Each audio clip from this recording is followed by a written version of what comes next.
Chapter 317. In order to kill Gu Fei, Donglipodian didn't hesitate to damage his own vitality. He used his own blood essence to activate the demonic blood saber, condensing 81 blood-colored saber shadows with his blood essence. They blotted out the sky and covered the earth as they slashed at Gu Fei on the ancient stone bridge. The crimson blade shadows were faint and illusory, but as they rapidly streaked through the air, they emitted a heart-palpitating sound. There seemed to be tens of thousands of demons howling within the crimson light. Humph! Gu Fei moved his feet and immediately retreated to the ancient stone bridge. An unbelievable scene occurred. When the 81 blood shadow demonic blades chopped into the range of the ancient stone bridge above the abyss of immortals and demons, they immediately stopped, and their radiance quickly dimmed.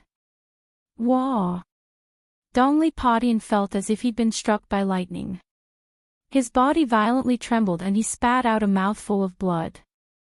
Then, the 81 crimson blades that had slashed into the stone bridge rapidly faded and completely disappeared into the void. There seemed to be an unfathomable power on the stone bridge, a power capable of sealing magical arts. Donglipodian's attack had been obliterated by this unfathomable power. How could this be? Donglipodian had never imagined such an outcome. Apart from shock, he was also extremely depressed. Not only had his all-out attack failed to pose any threat to Gu Fei, but it had also resulted in a great loss of vitality. The abyss of immortals and demons was a strange place. Above the abyss, the spiritual energy of heaven and earth was extremely chaotic and difficult to draw upon. The stone bridge that spanned across the abyss didn't seem to be an ordinary item either. The stone bridge stretched into the abyss of immortals and demons as far as the eye could see. Pitch-black demonic energy roiled beneath the bridge, emitting a terrifying demonic aura. It was as if a ferocious demon could rush out from beneath the stone bridge at any moment. At this time, Gu Fei rushed back from the bridge and pressed towards Donglipodian. His battle intent surged like a rainbow as his aura firmly locked onto Donglipodian. Over the past few days in the extreme North Demon region, he had been hunted down by the Six Paths Demon Palace. He had been extremely frustrated. Now, it was time for him to vent his frustrations. No words were exchanged. At this moment, any words would have been superfluous. Gu Fei directly attacked Donglipodian. He took a step forward, leaving behind an afterimage where he was standing. He appeared in the sky above Donglipodian as if he had teleported. Gu Fei's foot stomped down on Donglipodian's head like a casual stroll. A terrifying energy gushed forth from his foot, enveloping a part of the heavens and earth. It was like a gigantic mountain crushing down on Donglipodian. Bam! Without any suspense, Donglipodian was sent flying. Without the Sky Devil Blade, and with his vitality severely injured, Donglipodian could no longer contend against Gu Fei. If you want to kill me, then you'll have to be prepared to be killed. Gu Fei's words were extremely cold. As he spoke, he took a second step towards the east parting heaven splitter. Like a phantom, Gu Fei caught up to Donglipodian in the blink of an eye and took a second step towards the latter's chest. Dongli Skybreaker raised his hands in an attempt to deflect the terrifying power of the second step. However, the second step was twice as powerful as the first step. It was as if 100,000 mountains were crashing down at the same time, and it was difficult to block the shift. Crack! The bones in Donglipodian's arms were instantly broken. He flew hundreds of meters away, blood spurting from his mouth, and fell to the ground. If this step had landed on his chest, Donglipodian's body would have been thoroughly destroyed. Although cultivators and demonic cultivators didn't cultivate the strength of their bodies couldn't be damaged before they reached the demigod realm. Once their bodies were destroyed, their cultivation would be half crippled even if they managed to escape with the primordial demon core. Gu Fei was about to take the third step and kill Donglipodian on the spot, but he suddenly saw figures flickering in front of him. It was the 8 demonic cultivators who'd used the myriad demon formation to trap him. These 8 fellows were all Dongli Potion's junior brothers. Their seniority wasn't determined by who entered the sect first, but by their strength. In the past few years, Dongli Potion's strength had stood out among his fellow brothers, suppressing his peers and becoming the first senior brother. His 8 junior brothers were naturally unconvinced and constantly wanted to drag Dongli Potion down from his position as the first senior brother. The 8 of them had actually arrived a long time ago, but they'd concealed themselves to the side, coldly watching the battle between Gu Fei and Dongli Potion. They wanted to see Dongli Potion make a fool of himself, so they didn't make a move. However, when Dongli Potion was defeated by Gu Fei and was about to die at Gu Fei's feet, these fellows couldn't sit still anymore. They wouldn't be able to live if they didn't help Dongli Potion. Their arrival didn't escape Chu Ji's notice. The devil flag rushed out and was grabbed by the 8 devil Dao cultivators. In an instant, it grew larger and began to dance in the air. A torrential demonic aura surged out from the banners and enveloped the entire area, trapping Gu Fei in the myriad demon formation once more. Demonic aura surged, a chilling wind blew, and green flames danced. One could vaguely make out demonic figures within the demonic aura. It's this move again. Learning from his mistakes, Gu Fei had already experienced the power of the myriad demon formation. Thus, he took advantage of the fact that the formation hadn't fully activated yet to unleash its full power to break through the layers of demonic aura and charge out. Bzzz. A crisp sword chime rang out as 5 illusory sword images appeared from his body and revolved around him. 8 figures walked out of the demonic aura with the banners in their hands. The one in the lead waved the banner, summoning countless demonic figures that pounced at Gu Fei. Humph! Gu Fei sneered. With a wave of his hand, a fiery red sword image that was fluttering by his side was drawn into his hand. After that, it transformed into a blazing sword light that was 30 meters long and slashed towards the demonic figure that was pouncing over. Boom! The demonic figures collided with the blazing sword light, causing a blinding light to erupt. The blazing sword chi of the 5 elemental sword chi was able to restrain the power of yin and evil. Amidst the blazing sword light, the demonic figures exploded one after another. The resulting energy fluctuations shook the void. It was then that the other 7 demonic cultivators waved the demonic flags in their hands at Gu Fei. Instantly, demonic energy surged out to blot out the sky. Next, countless demonic silhouettes charged out from the demonic flags to pounce on Gu Fei. This part of the world suddenly darkened as if it had turned into a terrifying demonic prison. It was as if countless fiends had rushed out from hell. The demonic figures howled and howled, looking extremely eerie and frightening. Gu Fei used his 5 swords to defend himself against the attacks of the 8 demonic cultivators. However, it was still extremely strenuous. The countless demonic figures exploded with an astonishing amount of energy. It was as if incomparably vicious yin lightning was madly bombarding Gu Fei, forcing him to continuously retreat. The 8 demonic cultivators were all at least at the transcending mortality realm.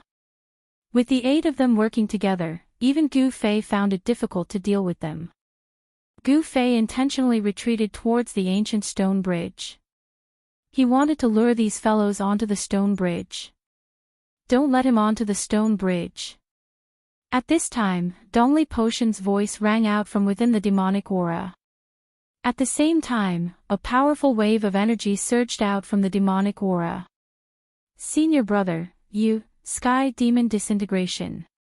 You're crazy. It was difficult to see the silhouettes within the surging demonic aura, but the voice still rang out. It seemed that something shocking had happened within the demonic aura. Roar!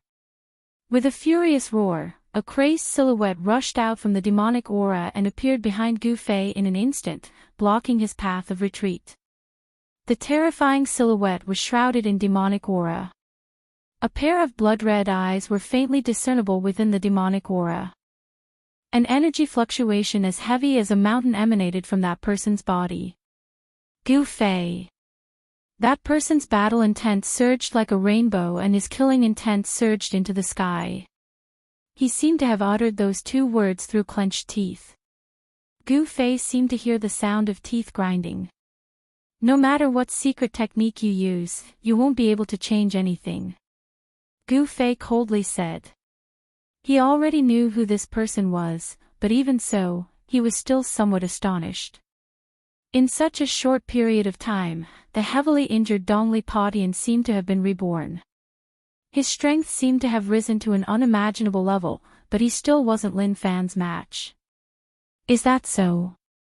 Dongli Potion's words didn't contain the slightest bit of emotion that a human should have. It was as if he had transformed into a devil. Then, a huge pitch-black hand condensed in front of him and grabbed at Gu Fei. Gu Fei was surrounded by enemies from all sides.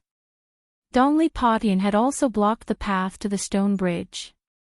He was in a perilous situation. It would be very troublesome if he didn't rush out. Great 5 Elemental Annihilation Palm. Gu Fei blocked the attacks of the 8 demonic cultivators with his 5 sword shadows, then met Dongli Potion's palm with his own. Bang! The 5-colored palm of light collided with the huge pitch-black hand. The power of the 5 elements and the demonic energy exploded at the same time. A terrifying energy storm swept out in all directions, causing the earth to violently tremble and a circle of dust to sweep out. The demonic flag emitted layers upon layers of demonic aura, but it was instantly dispersed by this energy storm. The 8 demonic cultivators cried out in alarm and retreated far away. These guys were extremely cunning. They retreated as soon as they sensed danger. The 2 giant hands that had been condensed from energy collapsed and disappeared into the void at the same time.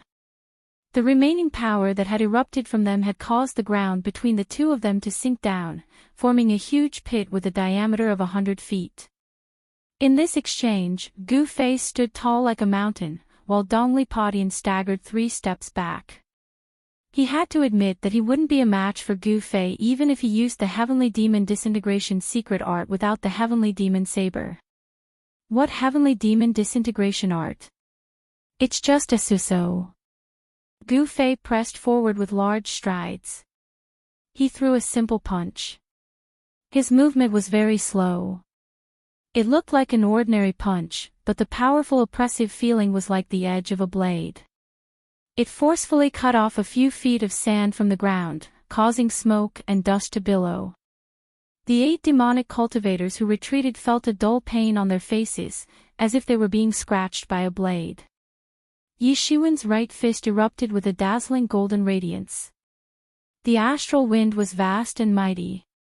The golden radiance was like a monstrous wave, fiercely slapping towards Dongli Padian.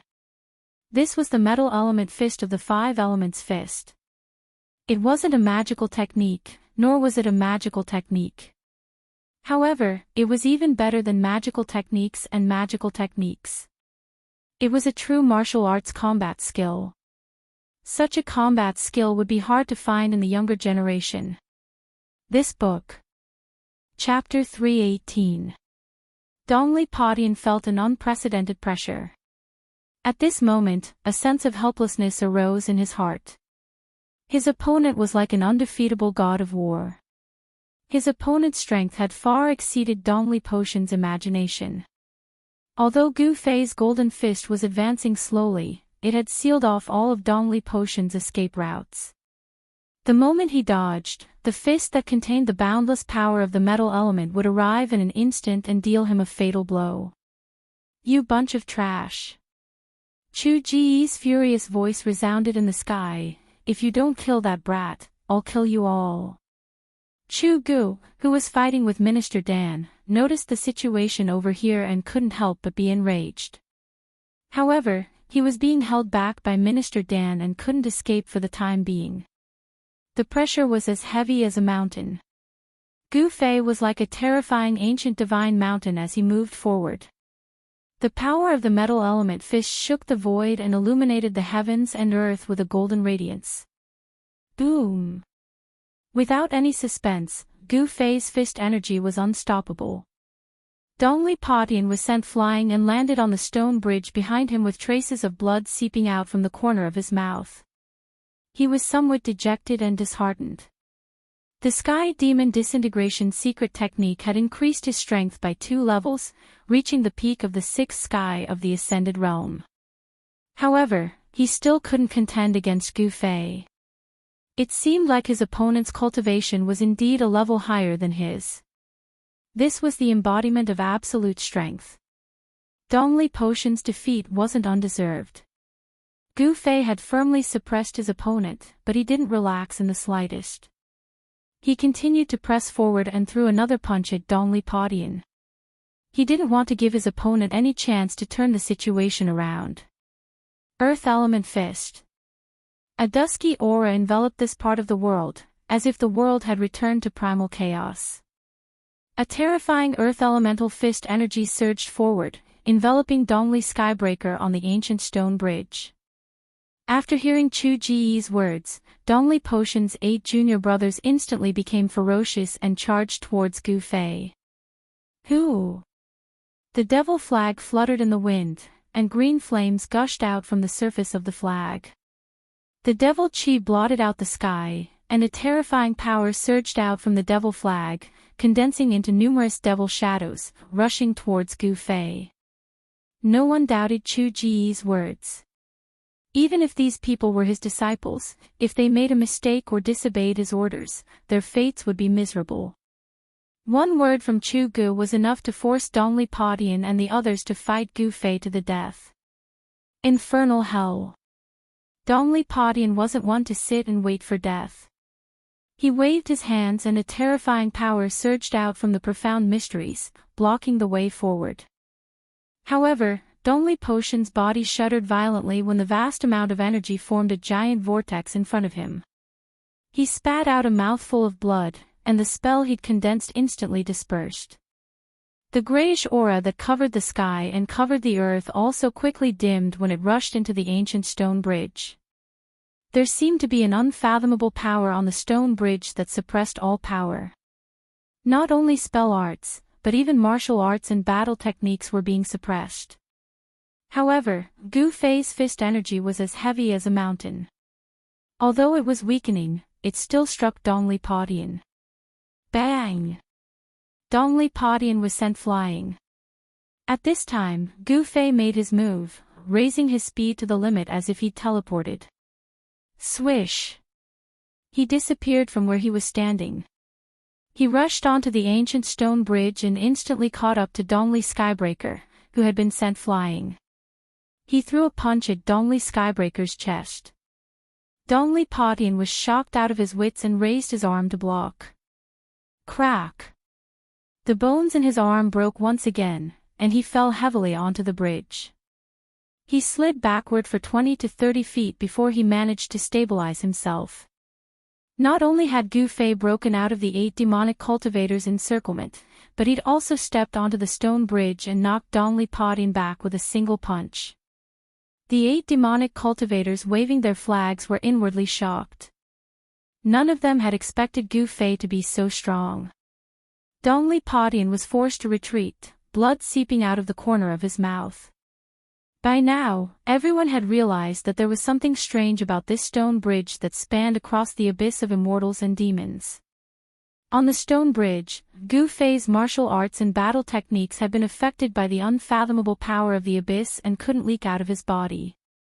However, Gu Fei's strength came from his physical body, so he was much less affected than the demonic cultivators. As a result, Dongli Patian and his junior brothers were even less of a match for Gu Fei. Gu Fei continued to force his way towards Dongli Patian. His power was suppressed within his body. Although his body didn't emit the 5-colored radiance, the energy ripples that were as heavy as a mountain were still enough to make people's hearts palpitate. Kill!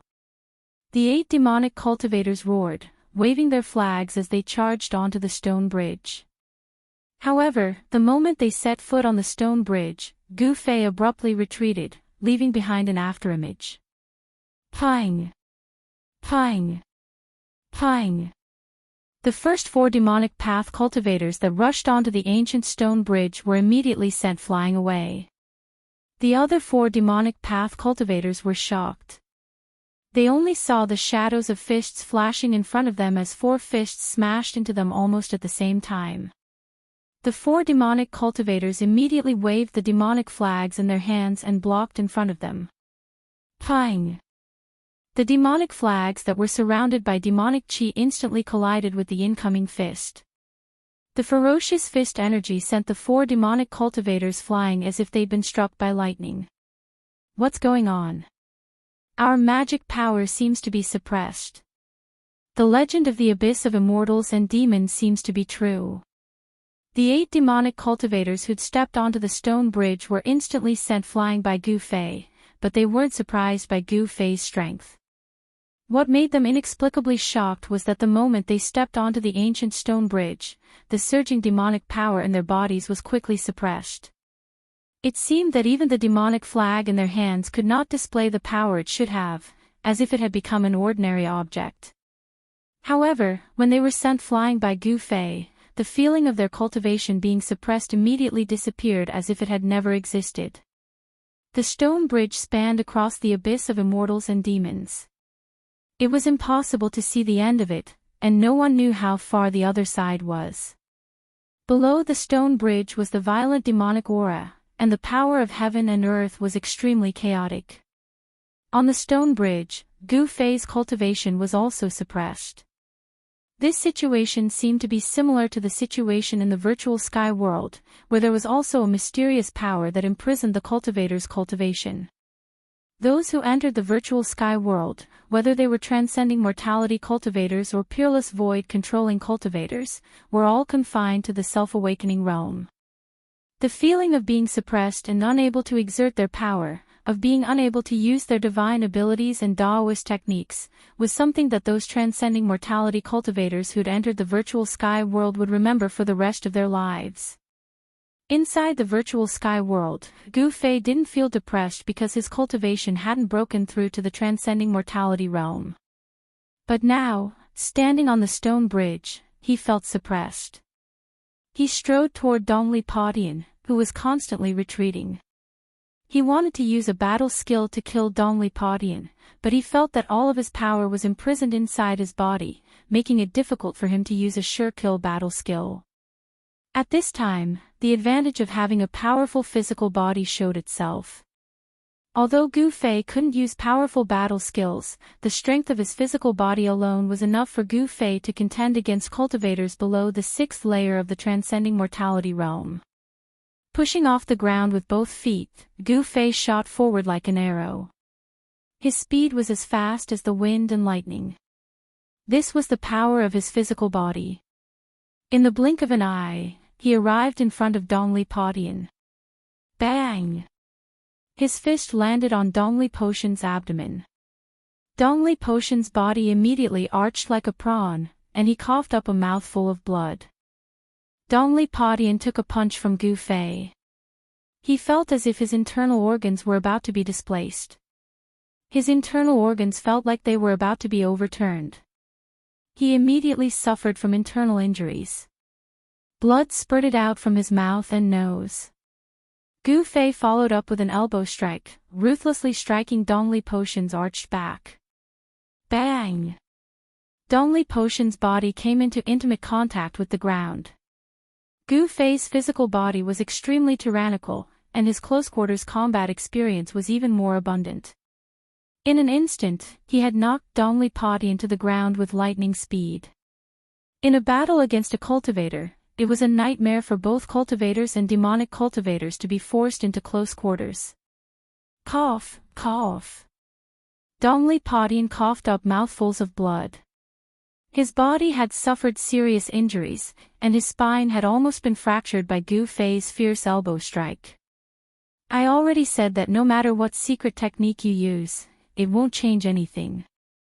You are destined to be defeated by me.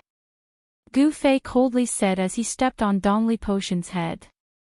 As long as he exerted some force, he would be able to crush Dongli Potion's head. This was an undisguised insult. Dongli Padian was enraged. Having his head trampled on by someone almost caused his mind to collapse. A beast-like roar erupted from his throat. He wanted to struggle free from Gu Fei's foot, but Gu Fei's right foot was like a mountain, firmly pressing down on his head. He was powerless to resist. Seeing that Dongli Potion's life was hanging by a thread, the 8 demonic cultivators beneath the stone bridge couldn't care less anymore. They all waved their demonic flags and rushed onto the bridge. The demonic flags had already lost their power, but as transcending mortality cultivators, their martial arts were still quite impressive. The 8 demonic cultivators directly waved their demonic flags at Gu Fei. With their cultivation suppressed by the mysterious power of the stone bridge, they couldn't use any demonic techniques. These demonic cultivators were like toothless tigers, unable to pose a threat to Gu Fei. Gu Fei casually waved his hand to parry the incoming demonic flags. Each of his moves contained a tremendous force, causing the 8 demonic cultivators to stumble back. The demonic flags in their hands almost flew out of their hands. Chapter 319. Above the abyss of immortals and demons, there was an ancient stone bridge that spanned across the abyss. There was an unfathomable power on the stone bridge that suppressed everyone's cultivation, making it so that the demonic cultivators couldn't use any magical arts or divine abilities. Gu Fei wasn't an exception. He couldn't use any powerful martial arts or battle skills. However, the restrictive power on the ancient stone bridge gave Gu Fei the upper hand in his confrontation with the demonic cultivators. The physical body was the source of a cultivator's strength. It contained an enormous amount of power. Even though he couldn't use martial arts or battle skills, Gu Fei's strength didn't decrease because of this. However, the demonic cultivators were different. The suppression of magical arts and divine abilities on the ancient stone bridge meant that they had lost their greatest support. These cultivators weren't body-refining cultivators. Their physiques were much weaker than normal cultivators. Every muscle in Gu Fei's body seemed to be on fire. Although the power was confined within his body, the power that erupted from his flesh and bones was still as heavy as a mountain. The clothes on his upper body had long been torn to shreds. The muscles on his bronze-colored body weren't particularly bulky, but they gave off a feeling of great power. The surging 5 elements Yuan Qi surged within his body, but it couldn't penetrate his body. It was forcefully suppressed within. His bronze-colored skin seemed to be flowing with a layer of precious splendor. "You can die now," Gu Fei said indifferently. He was about to stomp down on Dongli Potion's head with his right foot. But right at this moment, a gust of wind blew at Gu Fei's face. Gu Fei's heart skipped a beat as he was sent flying by a powerful force. "Brat, it's not up to you to kill my people." Under the illumination of the blood-colored saber light, a tall figure chased after the flying Gu Fei with large strides. In the end, Chu Gu managed to break free from Dan Qingzi's entanglement and rushed onto the stone bridge in time to save Dongli Potion. Otherwise, this outstanding disciple of his would have had his head crushed by Gu Fei. A bunch of trash. There are so many of you, yet you can't kill this brat. I even have to do it myself. What's the use of having you all? Chu Gu scolded. He was very disappointed with his disciples. Dongli Potion crawled up from the ground, his body on the verge of collapse. His injuries weren't light at all. After hearing Chu Ji's words, his face was filled with shame. He was the most outstanding person in the younger generation of the 6 Paths Devil Palace. He was known as the #1 expert of the younger generation in the Monarch City. He had never been in such a sorry state before. At this moment, Dongli Potion's hatred for Gu Fei had reached its peak. 2 beams of extreme hatred shot out from his eyes. He wanted nothing more than to tear Gu Fei into 1,000 pieces in order to vent the resentment in his heart and wash away the humiliation he had suffered. "Chu Gu, your opponent is me." At this moment, an angry roar came from the distant sky. Bang! With a loud bang, a mass of bloody light exploded, and a figure shining with golden light rushed out of the bloody light. Swoosh! A golden rainbow broke through the sky and shot towards the abyss of immortals and demons. As if it had shattered the void, a golden figure landed beside the abyss of immortals and demons like a meteor. Dan Qingzi broke through Chu Ji's blockade and arrived at the ancient stone bridge beside the abyss of immortals and demons. Without thinking, he rushed onto the ancient stone bridge. The moment he rushed onto the ancient stone bridge, the golden light on Dan Qingzi's body immediately dissipated. The leaking metal elemental magical power was suppressed back into his body. Stop him! Chu Gu directly ordered his disciples. He himself waved the sky devil saber and fiercely slashed at Gu Fei. Preposterous! Gu Fei quickly dodged with the 8 desolation steps. Even though he couldn't truly use the 8 extreme steps of the 8 desolation steps, his mysterious footwork allowed him to continuously dodge the slashes of the Sky Devil Saber. The Sky Devil Saber, known as the #1 Devil Saber in the world, seemed to be suppressed by the mysterious power of the Abyss of Immortals and Demons or the Ancient Stone Bridge. It was unable to display its power. Chu Gu waved the Devil Saber but was unable to produce a 1,000-meter-long blade light. The blood-red devil saber trembled repeatedly, as if it was afraid and uneasy. The Sky Devil Saber, at this moment, revealed its true appearance. It was a blood-red weapon, covered with blood-red demonic runes, exuding an endless evil aura. On the body of the saber, there seemed to be streams of blood flowing, and there seemed to be countless blood-red shadows appearing, howling and wanting to rush out from the body of the saber. It was incomparably evil. The 8 disciples of Chu Gu waved their devil flags and surrounded Minister Dan, who was rushing onto the ancient stone bridge. The devil flags in their hands were able to emit thousands of feet of devil chi. At this moment, they were no different from ordinary flags. Although Dan Qingzi's magical power could not be released and was suppressed within his body, he was after all a peerless expert of the void-controlling realm and had rich combat experience. He directly rushed into the crowd, punching and kicking, beating up the 8 Devil Dao cultivators. In an instant, he rushed out from the midst of the 8 Devil Dao cultivators. Dongli Padian wanted to stop him, but was kicked in the chest by Dan Qingzi, causing him to fall and heavily hit the railing of the ancient stone bridge.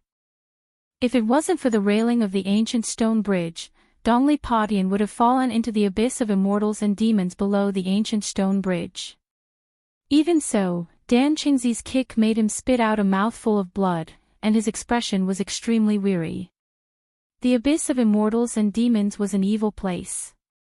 On the side of the northern devil domain, the vast and mighty devil chi under the ancient stone bridge formed a pitch-black sea of devil chi. The mysterious power suppressed the cultivation of the peerless experts of the void-controlling realm. It seemed that all the power released by the cultivators was suppressed. Dao techniques, divine abilities, martial techniques, as long as it was an attack in the form of power release, it would all be rendered ineffective. No divine abilities or magical arts could be used on the ancient stone bridge. All the cultivators on the ancient stone bridge could only fight in close combat like ordinary people. For a martial artist, this was definitely a great advantage. Whether it was a cultivator or a Devil Dao cultivator, their bodies were not as strong as a martial artist's. Not being able to use magical arts or divine abilities was tantamount to cutting off their greatest reliance. However, a martial artist's greatest reliance was their well-tempered physical body. Bam! Gu Fei's palm slammed on the back of the Sky Devil Saber, shaking it away. His right leg was like a divine whip, sweeping towards Chu Ji's waist.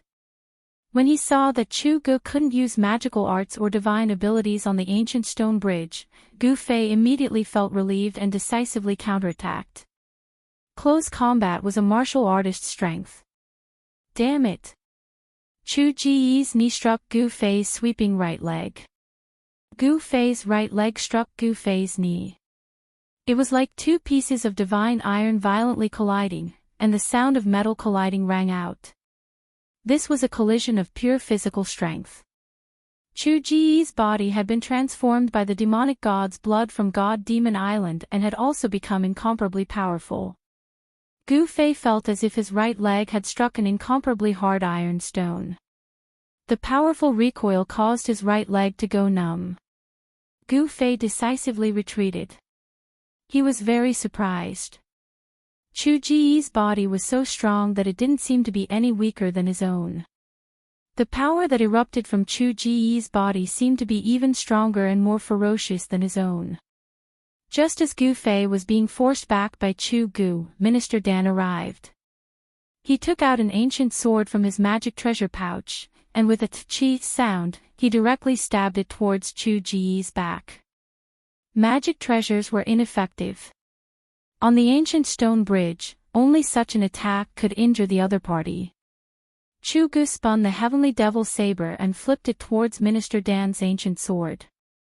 He wanted to use the sharpness of the heavenly devil saber to break Minister Dan's ancient sword. Minister Dan knew that the ancient sword in his hand wouldn't be able to block the heavenly devil saber, so he hastily retracted his sword. Then his body moved along with the sword, stabbing it towards Chu Ji's dantian. The dantian was incomparably important to cultivators and devil Dao cultivators.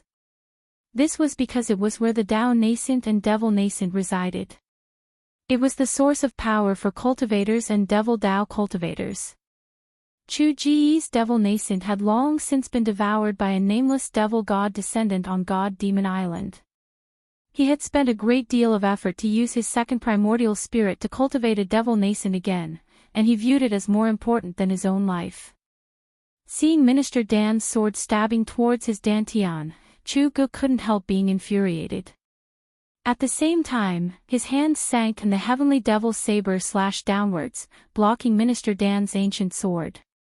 At the same time, he punched towards Minister Dan's face. Chu Ji's physique was incomparably strong, and his fist energy was even more ferocious by Gu Fei. Minister Dan only felt a sharp pain from the wind blowing against his face. He couldn't help but be startled and hastily jumped back to dodge. A peerless void-controlling expert in the cultivation world, on the ancient stone bridge, was like a warrior in the secular world. Punches and kicks were exchanged, and sword slashes were exchanged. If others were to see this scene, they would definitely be dumbfounded. One had to know that a void-controlling expert in the cultivation world was also an expert of a generation. They had the power to move mountains and seas, and they had great divine abilities. Once such a figure engaged in a battle, it would definitely be earth-shattering. Even a casual divine ability or spell technique would be able to destroy a forest or blast a mountain to pieces. However, on the ancient stone bridge, even a void-controlling expert could only be like an ordinary person, fighting in close combat. The abyss of immortals and devils was difficult for mortals and immortals. All spells and divine abilities were rendered useless here. This was the barrier between the northern devil domain and the central plains. Regardless of immortals or mortals, they could only cross the ancient stone bridge to travel between the northern devil domain and the central plains. Of course, if the devil Dao cultivators of the extreme northern devil region wanted to enter the central plains, they didn't necessarily have to go through the abyss of immortals and demons. The extreme northern devil region's 9 great forces all had transmission arrays built in secret places in the central plains. They could directly teleport from their respective giant cities to the central plains. As for the major forces of the central plains, they also had hidden teleportation arrays on the barren land of the northern devil domain. They could also travel freely between the northern devil domain and the central plains without going through the abyss of immortals and devils. Chapter 320. Gu Fei and Dan Qingzi were fighting together on the ancient stone bridge of the abyss of immortals and demons, the first son of the demon lord, Chu Gu. Gu Fei's fists were constantly clashing with the sky demon saber, as ferocious as a ferocious beast. He had transferred the essence of the divine weapon in his body to his fists. His fists now possessed the characteristics of a divine weapon. The weapon refinement technique was extremely wondrous, as if it had been specially created for cultivators. Although all the power was suppressed within his body, the essence of the divine weapon in Gu Fei's body could still circulate as he wished. The only thing lacking was that the sword qi could not leave his body. My goodness! What kind of divine ability is this? You dare to face the sky demon saber head-on? Chu Gu was astonished that Gu Fei had used his fists to block the sky demon saber. Swish! Swish! Swish! Chu Gu slashed out 3 times. Although there was no saber light that shot out from the sky demon saber, it was still enough to force Gu Fei back. Humph! Gu Fei sneered, not replying. After stabilizing himself, he lowered his body and pushed off the ground with both feet, leaping into the air. Like a ferocious tiger descending a mountain, he pounced towards Chu Gu. Gu Fei had used a move that he had learned from a ferocious tiger when he was cultivating in the mountains. As he pounced, astral winds rose, displaying the might of a tiger king pouncing on its prey. You're courting death. Chu Gu blocked Dan Qingzi's sword move. With a loud shout, he raised his saber with both hands, exerting the strength of his body to the extreme. With all his strength, he slashed down at the charging Gu Fei. The demonic and fiend god energy in Chu Ji's body surged violently. Although it could not leave his body and transform into a terrifying storm of energy, the full power of this strike was still astonishing. The blood-red blade of the sky demon saber emitted a blinding blood-red light, and the blood-red demonic runes looked as if they were coming to life. Although its power was suppressed and the blood-red saber did not emit any unparalleled saber aura, Chu Ji's attack still caused a blood-red light to spread from the sky demon saber. Just as the sky demon blade was about to strike Gu Fei's figure suddenly disappeared. The sky demon blade suddenly lost its target. Chu Gu was shocked. He discovered that Gu Fei was actually like a spirit snake, scuttling from the air to the ground in an instant. Sticking close to the ground, he scuttled towards him. Gu Fei's momentum was so fast that Chu Gu had no time to change his move. Then, he felt his body tighten. Gu Fei had already scuttled behind him like a giant snake, coiling around him. Ha! Gu Fei shouted, and his aura suddenly changed. An incomparably fierce aura emanated from his body, and his whole person seemed to have become a violent giant bear. The 4 limbs that were wrapped around Chu Gu suddenly tightened. Tiger Pounce, Snake Move, and Bear Hug were the 3 killing moves that Gu Fei had learned from the beasts on Taishan Mountain when he was fighting them.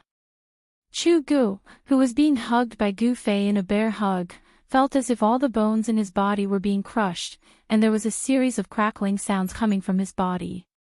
Kill! At this time, Dan Qingzi roared and rushed forward with his sword. The ancient sword in his hand turned into a cold light, piercing straight between Chu Ji's eyebrows. At this time, Chu Gu could no longer maintain his composure. He felt the threat of death. Roar! Chu Gu struggled with all his might. His black hair danced wildly, all standing on end. A majestic power surged out from his body. He wanted to shake off Gu Fei, who was wrapped around him. A tyrannical power exploded from Chu Ji's body. Gu Fei's body trembled as if he had been struck by lightning. A trace of blood spilled from the corner of his mouth, but his hands and feet were still firmly wrapped around Chu Gu. Gu Fei's physical body was also extremely strong. Although his body had suffered a great impact, Chu Gu could not break free from Gu Fei's entanglement for a while. Pft! At this critical moment, pft! The ancient sword in Dan Qingzi's hand turned into a cold light, and suddenly pierced between Chu Ji's eyebrows. Ah! Chu Gu roared crazily, and a terrifying wave of energy exploded from his body. Gu Fei bore the brunt of it, and this time, he could no longer endure. After spitting out a mouthful of blood, his body was also blown away by the huge force from Chu Ji's body. Chu Ji's appearance was extremely ferocious. His hair was disheveled, and there was an ancient sword in his forehead. He crazily brandished the heavenly devil blade, forcing Dan Qingzi away.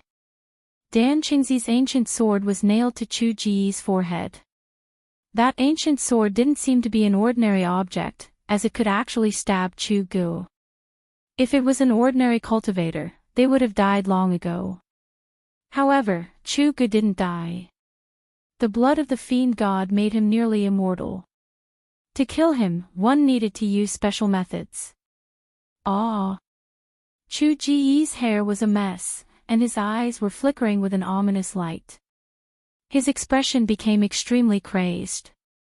The ancient sword in his forehead was slowly forced out by him, and with a clang, it fell to the ground. All of you must die.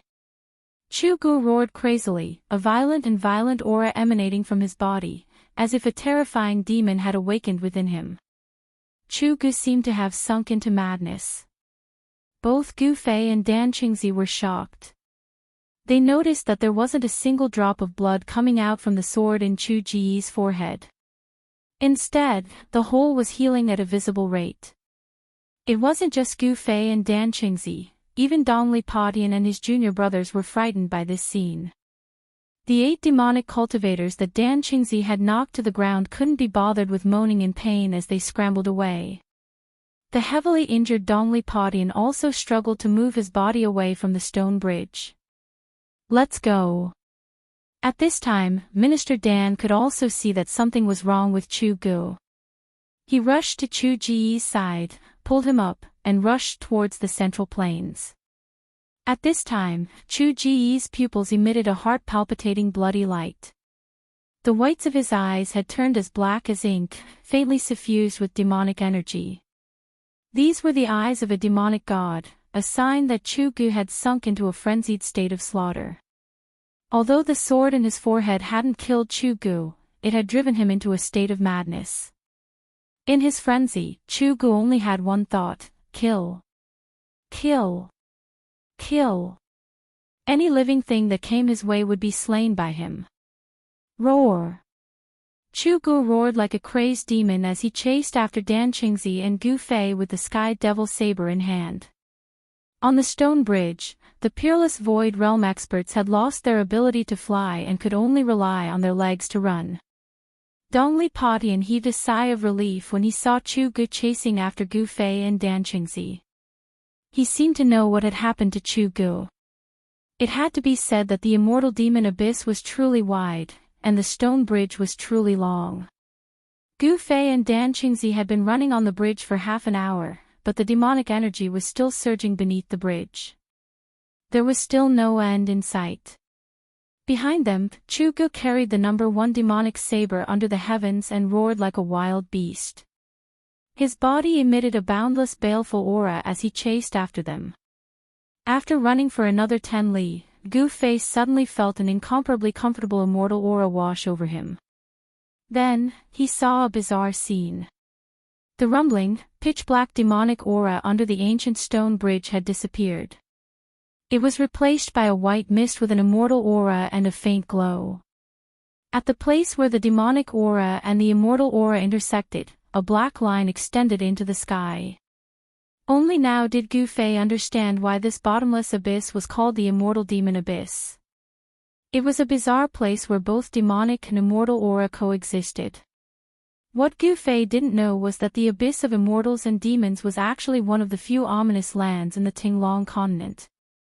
Countless experts had entered the abyss of immortals and demons in order to find out what secrets were hidden in the abyss that could actually allow demon chi and immortal chi to coexist in it. However, none of those who went down were able to come back up from the abyss of immortals and demons.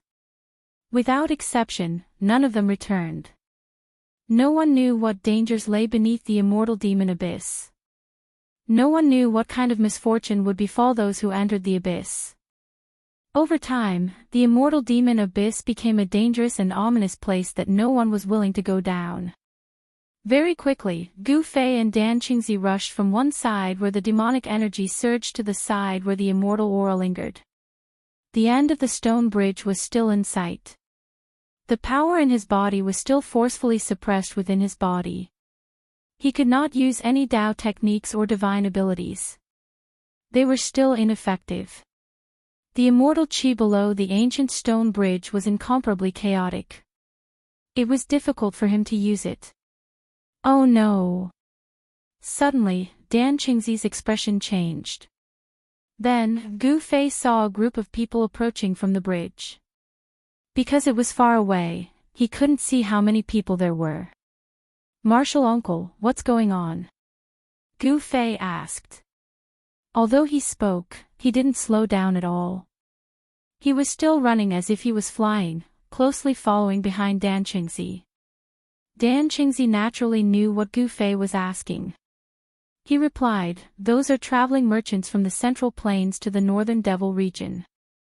I didn't expect to meet a traveling merchant group at this time." What? They actually dare to do business with people from the Devil Dao? Gu Fei was taken aback when he heard this. Merchants chase after money. As long as there's money to be made, there's nothing they wouldn't dare to do. Dan Qingzi said disapprovingly. He seemed to understand merchants very well. Although their strength was suppressed by the mysterious power within their body, their running speed was still as fast as lightning. In just a short while, Gu Fei and Dan Qingzi were already close to the traveling merchant group. They saw that the traveling merchant group actually had about 200 to 300 people. Their carriages were filled with goods and they were slowly moving forward on the stone bridge. Someone in the caravan noticed something strange in front of them. A middle-aged man riding a tall horse waved his hand, and the caravan stopped. The middle-aged man was about to shout, but he didn't expect that the people in front of him didn't have any intention of stopping. Who? Who? Who? Two sounds were heard. Two silhouettes rushed past the middle-aged man, bringing with them a strong wind that caused his face to feel a faint pain. The middle-aged man was shocked. He was about to curse, but he swallowed it back into his stomach. He didn't dare to offend such an expert. Just at this time, a beast-like roar resounded in front of them.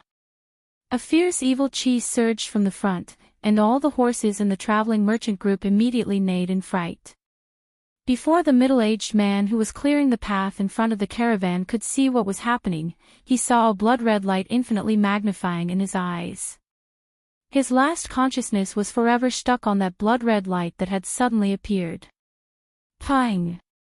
The middle-aged man and his horse were split into two halves. The horse's corpse and the man's corpse flew to the sides and fell into the abyss of immortals and demons. In an instant, they disappeared under the ancient stone bridge that was covered in white mist. A frightening demonic shadow rushed out from the exploding blood-red rain. It was like a crazy demon, and it roared as it pounced into the crowd. In an instant, blood and flesh flew everywhere, and miserable screams and wails filled the air. The crowd was in chaos, and the merchants and guards fled in panic. There were even some people who fell off the ancient stone bridge in the midst of the chaos, and their miserable screams echoed in the air. Chu Gu, who had fallen into a state of madness, only knew how to kill. He brandished the demonic blade, and as if he was chopping vegetables, he harvested the lives of these unlucky people. The people who were cut by him were quickly devoured by the demonic blade, and even their souls were absorbed into the blade, becoming nourishment for the demonic blade. Just as Chu Gu was slaughtering the merchants and guards in front of him to his heart's content, a figure suddenly approached Chu Gu. Bang! A fist fiercely landed on Chu Ji's head. The strength of the fist was as heavy as 1,000 caddies, and Chu Gu staggered a few steps to the side. Quickly run! After Gu Fei's fist had forced Chu Gu back, he shouted at the merchants who were fleeing in all directions. Ha! Chu Gu shook his head, and a pair of blood-red eyes emitted an evil bloody light. He fiercely stared at Gu Fei, and then roared as he rushed towards Gu Fei. Shwa! The demonic blade quickly moved in the air, and turned into a bloody light, sweeping towards Gu Fei's waist, wanting to cut Gu Fei into two pieces. Gu Fei decisively retreated, avoiding the demonic blade's slash, and turned around to escape. He successfully attracted Chu Ji's attention, and Chu Gu roared and waved the demonic blade, chasing after Gu Fei. Both of them ran at an incomparably fast speed, and in a short while, they rushed past the merchant caravan, and quickly disappeared into the distance. At this time, the merchants and guards still did not know what had happened. Everyone was stunned, and for no reason, a terrible disaster had befallen them. The 200 to 300 people in the caravan were scattered, and some of them were directly knocked off the ancient stone bridge by Chu-gu, and fell into the abyss of immortals and demons. In the blink of an eye, the caravan had lost dozens of people. Fighting with Chu-gu, who had fallen into a state of madness, was full of uncertainties, especially on the ancient stone bridge of the abyss of immortals and demons.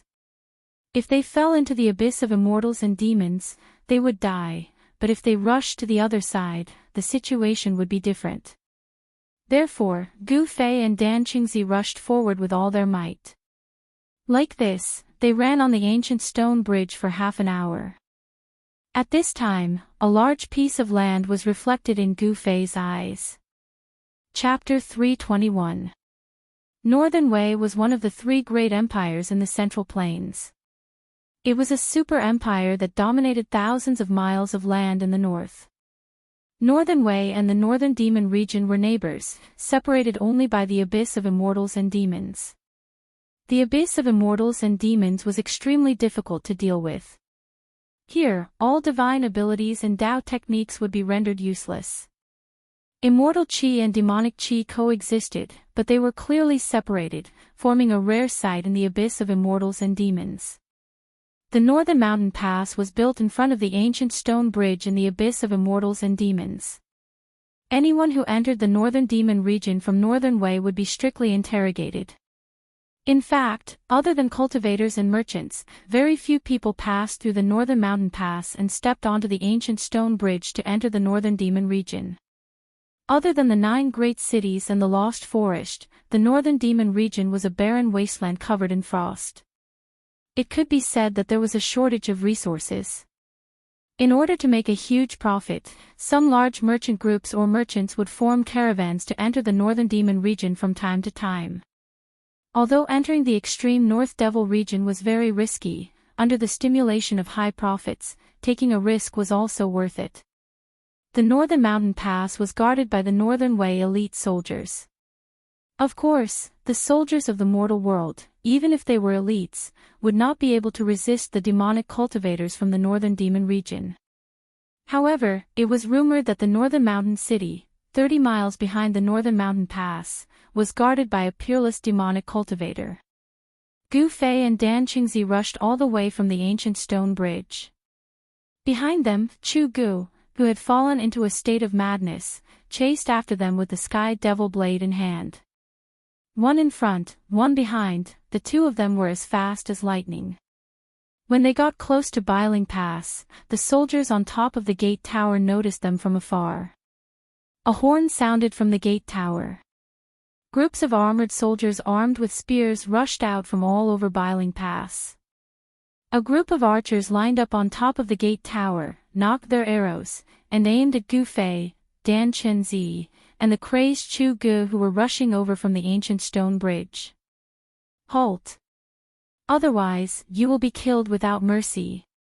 A mighty middle-aged man clad in battle armor, who looked like a general, stood on top of the city gate tower and shouted loudly. This man was full of energy, and his voice traveled far. Martial uncle, what should we do? Gu Fei asked Minister Dan with a frown when he saw the incomparably nervous soldiers on the city walls. Gu Fei and Dan Qingzi did not stop and continued to rush forward. Let's charge straight through, Minister Dan said. He completely disregarded the threat of the general on the city tower and continued to rush towards the city gate. The Northern Mountain Pass stood beside the abyss of immortals and demons, and the ancient stone bridge faced the city gates of the Northern Mountain Pass. If Gu Fei and Minister Dan wanted to pass through, they would have to break through the tightly shut city gates or directly cross the city tower. In the blink of an eye, Gu Fei and Minister Dan had rushed forward another 100 feet. Seeing that Gu Fei and Minister Dan didn't stop, the general on the city gate tower couldn't help panicking a little. One had to know that the people who came over from the extreme northern devil region were all dangerous characters. Fire! Fire! Shoot them to death. This general in charge of guarding the northern mountain pass had the power of life and death. Once he felt that something was wrong, he could order the people from the extreme northern devil region to be shot to death. Chee! Chee! Chee! Chee! Chee! Countless arrows suddenly shot out from the city gate tower towards Minister Dan, Gu Fei, and Chu Gu, who was hot on their heels. Something's wrong. Gu Fei could see that the arrows that were shot at them from the city gate tower were not ordinary arrowheads. He noticed that the arrowhead of each arrow was glowing with a blue light. Don't touch those arrows directly, Minister Dan reminded. The arrows whistled through the air, and Minister Dan and Gu Fei bore the brunt of the attack. They did not touch the flying arrows, but used their movement skills to constantly dodge.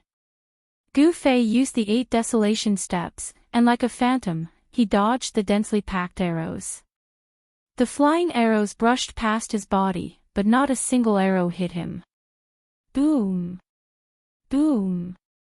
Boom! A series of explosions came from behind Gu Fei and Minister Dan. Chu Gu roared in anger. His mind had already sunk into madness, and he did not dodge the flying arrows at all. The sky devil blade swept towards the flying arrows in front of him. However, as soon as the sky devil blade touched the flying arrows exploded. The powerful force produced by the exploding flying arrows caused Chu Ji's speed to immediately slow down. At this time, Gu Fei and Minister Dan had already rushed to the city gate tower. However, the heavy city gate was already tightly shut, and countless flying arrows shot down from above. Whatever the flying arrows touched, they exploded. For a moment, the sound of a huge explosion resounded from below the city gate tower.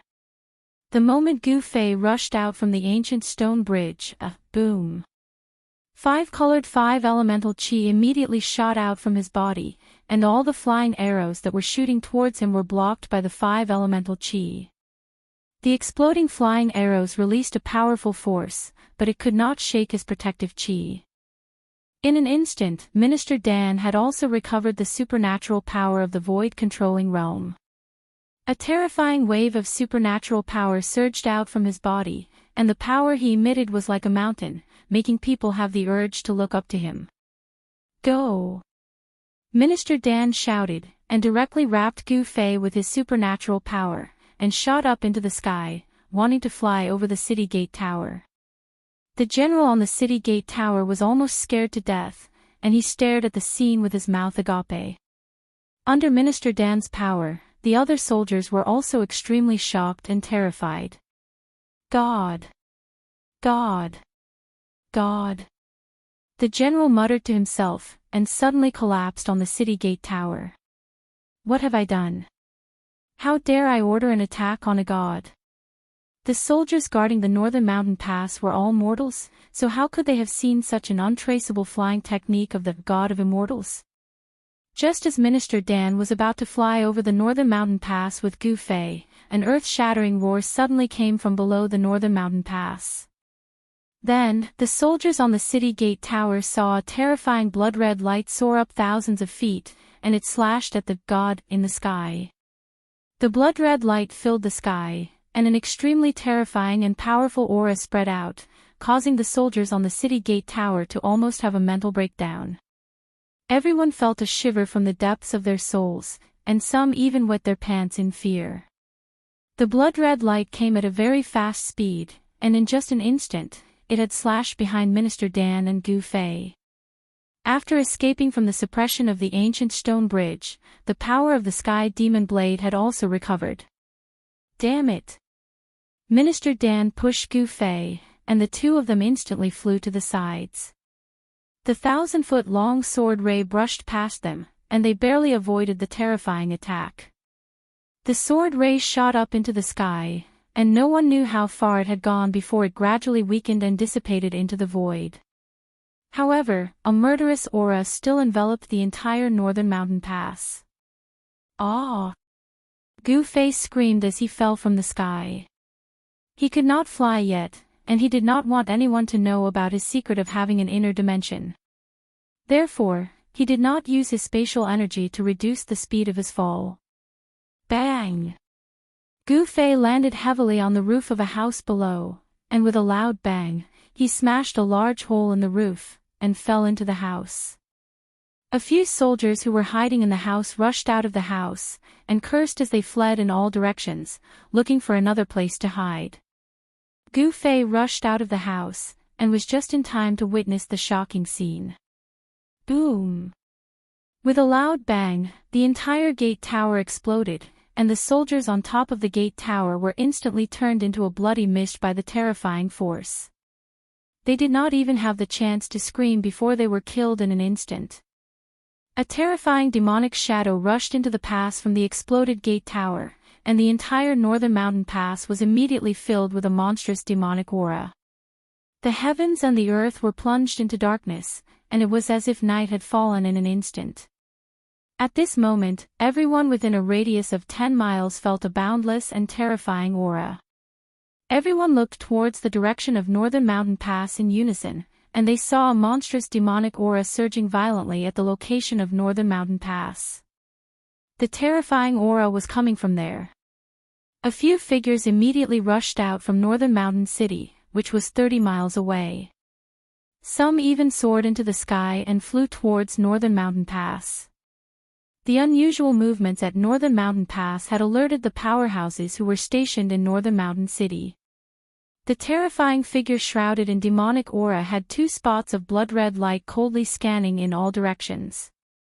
Then, a blood-red blade gleam appeared, and the blood-red light soared thousands of feet into the sky, slashing towards a golden figure in the sky. The mystical demonic aura rushed out of Chu Ji's body like a burning black demonic flame, and his blood-red eyes emitted an extremely crazy divine light. Chu Ji's expression was extremely ferocious, and he looked like a ferocious demon that had rushed out from hell. The target of the blood-colored saber light was Minister Dan.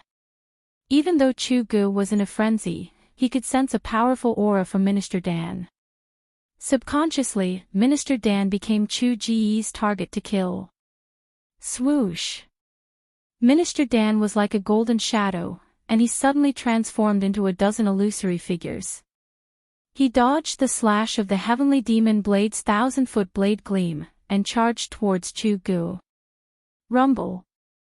The blood-red blade gleam struck the ground, and the 1,000-foot blade gleam directly split northern mountain pass into 2. Houses continued to collapse, and dust rose high into the sky. The soldiers in northern mountain pass cried and screamed as they fled in all directions. It was a chaotic scene. At this moment, everyone had broken down. They only had one thought in mind, and that was to escape from northern mountain pass. Gu Fei knew that a battle of this scale was not something he could intervene in. Moreover, if Minister Dan wanted to retreat, Chu Gu, who had fallen into a state of madness, would not be able to stop him. Since he could not help, Gu Fei decisively rushed out of northern mountain pass that was shrouded in demonic aura. Boom! Just as Gu Fei rushed out of northern mountain pass, a loud noise came from behind him. A vast wave of energy spread out, and the entire northern mountain pass trembled, and houses continued to collapse. Chapter 322. Hee hee. I didn't think there would be something interesting to watch in this remote place. This is great. Suddenly, a crisp laughter that sounded like a silver bell was heard from afar. Gu Fei looked towards the direction of the laughter and saw a graceful green silhouette gliding across the snow-covered forest. In the blink of an eye, she was near. The north was a bitterly cold land. Everything was covered in silver. Although it was not as barren as the far north demon region, it was still a world of ice and snow. The forest was covered in thick snow and there were crystal-clear icicles hanging from the trees. Gu Fei felt that he could not see the woman's face clearly. It was as if there was a thin layer of mist or a thin layer of gauze that blocked his vision. It was obvious that the woman had used her mana to conceal her true appearance. However, the thing that attracted Gu Fei's attention the most was the fist-sized purple beast crouching on the green-clothed lady's shoulder. It had long ears, sharp claws, and blood-colored eyes that were like agate. There was also a deep purple vertical scar between its brows. He felt like he had seen this beast somewhere before. The green-robed woman did not enter the northern mountain pass. Instead, she stopped at the top of a big tree. As the wind blew, her clothes fluttered in the wind. The woman was like a fairy with an otherworldly aura. It was as if she could fly away with the wind at any time. Although he could not see the woman's face, Gu Fei knew that she was definitely a beauty that could topple a city and could captivate even the birds and beasts. Suddenly, Gu Fei remembered something and exclaimed, "Three-eyed mink." He remembered why the little beast crouching on the green-robed woman's shoulder looked so familiar. He could not help but be shocked. Back when he was on his way to the southern wilderness, he saw a green-robed woman. In order to capture the three-eyed mink, she did not hesitate to cover a part of the world with a fire net and destroy a part of the forest. Could this green-robed woman be the person from that day? I didn't expect you to know about the three-eyed mink. The woman turned to look at Gu Fei. Her tone was a little surprised. She then focused her attention on the northern mountain pass in front of them. In the eyes of the woman, Gu Fei was covered in blood, his hair was disheveled, and his clothes were in tatters. He looked like a soldier who had just returned from the battlefield and was in an extremely sorry state. Perhaps the green-robed woman saw Gu Fei as a general guarding the northern mountain pass. The first son of the demonic monarch of six paths, Chu Gu. How could it be him? The lady in green stared at the northern mountain pass that was filled with demonic aura and said in shock. She had already figured out the origins of the devils that were slaughtering madly in Biling Pass. Demonic chi billowed in the northern mountain pass as the blood-colored saber gleam shot out from the pass in all directions. Nothing could stop it. Loud noises were heard as the houses in the northern mountain pass collapsed. A terrifying demonic aura spread out, startling the wild beasts in the forest and causing them to flee into the distance. The birds soared into the sky and flew into the distance. Amidst the demonic aura, a golden light flashed and a powerful wave that was not weaker than Chu Jiyi spread out. Minister Dan and Chu Gu were engaged in a fierce battle. Who is that? How could he fight against Chu Gu, who has the Sky Devil Saber, and not be at a disadvantage? The green-robed woman seemed to be very knowledgeable. She could tell that there was an expert who was fighting against Chu Gu. Squeak squeak. Suddenly, the three-eyed purple mink that was crouching on the right shoulder of the green-robed woman stood up and squeaked excitedly as if something in front had attracted the little beast. Hee hee. Do you want to play too? The green-robed woman patted the little beast's head and said with a smile. Then you can go. The green-robed woman seemed to dote on the little beast. The little beast seemed to understand the green-robed woman's words and squeaked happily. It leaped down from the green-robed woman's shoulder and turned into a purple ray of light, charging into the northern mountain pass. The green-robed woman had no intention of making a move. She quietly stared at the surging demonic aura in front of her. At that moment, a whooshing sound came from the sky. With a piercing sound, a green divine rainbow streaked across the sky like a meteor, shooting down towards the northern mountain pass. How dare you destroy the northern mountain pass? Aren't you afraid of stirring up a war between the righteous and the evil? The newcomer swept away the layers of demonic aura and charged into the northern mountain pass. The expert from the northern mountain pass had arrived. The loud voice could be heard from tens of miles away. It shook the snow in the snow forest and caused Gu Fei's blood to boil and his face flushed red. The peerless expert of the Imperial Void Realm was truly terrifying. His voice was like a bell that shook one's heart. The green-robed woman did not react. She seemed to have completely ignored the terrifying sound wave from the peerless expert. She stood calmly on the top of the tree. Chu-gu, is that you?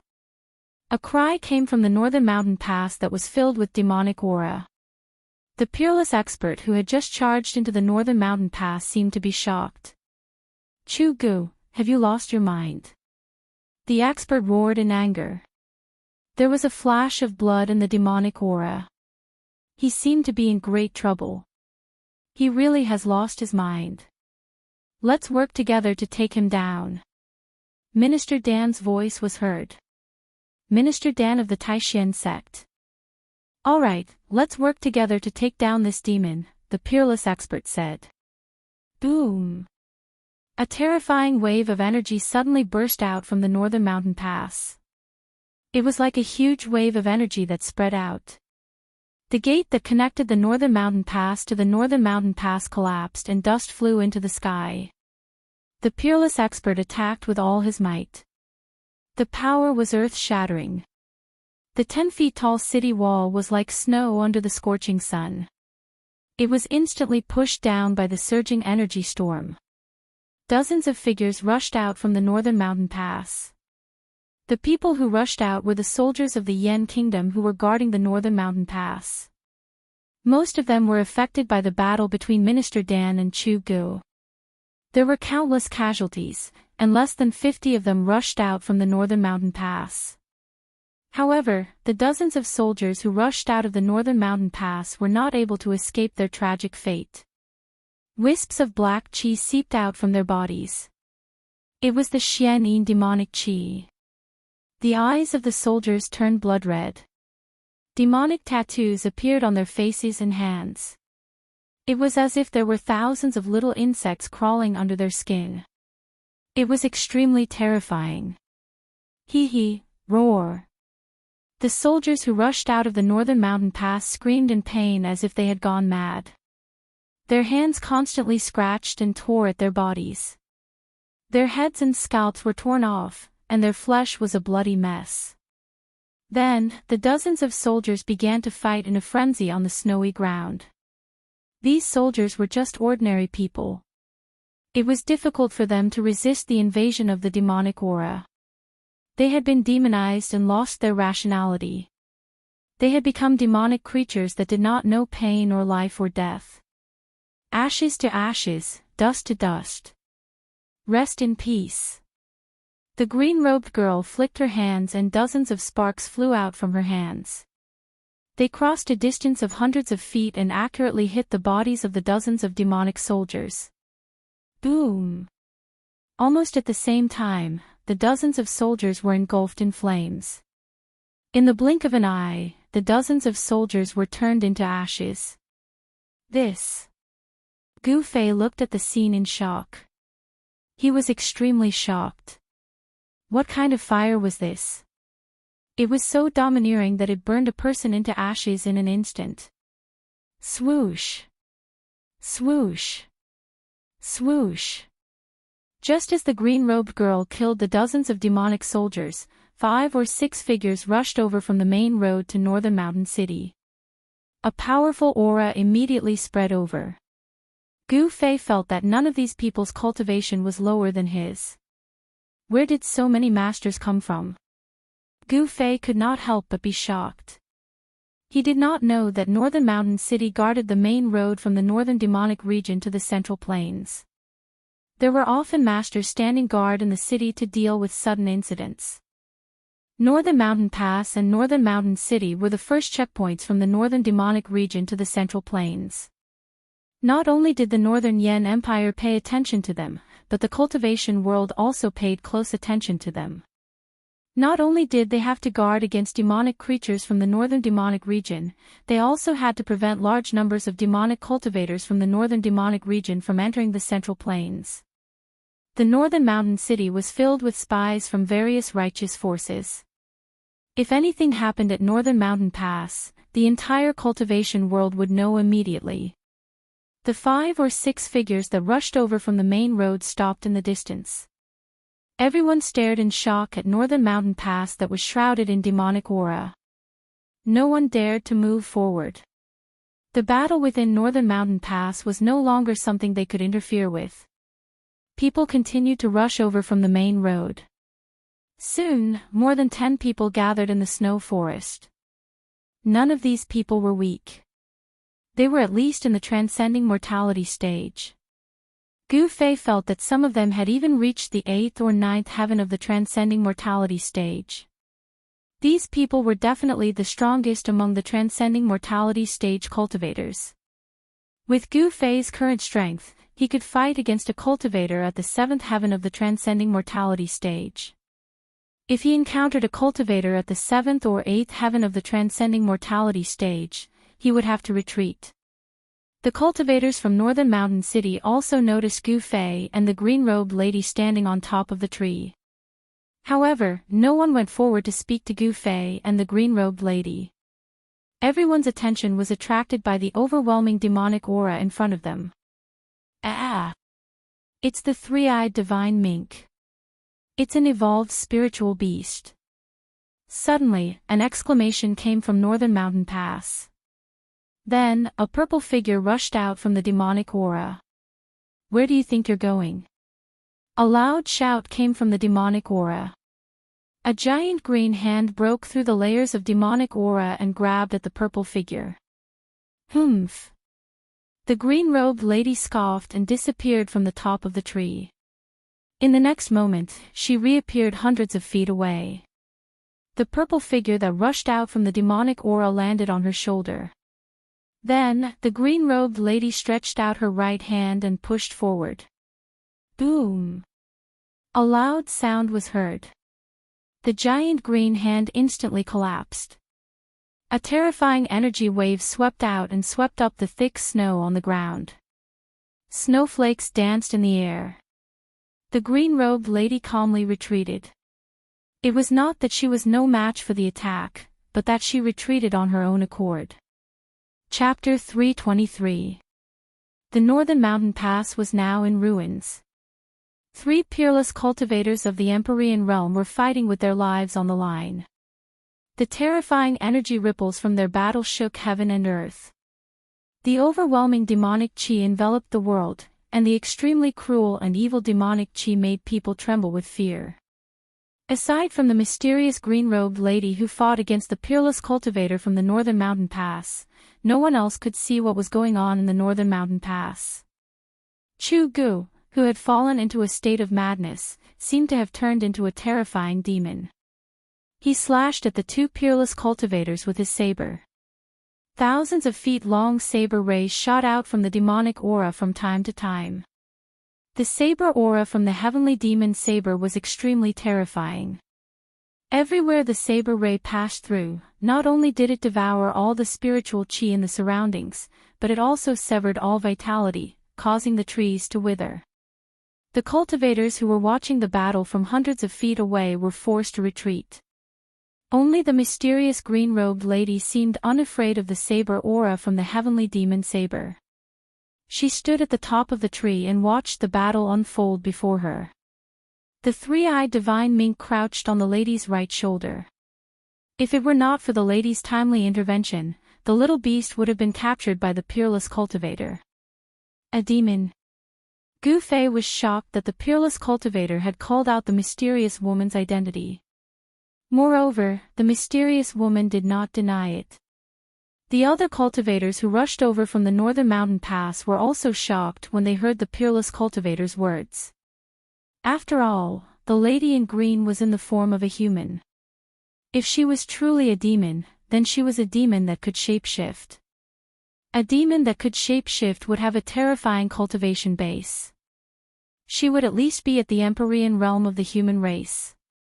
Furthermore, due to the innate advantage of the demon race, they were usually much more powerful than human cultivators of the same level. The mysterious green-robed lady definitely had the strength to intervene in the battle. However, she had no intention of doing so. It was as if she was purely watching the show and had nothing to do with it. Gu Fei found it difficult to defend against the terrifying energy waves that were constantly spilling out from the front. He kept retreating until he was half a mile away from the battle before he felt a little better. The pressure from the peerless cultivator was truly shocking. It was as if a 1,000-pound boulder was pressing down on his heart. It was extremely heavy and oppressive. Gu Fei did not join the cultivators from Biling City. Instead, he stood alone in the snowy forest, paying close attention to the battle before him. After all, Minister Dan was fighting Chu Gu together with that peerless expert. Gu Fei couldn't leave by himself. More and more cultivators appeared in the snow forest.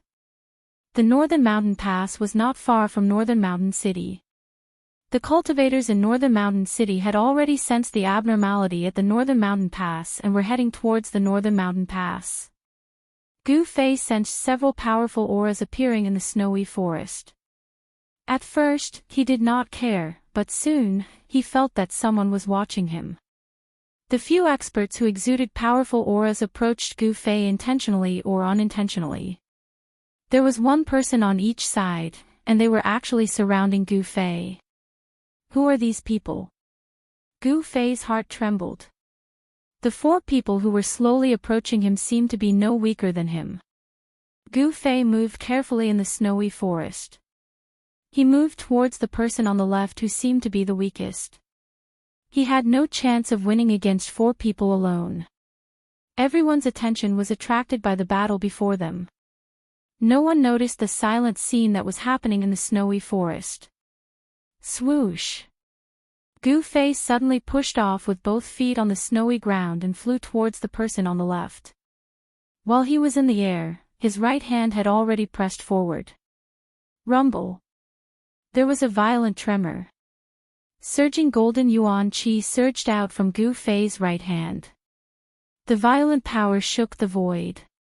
A large golden hand quickly appeared and pressed towards the person. The distance between the two was less than 300 feet. Gu Fei pounced like a tiger pouncing on its prey. In an instant, he pounced more than 200 feet forward, and then when he was less than 4 feet away from the person, he directly struck out with his palm. Gu Fei's movements were extremely fast. The other 3 didn't expect Gu Fei to suddenly be in trouble and were stunned for a moment. By the time they regained their senses, Gu Fei had suddenly launched a palm strike at the person on the left with the weakest cultivation. 1,000 blades and 10,000 swords. That person let out a soft shout. A dazzling golden light burst out from his body, like a sun had fallen into the snowy forest. His hands drew a mysterious trajectory in the void. A golden light spread out, like a golden wave, towards Gu Fei's palm of light. Amidst the surging golden waves, tens of thousands of saber and sword shadows quickly condensed. Like tens of thousands of saber and sword shadows, they fiercely slashed out. Boom! With a loud bang, the endless golden swords and sabers collided with the palm of light. The aftershock spread in all directions, and the trees near the 2 of them were directly shattered into splinters that flew all over the sky. The thick snow on the ground was rolled up by the mighty waves of air, revealing the soil under the snow.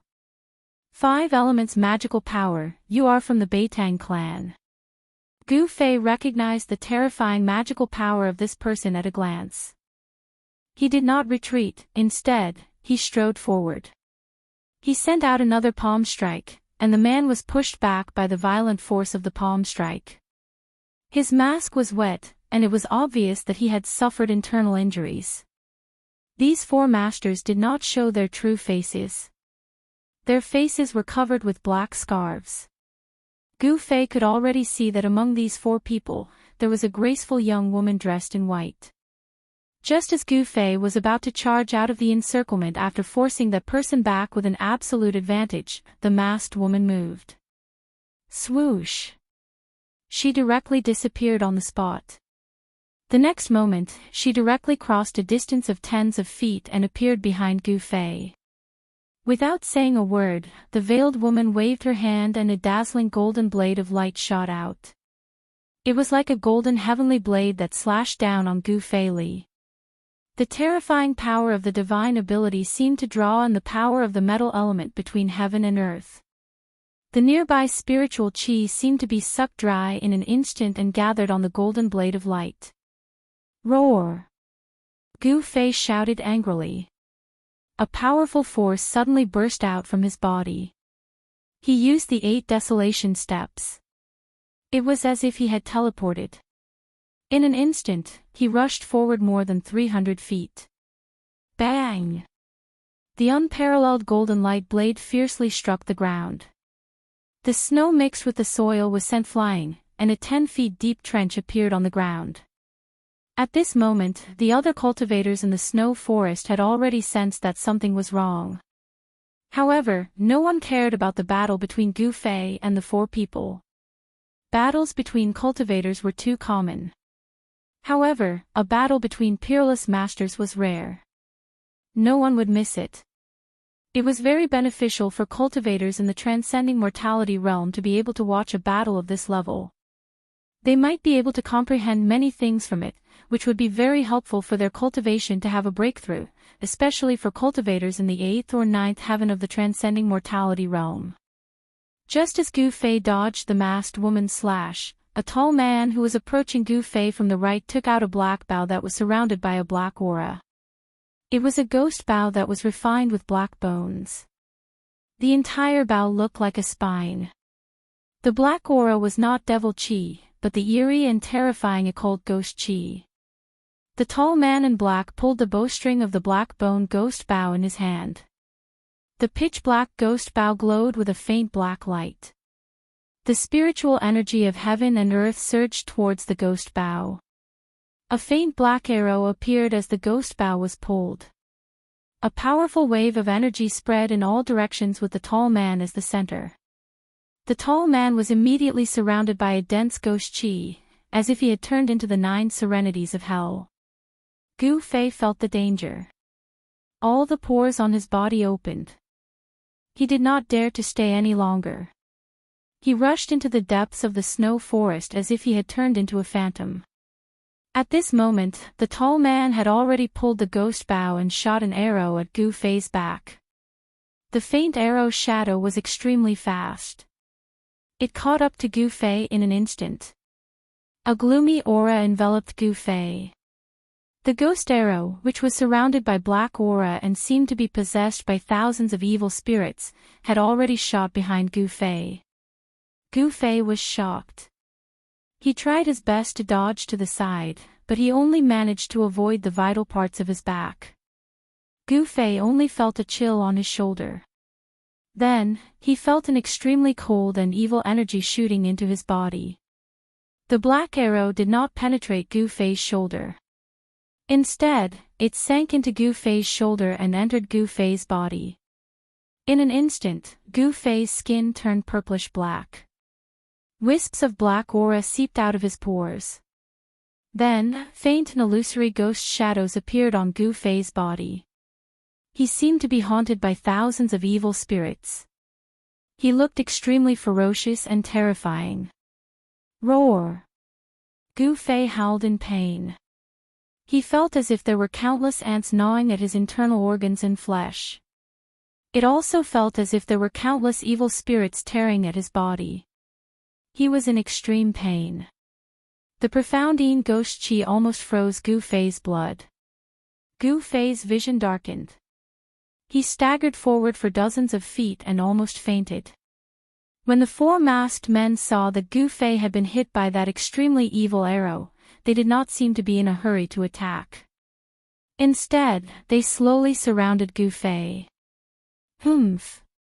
No one who has been hit by the 9 nether black bone bow's 9 nether black bone arrow can survive, the tall man said as he held the ghost bow that was surrounded by black aura.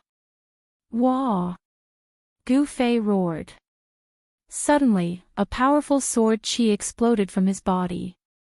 2 rays of purple light shot out from his eyes like 2 sharp swords. The ghost chi all over his body was suppressed by the sword chi. Not good. The tall man was shocked. He retreated and drew his bow. He wanted to shoot another arrow and kill Gu Fei once and for all. However, Gu Fei rushed into the depths of the snow forest like a madman.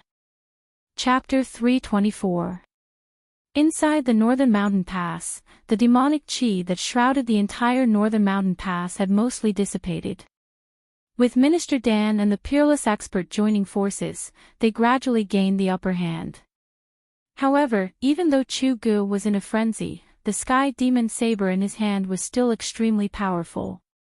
The saber radiance soared thousands of feet into the sky, as if it was going to split the heavens and the earth.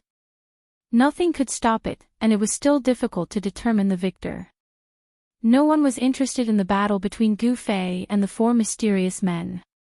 Compared to the battle between the peerless experts, Gu Fei's battle was child's play. No one interfered with the battle between Gu Fei and the four mysterious men. Gu Fei was hit by the arrow shot by the tall man with the demonic bow.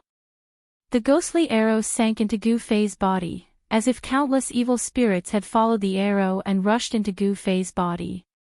It made Gu Fei feel as if thousands of evil spirits were chewing on his flesh and blood, destroying his consciousness. The pain almost made Gu Fei faint. However, he gritted his teeth and endured it. He could not faint. If he did, the four people behind him would definitely catch up to him and his life would be in danger. At the crucial moment, the mysterious essence of the divine weapon that Gu Fei had refined into his qi and blood seemed to be stimulated by the Xian-yin ghost qi that rushed into Gu Fei's body. It automatically released a powerful sword qi that protected Gu Fei's organs and consciousness, allowing him to temporarily stay awake. Gu Fei unleashed the extreme 8 steps with all his might and rushed forward in the snow forest. He had no idea where he was going, nor did he know how long he had been running in the snow forest. He no longer cared about anything in the outside world. There was only one thought in his mind, and that was not to die. If he died, there would be nothing left. As long as he did not die, anything could live. The sun gradually set in the west.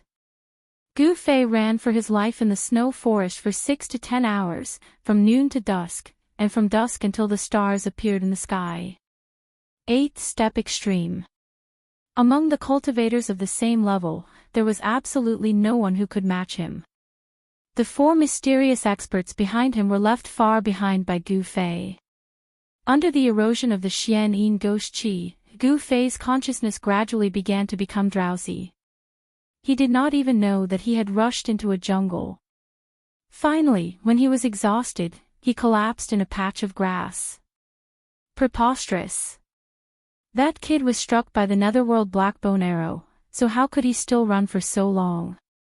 Within the snow forest, 4 figures were following the tracks that Gu Fei had left on the snow. They were moving at an incomparably fast speed on top of the thick snow.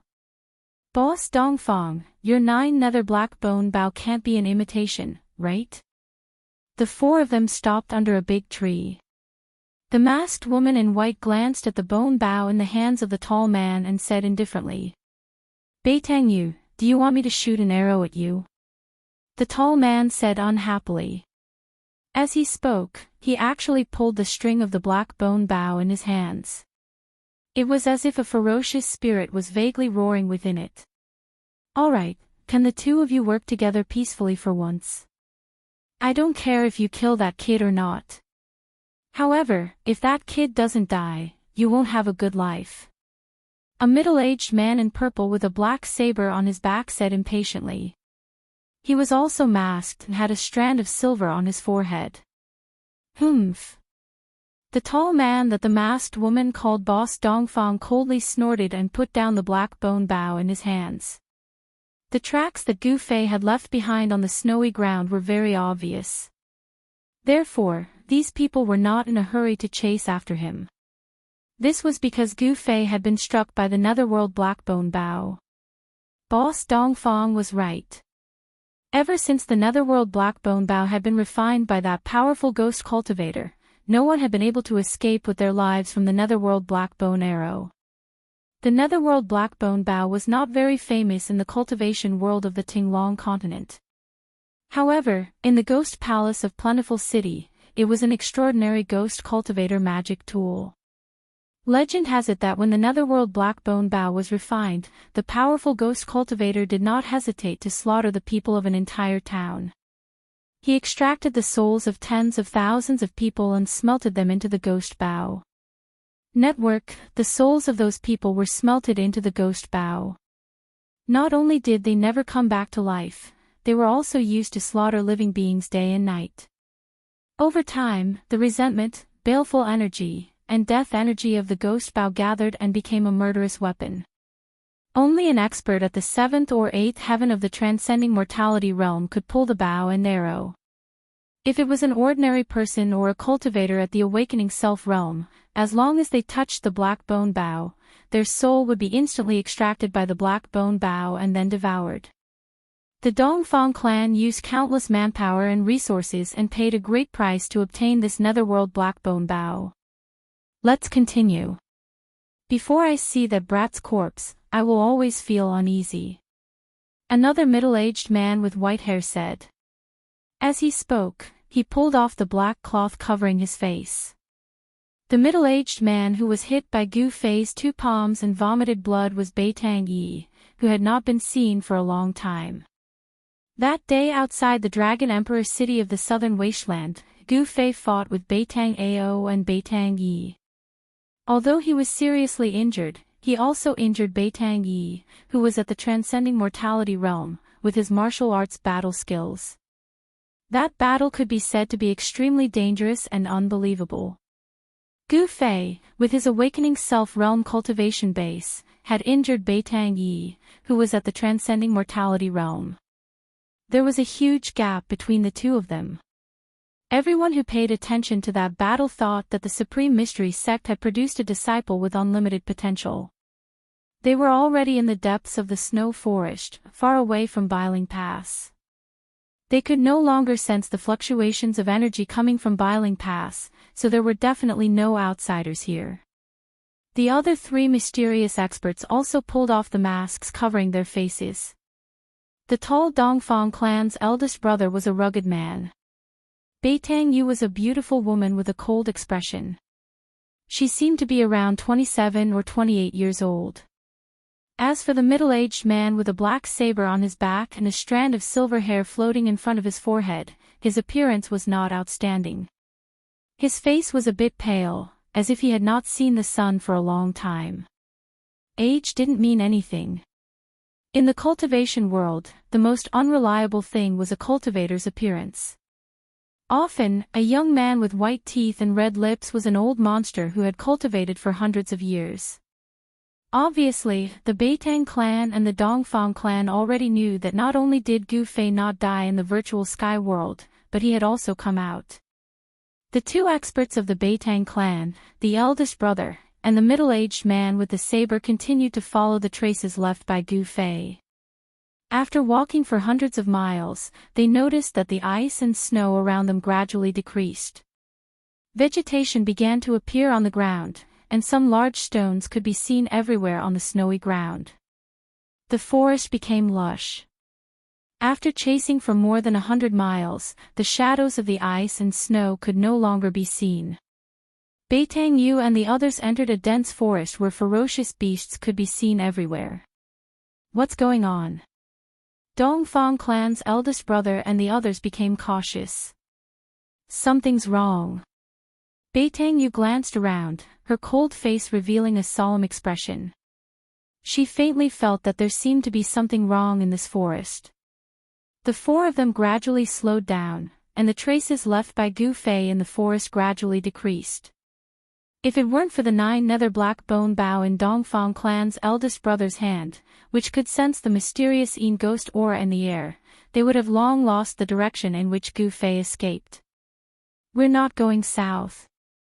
There shouldn't be a forest here, the middle-aged man with the saber said in a deep voice. Everyone was shocked when they heard that. That's right. They weren't going south.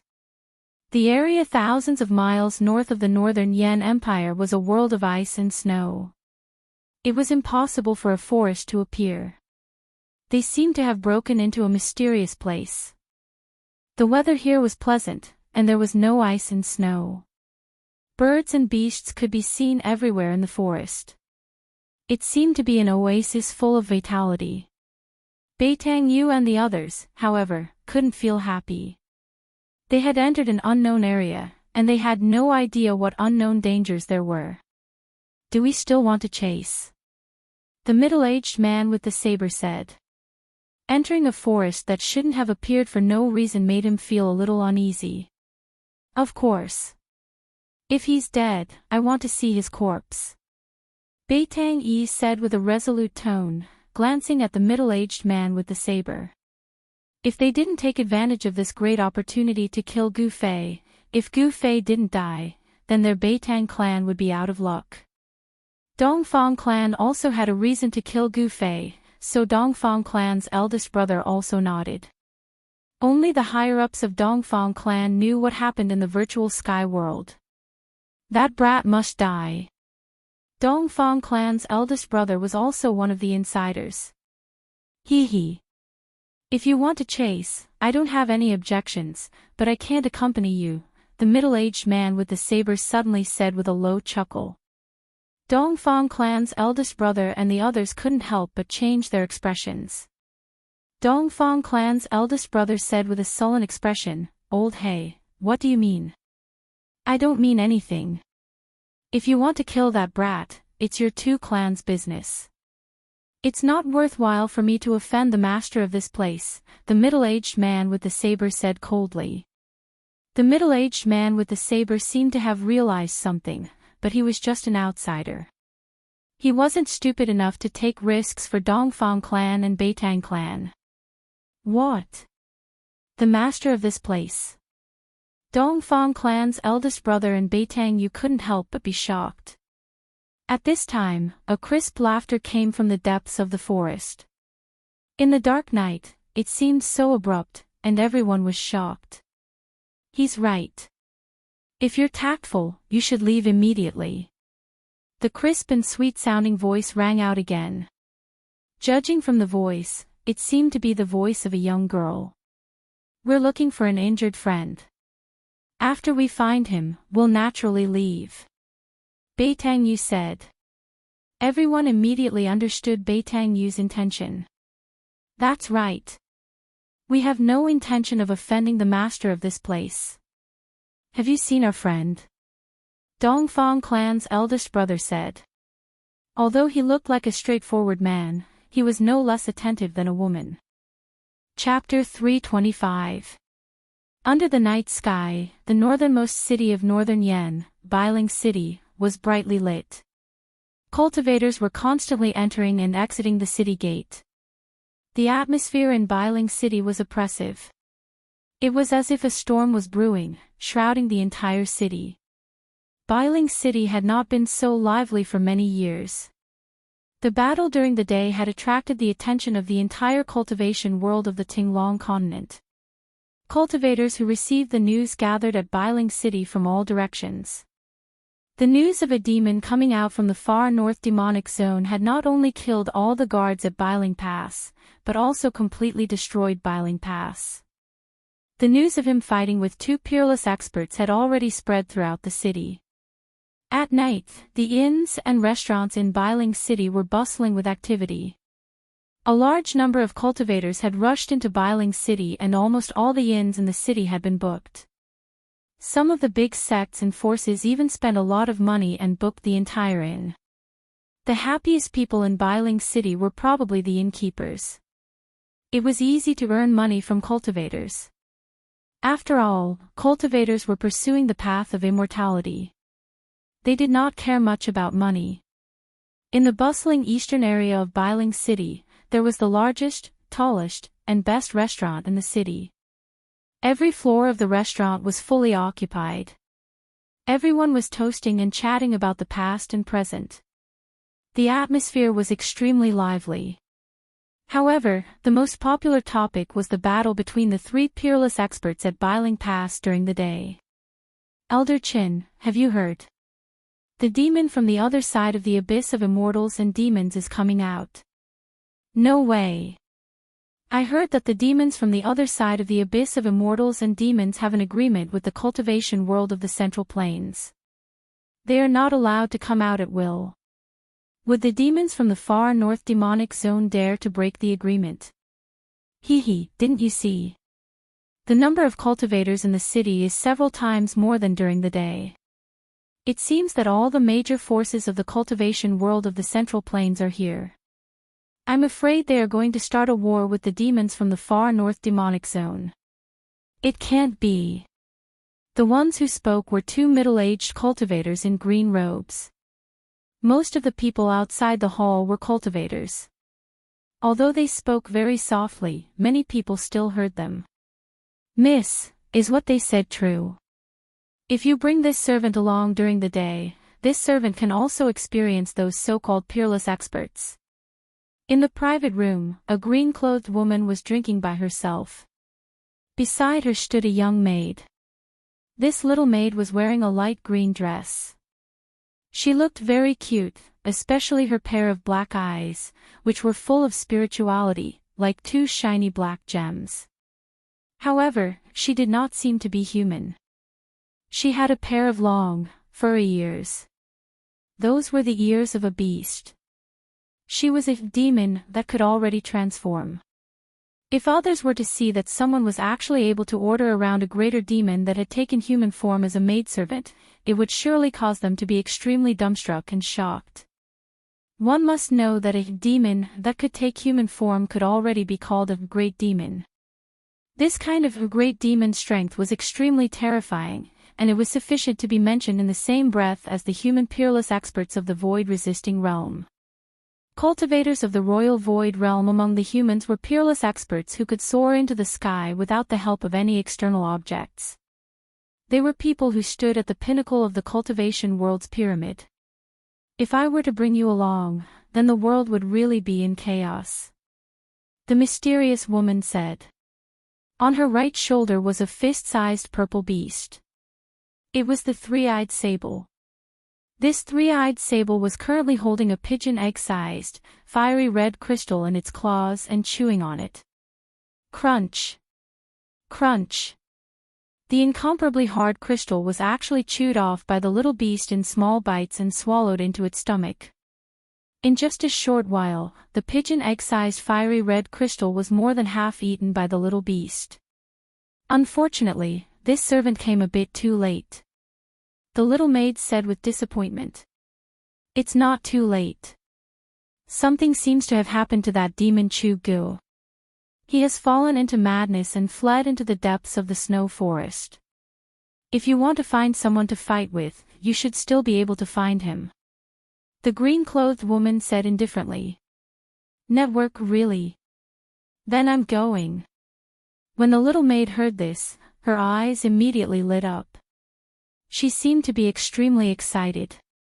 Then, the space distorted and the little maid disappeared from the private room. This little girl's ability to control the void is becoming more and more proficient. It doesn't seem to be a bad thing to let her play with those experts. The green-clothed woman said. Even in the private room, her face was still a blur. She still used her magic power to conceal her true appearance. At this time, she suddenly put down the wine jug in her hand. The faint conversation in the private room next door had attracted her attention. In the private room next door, someone had used a small spell to block out sound. However, this small spell was completely useless against the green-clothed woman. As long as she wanted to, she would definitely be able to hear everyone in the private room. Why haven't Uncle and the others returned yet? Could it be that even the four of them couldn't kill that brat Gufei? A voice sounded from the private room next door. Brother, don't worry. With Uncle and the others here, even if that brat has 3 heads and 6 arms, it will be difficult for him to escape with his life. Another voice sounded, as if comforting the person who had just spoken. The green-clothed woman could hear that although the tone of the second person was calm, it was also slightly nervous. What's going on with you two brothers? My aunt is the person in my Beitang clan who has the highest hope of breaking through to the void-controlling realm in the past 100 years. With her cultivation, could it be that she's still able to let that kid escape? Another person spoke out. Beitang Ao, you should know that if that person doesn't die, our 2 families won't have a good life. The first person who spoke seemed to be a little displeased with the other person's disapproval. Hee, Dongfang Qin, you 2 brothers seem to have formed an irreconcilable enmity with that brat. When he comes back, I'm afraid the first thing he will do is to settle the score with you. It's not my turn yet. Beitang Ao said with a sneer. If it wasn't for the Dongfang brothers adding fuel to the fire, in fact, the enmity between Beitang Ao and his nephew and Gu Fei was not irreconcilable, and it would not have become so irreconcilable.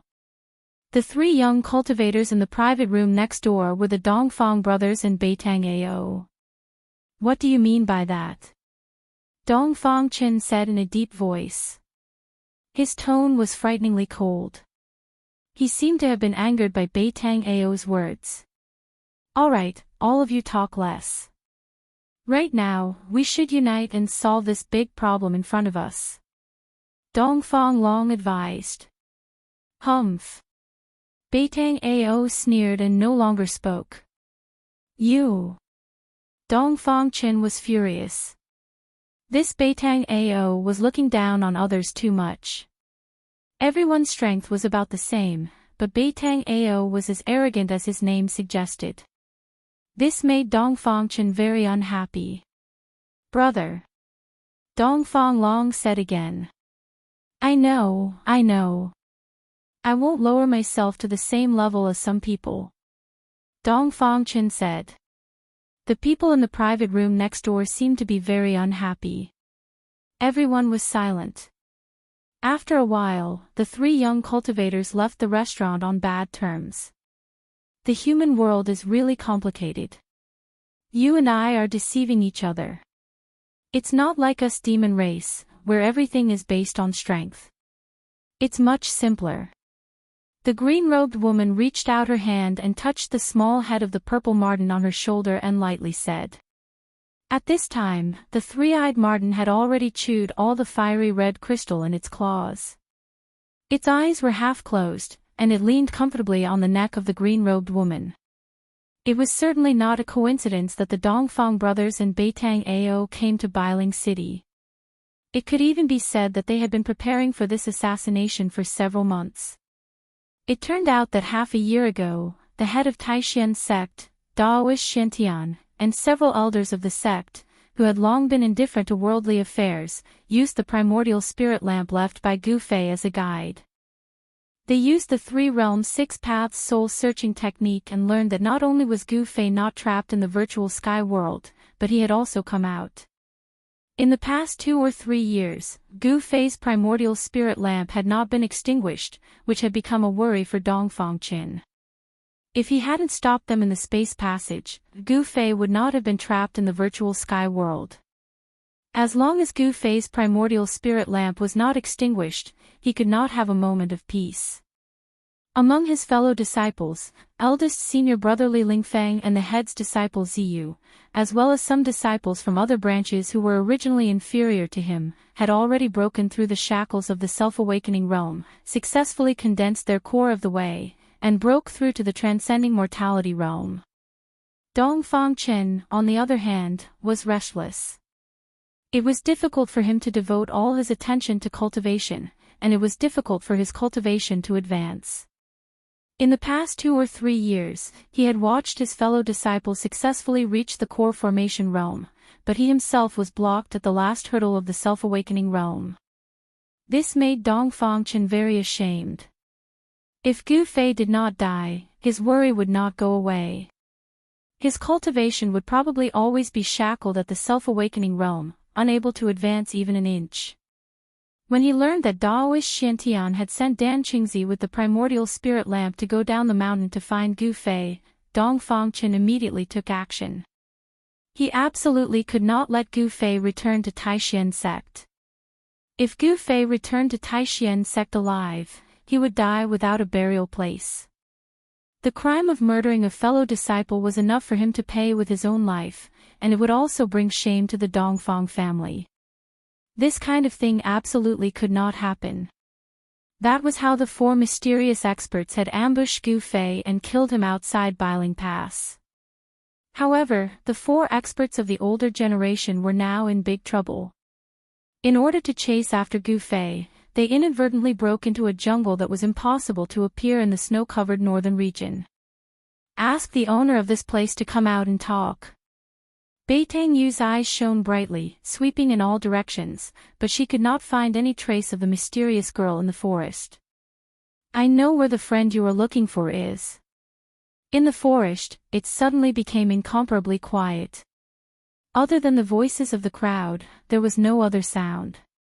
Thank you so much, Boss Dongfang said. They didn't expect things to be so simple. But the mysterious girl in the forest seemed to be a little hesitant. When Boss Dongfang and the others heard this, their hearts jumped. Beitang Yu quickly said, But what? But just now, I seemed to hear you saying that you wanted to kill the friend you were talking about. I am very curious, since it is your friend, why do you want to kill him? The mysterious girl's clear voice sounded in the forest. Chapter 326. You want to deceive me. I'm not that easy to deceive. In the darkness of the night, the girl's clear and melodious voice resounded from within the forest. She seemed to be angry. Please don't misunderstand, Dongfang first brother hastily said. At the same time, he signaled to the three people standing beside him with his eyes. However, Beitang Yu and the others shook their heads. It was difficult for them to detect the location of the mysterious girl in the forest. The mysterious girl's voice seemed to come from all directions. It was erratic, but it was clearly transmitted to the four people's ears. It was as if she was speaking right next to their ears. This was obviously a profound sound technique. The mysterious girl didn't want Dongfang first brother and the others to know where she was. There was no doubt that she was secretly watching Beitang Yu and the others' every move. I didn't misunderstand. The bow in your hand is enough to explain everything, the girl said. I don't welcome you here. You should leave quickly, or else what? Beitang Yu coldly said. She was a proud person and couldn't tolerate others threatening her. Hand over that boy and we will naturally leave. Dongfang first brother couldn't help but tighten his grip on the ninth secret black bone bow. He vigilantly observed the surrounding movements. The Beitang and Dongfang families didn't want to leave because this matter involved too many people. If they didn't handle it well, it would bring great trouble to their families. They couldn't feel at ease until they saw Gu Fei's corpse. Beitang Yu and the others were also on guard. The middle-aged man with the black saber on his back had already stretched his right hand to his back and grasped the hilt of the black saber. He could unsheath the saber at any time. Very good. Since you don't want to leave, then you can play with my pet. As soon as the girl finished speaking, a whistling sound resounded in the forest. This whistling sound seemed to follow a certain rhythm. It was sharp, but not ear-piercing. Listening to it gave people a comfortable feeling. Roar! Roar! As the whistle rang out, a deafening roar immediately rang out in the originally quiet forest. The roar was so close that it sounded like it was about to explode. An intense baleful aura suddenly erupted from all directions, sweeping towards Beitang Yu and the others. They seemed to have been surrounded by countless ferocious beasts. Sensing the aura of the ferocious beast that suddenly appeared, everyone's expression changed greatly, and they were extremely shocked. They were unable to understand how the young woman in the dark was able to do all this. Why was she able to hide so many fierce beasts in the nearby forest, but they couldn't sense any of them at all? This seemed to be an impossible thing. The surrounding beasts seemed to have appeared out of thin air. Pang!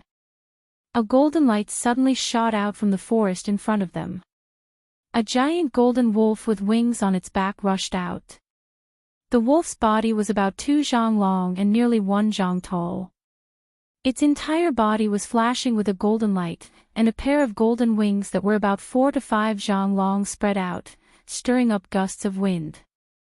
The golden fur flickered with a sparkling luster, as if it was cast out of gold. A bizarre energy fluctuation flowed on it, and a terrifying ferocious might spread out from the giant wolf's body. After the golden divine wolf rushed out, its pair of ferocious and flickering bloody eyes never left Beitang Yu and the others. Danger shrouded them. Humph. Beitang Yi sneered, then he took a step forward and directly threw a punch forward. A golden spiritual light surged out from his fist and rushed towards the golden divine wolf. At the moment when Beitang Ao threw his punch, the grass and trees beside him were instantly crushed by the powerful force. Although everyone was unwilling to fight with the mysterious young woman who had not shown herself since the beginning, the current situation didn't allow them to do nothing. Awoo! The golden divine wolf let out a long howl towards the sky, then it turned into a golden light and soared into the sky, avoiding Beitang Yi's golden fist. The forest below was destroyed in an instant, and branches and leaves fluttered in the air. The golden divine wolf in the sky opened its mouth and fiercely spouted a dazzling golden light towards Beitang Yi below. The golden light emitted a powerful energy fluctuation. When Boss Dongfang and the others saw this, they were immediately startled. Quickly disperse. Swish. Swish. Swish.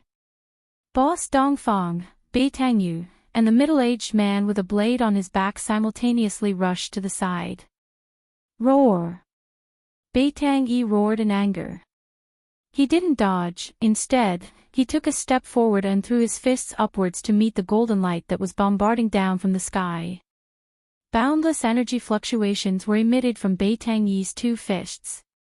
Using the 5 elemental divine ability, he aroused the power of the metal element among the 5 elements.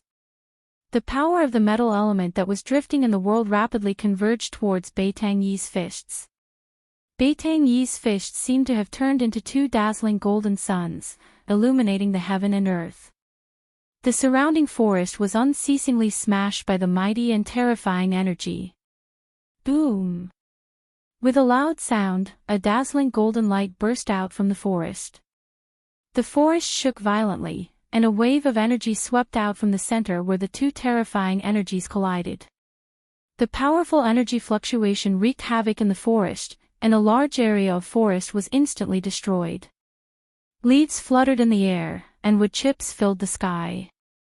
Under the cover of the burst of golden light, Beitang Yu and the others, who were a step ahead to dodge, saw the terrifying figures in the nearby forest.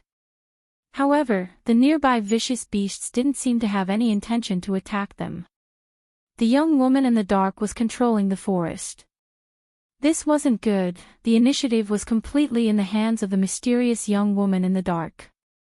Rumble. The ground under Beitang Yi's feet shook violently. The soil cracked and collapsed downwards, and a huge pit appeared in the forest. The golden divine wolf was blasted into the sky. Everyone be careful. Dongfang Big Brother shouted loudly. At the same time, a formidable magical power fluctuation gushed out from his body, and an ancient bronze battle armor appeared on his body. Hand over that person, I don't want to hurt you. Dongfang Big Brother shouted in a deep voice. He knew that the mysterious young woman in the dark was watching their every move. The feeling of being spied on in the dark was very bad. Humph. Boasting shamelessly, do you think that you can hurt me just because you have that ghastly big bow in your hand? The young woman's voice resounded again, and her words were filled with disdain. Awoo! At this time, a world-shaking wolf howl resounded from the sky. A terrifying energy fluctuation came down from the sky, shaking the heaven and earth. The golden divine wolf seemed to be an ominous beast of metal element, and it could manipulate the power of metal element. The huge divine wolf was emitting a dazzling golden light. The divine wolf turned into a golden rainbow and pounced towards Beitang Yi, who had just walked out of the big pit. Even Beitang Yu and the other experts were startled by its fiendish aura. This divine wolf wasn't simple. If it hadn't torn apart thousands of living beings, it wouldn't have been able to form such a fiendish aura. At this time, Dongfang Big Brother, who was standing on the top of the tree, pulled the 9 nether black bone bow in his hand. Black mist curled up around it, and endless profound ghost energy erupted from the black bone bow. As the 9 nether black bone bough was gradually pulled, the nearby spiritual energy began to crazily converge towards the 9 nether black bone bough, and it was quickly transformed into profound ghost energy. The spiritual energy here, at this time, everyone felt that the spiritual energy in this part of the forest seemed to be denser compared to other places. The spiritual energy converging towards the 9 nether black bone bough had condensed into a visible spiritual energy flow. A forest had appeared in the world of ice and snow in the north, and the nearby spiritual energy was so dense. Could it be that a spiritual vein was being nurtured under the ground here? Endless spiritual energy converged towards the 9 nether black bone bough, and was transformed into endless profound ghost energy. A black arrow condensed on the bowstring. Black mist lingered around Dongfang Big Brother's body, and it seemed as if there were thousands of ghosts and evil spirits faintly appearing. The ghostly shadows collided, and the entire 9 nether black bone bough emitted a jet-black radiance. The pitch-black bone body emitted a frightening fluctuation that caused one's heart to palpitate. At this time, Beitang Yi's loud shout came from the side. The golden divine wolf had already descended from the sky like a golden meteor, and fiercely pounced towards Beitang Yi. Die! Beitang Yi threw a wild punch towards the golden divine wolf that was pouncing down from the sky. The wind was vast and mighty, and the golden radiance was like a wave that soared into the sky. The imposing manner was vigorous and unstoppable. The golden divine wolf that was pouncing down fiercely flapped its wings forward. Streaks of sharp golden radiance immediately shot out, and collided with Beitang Yi's vast fist energy with a loud rumble. A ball of golden radiance like the scorching sun burst out in the sky, and illuminated the entire mountain forest in a golden color. Beitang Yi's feet fiercely stomped on the ground, and at the same time, he shattered the ground. His figure transformed into a streak of golden light, and directly pounced towards the golden divine wolf that was flying backwards in the sky. His right arm was like a heavenly blade, and a several-meter-long golden radiance swept across the sky diagonally towards the golden divine wolf. Awoo! The golden divine wolf let out a long howl, and dodged the several-meter-long golden radiance with lightning speed. A pair of golden and dazzling claws fiercely clawed towards Beitang Yi's chest. Beitang Yi didn't dodge, and directly chopped towards the wolf's head with a knife hand. Screech! The golden divine wolf's sharp claws instantly tore the clothes in front of Beitang Yi's chest to shreds, and Beitang Yi's knife hand also blasted on the wolf's head without any fuss, and actually emitted the sound of metal colliding. Beitang Yi only felt that his knife hand had chopped on a piece of godly steel, and was unable to cause any substantial damage to the golden divine wolf. The golden divine wolf's claw didn't injure Beitang Yi at all. The golden divine wolf and Beitang Yi both flew backwards. Golden wolf and Beitang Yi flew backwards. Beitang Yi didn't have the ability to fly, so he slowly descended from the sky. That golden divine wolf was very extraordinary, and it seemed to be a mutated species. It was actually able to fight endlessly with a transcending mortality realm expert, and it didn't even fall into a disadvantageous position. What made Beitang Yi, Boss Dongfang, and the others feel a chill in their hearts was that there seemed to be a lot of vicious beasts like the golden divine wolf in the surroundings. If those vicious beasts in the vicinity were to swarm them together, Boss Dongfang and the others could only escape. So, Boss Dongfang shot an arrow, but he didn't shoot in a certain direction. Instead, the ghost arrow, which was shrouded in black energy, soared into the sky. At this moment, a purple figure appeared beside a figure that was lying in the grass a few hundred meters away from Beitang Yi and the others. Chapter 327. Under the moonlit night, in the forest, a golden beast silhouette was fighting against Beitang Yi. The winged golden divine wolf was incomparably valiant. Its body, which seemed to be cast from gold, was emitting waves of incomparably fierce baleful aura. The golden battle wolf could also control the power of metal between heaven and earth. Its physical body was extremely powerful, and as it constantly bombarded Beitang Yi, a large area of the forest was constantly being destroyed by the powerful explosion. The golden light illuminated the heaven and earth. Beitang Yu and the middle-aged man with a black saber on his back were standing on top of a tree. They nervously swept their eyes over their surroundings. The shadows of the beasts in the forest were emitting powerful fluctuations, which made them feel uneasy.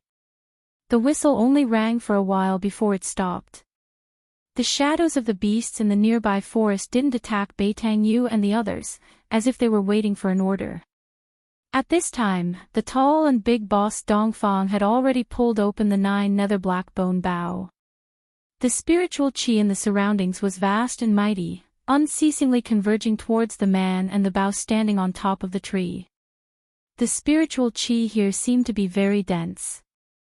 The spiritual qi that was converging towards the man and the bow had even formed a visible spiritual qi flow.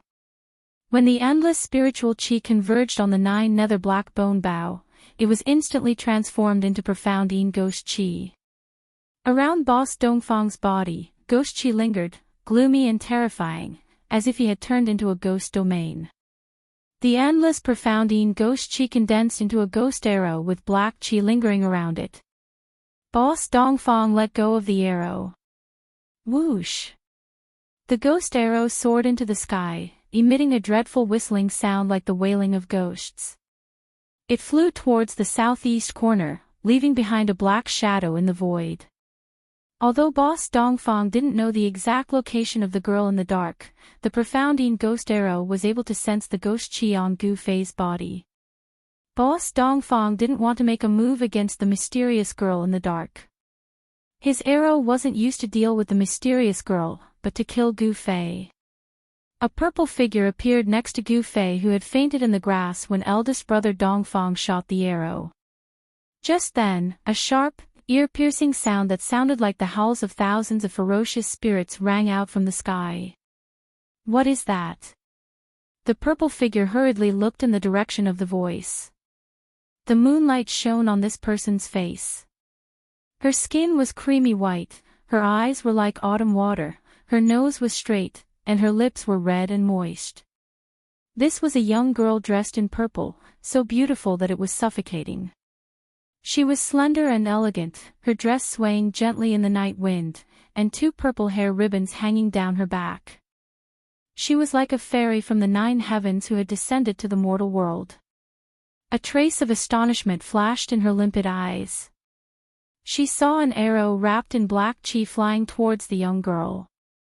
Humph! Those people are quite capable to be able to detect my position. A crafty smile appeared on the young girl's beautiful face. Actually, the purple-robed girl did not know that Boss Dongfang's arrow's target was not her. Gu Fei's life was not fated to end. If the purple-robed girl had not been by his side, he would not have been able to avoid Boss Dongfang's profound ghost arrow in his unconscious state. Even a peerless cultivator of the Imperial Void Realm would not be able to withstand 2 arrows in a row. The profound ghost arrow was extremely fast. In an instant, it had flown close to the young girl. An eerie and terrifying aura rushed towards them, blowing the young girl's beautiful hair like a waterfall.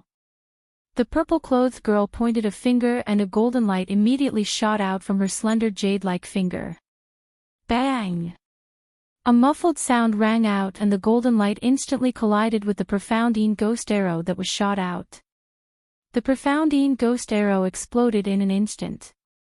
The terrifying profound ghost qi, in an instant, condensed into thousands of faint and illusory arrow silhouettes and shot towards the purple-robed girl and Gu Fei. One arrow silhouette had split into thousands of arrow silhouettes. This Boss Dongfang was quite impressive. The arrows that he had shot were not simply energy arrows that contained powerful profound ghost qi. Without a doubt, this arrow had been infused with his arrow will. Damn it! The purple-robed girl frowned and a trace of displeasure flashed across her face. Then, she formed a seal with her hand and a large green net flew out from her body. It instantly unfolded and wrapped upwards.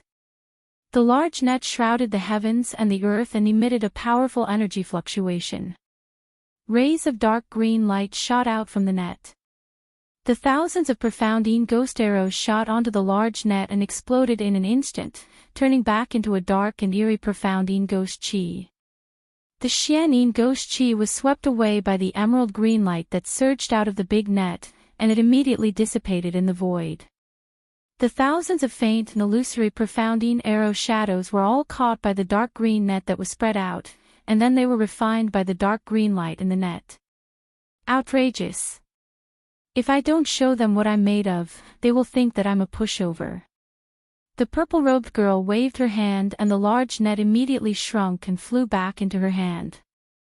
After keeping the large net, the purple-robed girl took out a purple jade whistle and blew it. Roar! Roar!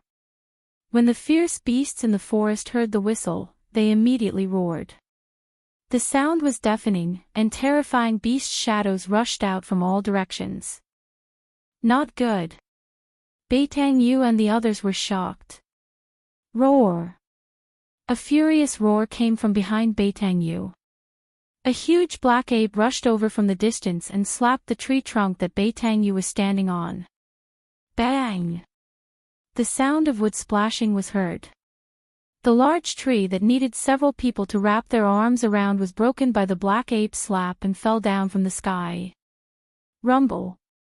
The large tree smashed into the forest, causing the ground to tremble. Branches and leaves fluttered in the air and the forest became chaotic. Swish! Beitang Yu leaped to the top of another big tree the moment the tree fell. This black ape had extraordinary strength. Even Beitang Yu was secretly startled. It must be known that the black ape only used the strength of its body to break the tree. The middle-aged man with the black saber on his back had his right hand fixed on the saber hilt the moment the fierce beasts appeared. At this time, a big golden bird was staring at him. This big bird looked like the legendary divine beast, the golden-winged roc. It had golden feathers, golden claws, and even its eyes seemed to be golden. Of course, if it really was a golden-winged roc, Beitang Yu and the others would have already been torn to pieces. The huge golden bird flew like a bolt of golden lightning, moving quickly in the sky. Shwa! The big golden bird instantly approached the middle-aged man and a pair of sharp claws directly grabbed the top of his head. The claws looked like they were cast from gold and were suffused with a layer of golden light. If the claws hit him, it would definitely leave a few bloody holes on the top of the middle-aged man's head. Evil beast! The middle-aged man cursed and quickly dodged to the side. Clang! The black saber was instantly unsheathed and slashed towards the flying big golden bird. Pang! The air in front of the middle-aged man instantly exploded. A black saber light rushed out from his hand for hundreds of feet, as if it wanted to split the world into two halves. Under the black saber light, the trees collapsed one after another. Gwaw!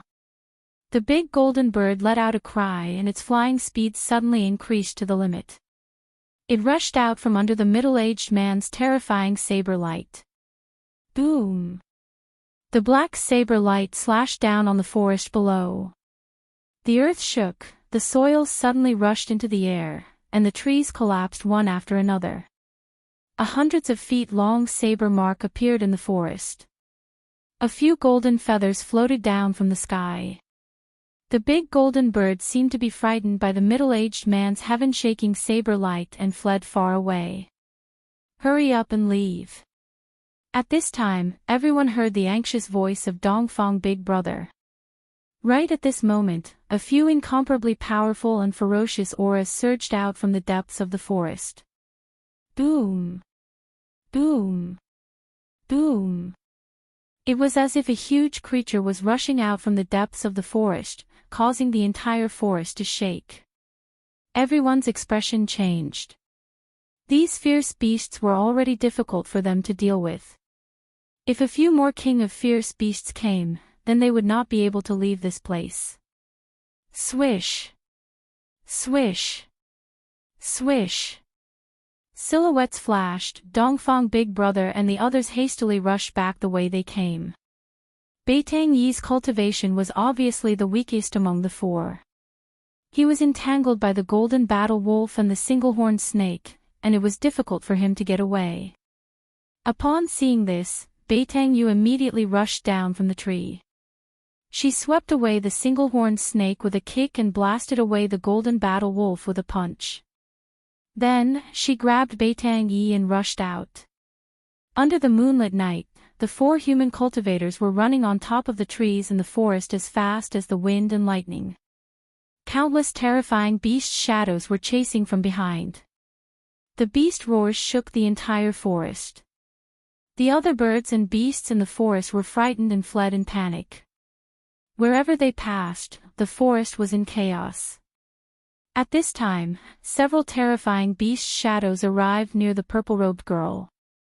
They were hidden in the shadows of the forest. Each beast shadow was emitting a fiendish aura that could make one's heart palpitate. This was the frightening fiendish aura that could only be formed by slaughtering thousands of creatures. In this forest, there were obviously several terrifying vicious beast kings. And these vicious beast kings seemed to have been summoned by the purple-robed girl's whistle. The purple-robed girl stopped whistling. Then, she turned her head to look at Gu Fei, who had fainted in the underbrush. She saw that Gu Fei's body was shrouded in a black aura. His skin had turned into a purple-black color. If one looked carefully, they could see that there seemed to be something moving under Gu Fei's skin. Faint and illusory ghost shadows constantly appeared on Gu Fei's skin. His body was emitting a gloomy aura. Tiny black ice particles were forming around his body. It's hard to imagine that a person could not die even after thousands of ghosts and spirits rushed into his body. I have to take him back and study him. The purple-robed girl touched her chin and muttered to herself. After pondering for a moment, she whistled to summon the golden bird. Then, she jumped on the bird's back. The golden bird grabbed Gu Fei, who was lying in the underbrush. It flapped its golden wings and soared into the sky, flying toward the depths of the forest. The terrifying beast shadows that were hidden in the shadows of the forest also quickly disappeared into the forest. Chapter 328. After Beitang Yu and the rest ran for a few dozen miles, they felt that the surrounding temperature was dropping rapidly. Ice and snow gradually appeared in their line of sight, and the countless beasts that were chasing them no longer chased them. They seemed to be roaring as they retreated.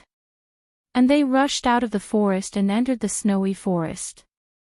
After running for a few dozen miles, they finally stopped on a snowy slope. What's going on? Why is there such a place here, and we didn't even know about it beforehand? The blade-carrying middle-aged man said with lingering fear. I think that there should be a spiritual vein under the ground there. Beitang Yu said. Spiritual vein. Everyone was shocked as they looked at Beitang Yu in disbelief. But thinking about it, it made sense. In the northern part of the Northern Wei Empire that was covered in snow, there was a forest that could only be found in a warm climate. Thinking about this, the eyes of Dongfang first and the rest lit up. Spiritual veins. Places with spiritual veins were all spiritual lands with abundant spiritual energy. Cultivating in such a place would definitely yield twice the results with half the effort. Everyone knew what a spiritual land meant to an entire clan or sect. One had to know that spiritual lands with spiritual veins in the Tinglong continent had long been occupied by the major powers. Some of the highest-grade spiritual lands even had caves opened up in them. Spiritual lands or caves were the foundation of a sect, a family, or a power. Only with a foundation could one develop. Furthermore, cultivating in a spiritual land or cave with abundant spiritual energy was definitely faster than cultivating in other places. As a result, the sects and forces with spiritual lands or grotto heavens had an absolute advantage over those without. Cultivators who came from spiritual lands or grotto heavens were often stronger than their peers. Let's go back and think about it. Dongfang first looked at the other three and said. Although his tone was calm, it was difficult to conceal the excitement in his heart. There was no power that would not be tempted by a newly discovered spiritual land. All right. Beitang Yu and the rest nodded their heads and quickly disappeared into the snowy forest. At this time, what they needed to do was to send this news back to their families. The situation had already developed beyond their control, but there was no doubt that the Dongfang and Beitang families, as well as the forces behind the blade-carrying middle-aged man, would all send their true experts here. With the appearance of the spiritual land and Chu Gu slaughtering his way out of the far north demonic domain, it was destined that the Northern Wei Kingdom would no longer be peaceful. The truly powerful experts would gather in the northern reaches, and the competition between them would be incomparably intense. However, everything that was about to happen seemed to have nothing to do with Gu Fei for the time being.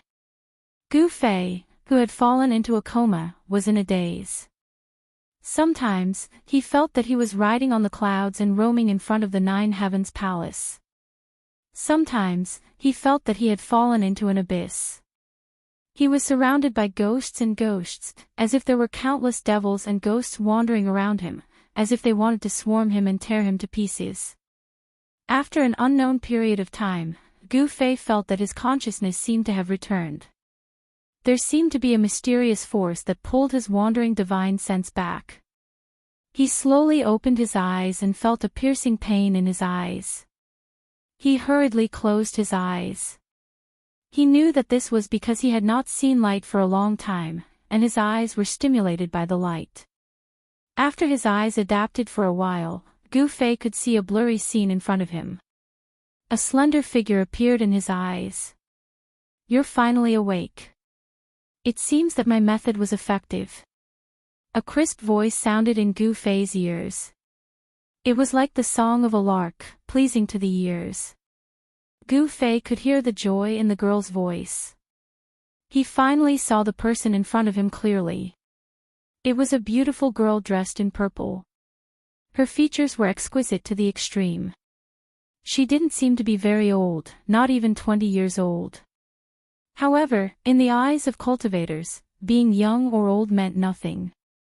Only having great strength was the most practical. "Who are you?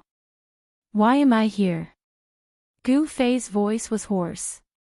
It was as if he was walking in the desert and was extremely thirsty. "He, my name is Yenner. This is the secret realm of the Dan Ding." When the girl saw that Gu Fei had regained consciousness, she seemed to be very happy. It was as if she had done something very interesting. "Secret realm of the Dan Ding. Where is this place? I've never heard of it." Gu Fei quickly searched his mind. However, he couldn't remember such a place in the Tinglong continent. I already said it's a secret realm. If everyone knew about it, it wouldn't be a secret realm. The girl dressed in purple, Yenner, said as she sat on a chair at the side. When Gu Fei saw the chair she was sitting on, he couldn't help but show a hint of surprise in his eyes.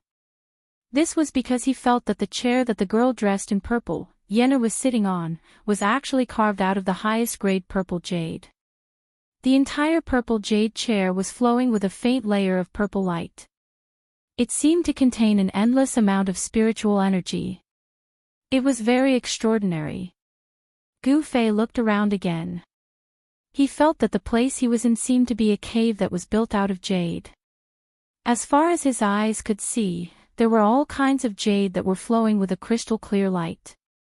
The space wasn't big.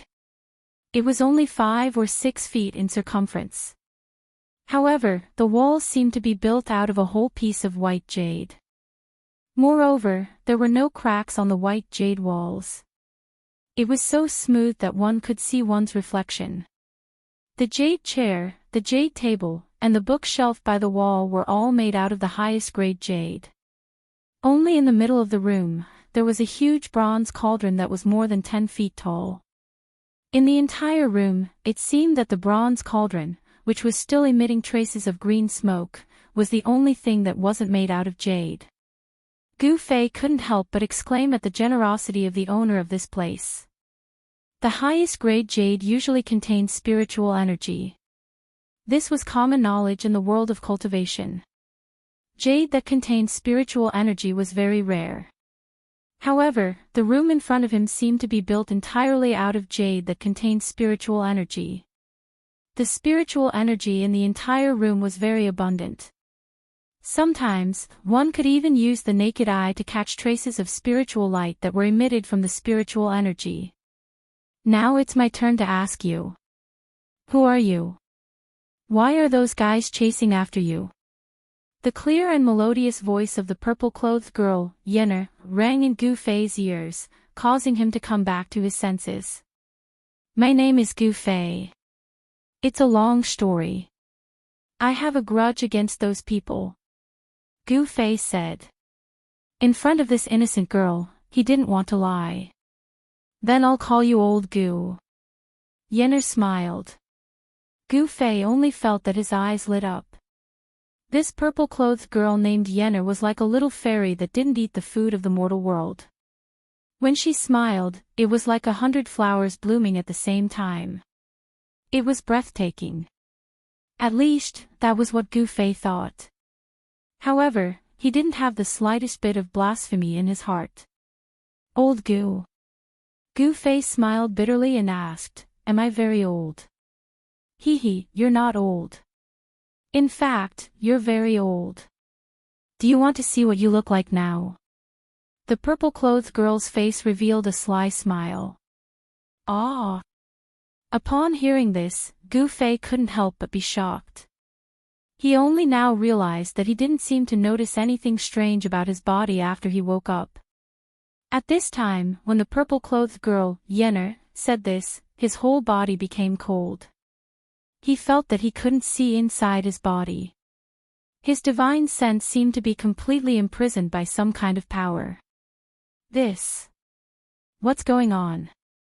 He hurriedly looked at his body, and when his gaze landed on his arm, he was shocked. The skin on his arm was shriveled like the skin of an orange that had lost all of its moisture. It was wrinkled and shriveled. Not only his arms, but even his body was in the same condition. He was like an old man who was about to die. His body seemed to have aged to the extreme. At this time, the purple-clothed girl, Yennefer, handed over a bronze mirror. How could this be? When Gu Fei saw his reflection in the mirror, his heart was shocked to the extreme. He was so excited that he almost fainted again. Gu Fei couldn't believe it. His reflection in the mirror was actually a white-haired old man. The wrinkles on his face were like ravines, filled with the traces of time. It was as if hundreds of years of his lifespan had been taken away and he had become a skinny old man. No wonder the purple-clothed girl called him Old Gu. It turned out that he was really old, the kind that couldn't be any older. Why is this happening? Gu Fei excitedly asked Yennefer. This girl in front of him definitely knew what had happened to his body. He wanted to know the reason. Only by knowing the reason could he solve the problem. Yennefer said, There are countless evil spirits rushing into your body. If I didn't use the 18 soul-suppressing nails to suppress the evil spirits in your body, your blood would have been devoured by the evil spirits in your body. Your blood would have dried up and you would have died. That arrow. Gu Fei recalled that he had been struck by the arrow shot by the man with the ghost bow. What a vicious fellow. You and I cannot exist under the same sky. Gu Fei had never wanted to take revenge on a single person, or a group of people. Right now, he wanted nothing more than to kill his way to the Dongfang and Beitang families and completely erase these two cultivation worlds from this world. The people of the Dongfang and Beitang clans had repeatedly tried to harm him, causing Gu Fei's anger to soar to the 9 heavens. The hatred in his heart was so great that his eyes had turned red. You look so scary. Yennefer couldn't help being alarmed when she saw Gu Fei's current appearance. I'm sorry. Gu Fei realized he had lost control and slowly calmed down. But he swore to himself that he would definitely take revenge for this. Only then did Gu Fei realize that his body was actually pierced by 18 pitch-black iron nails. Each iron nail was the size of a chopstick and was deeply embedded in his body. Only a very short section of it was exposed outside his body. Gu Fei felt as if his body had become numb. He couldn't feel any pain, and he didn't even know what 18 soul-suppressing nails were. It was clear that the 18 soul-suppressing nails had suppressed the evil power of the profounding ghost arrow, but at the same time, they had also completely sealed his divine sense. Actually, you don't need to be too sad. You still have a chance to recover. Yenner said. Chapter 329. Danding School was a sect that had long disappeared from the world of cultivation. It was a branch of Taoism. Legend had it that after the Great War between Taoists and demons 1,000 years ago, Danding School began to decline until it completely disappeared from the world of cultivation. From then on, Danding School became history. No one knew that Danding School would discover a spiritual land in the Northern Land. Later on, they moved to the Northern Land and established a Danding paradise. Danding School became a secluded sect. During his conversation with Yenner, Gu Fei learned some things about Danding School. Danding School was a sect that entered the Tao through pill cauldrons. This sect was best at alchemy. Using elixirs, they refined miraculous elixirs that could help cultivators increase their cultivation and help them break through the shackles of cultivation. Elixirs could allow people to be reborn. It could allow those who could not cultivate to enter the ranks of immortal cultivators. It could allow the stupid to become smart, and it could allow the dying to be reborn. The Tao of Pill Cauldron was a heaven-defying technique. Elixirs and elixirs could make the impossible possible. According to Yenner, she was already the last successor of the Pill Cauldron Gate and also the owner of the Pill Cauldron Heavenly Abode. Her cultivation shocked Gu Fei as she was about to break her core and condense her nascent soul. Moreover, Yenner's real age was only in her early 20s. Due to the help of the elixirs left behind by her master, her cultivation base had increased very quickly. However, the result of this increase in cultivation base was that her realm was not very stable. Apart from Yenner, there was no one else in Danding Paradise.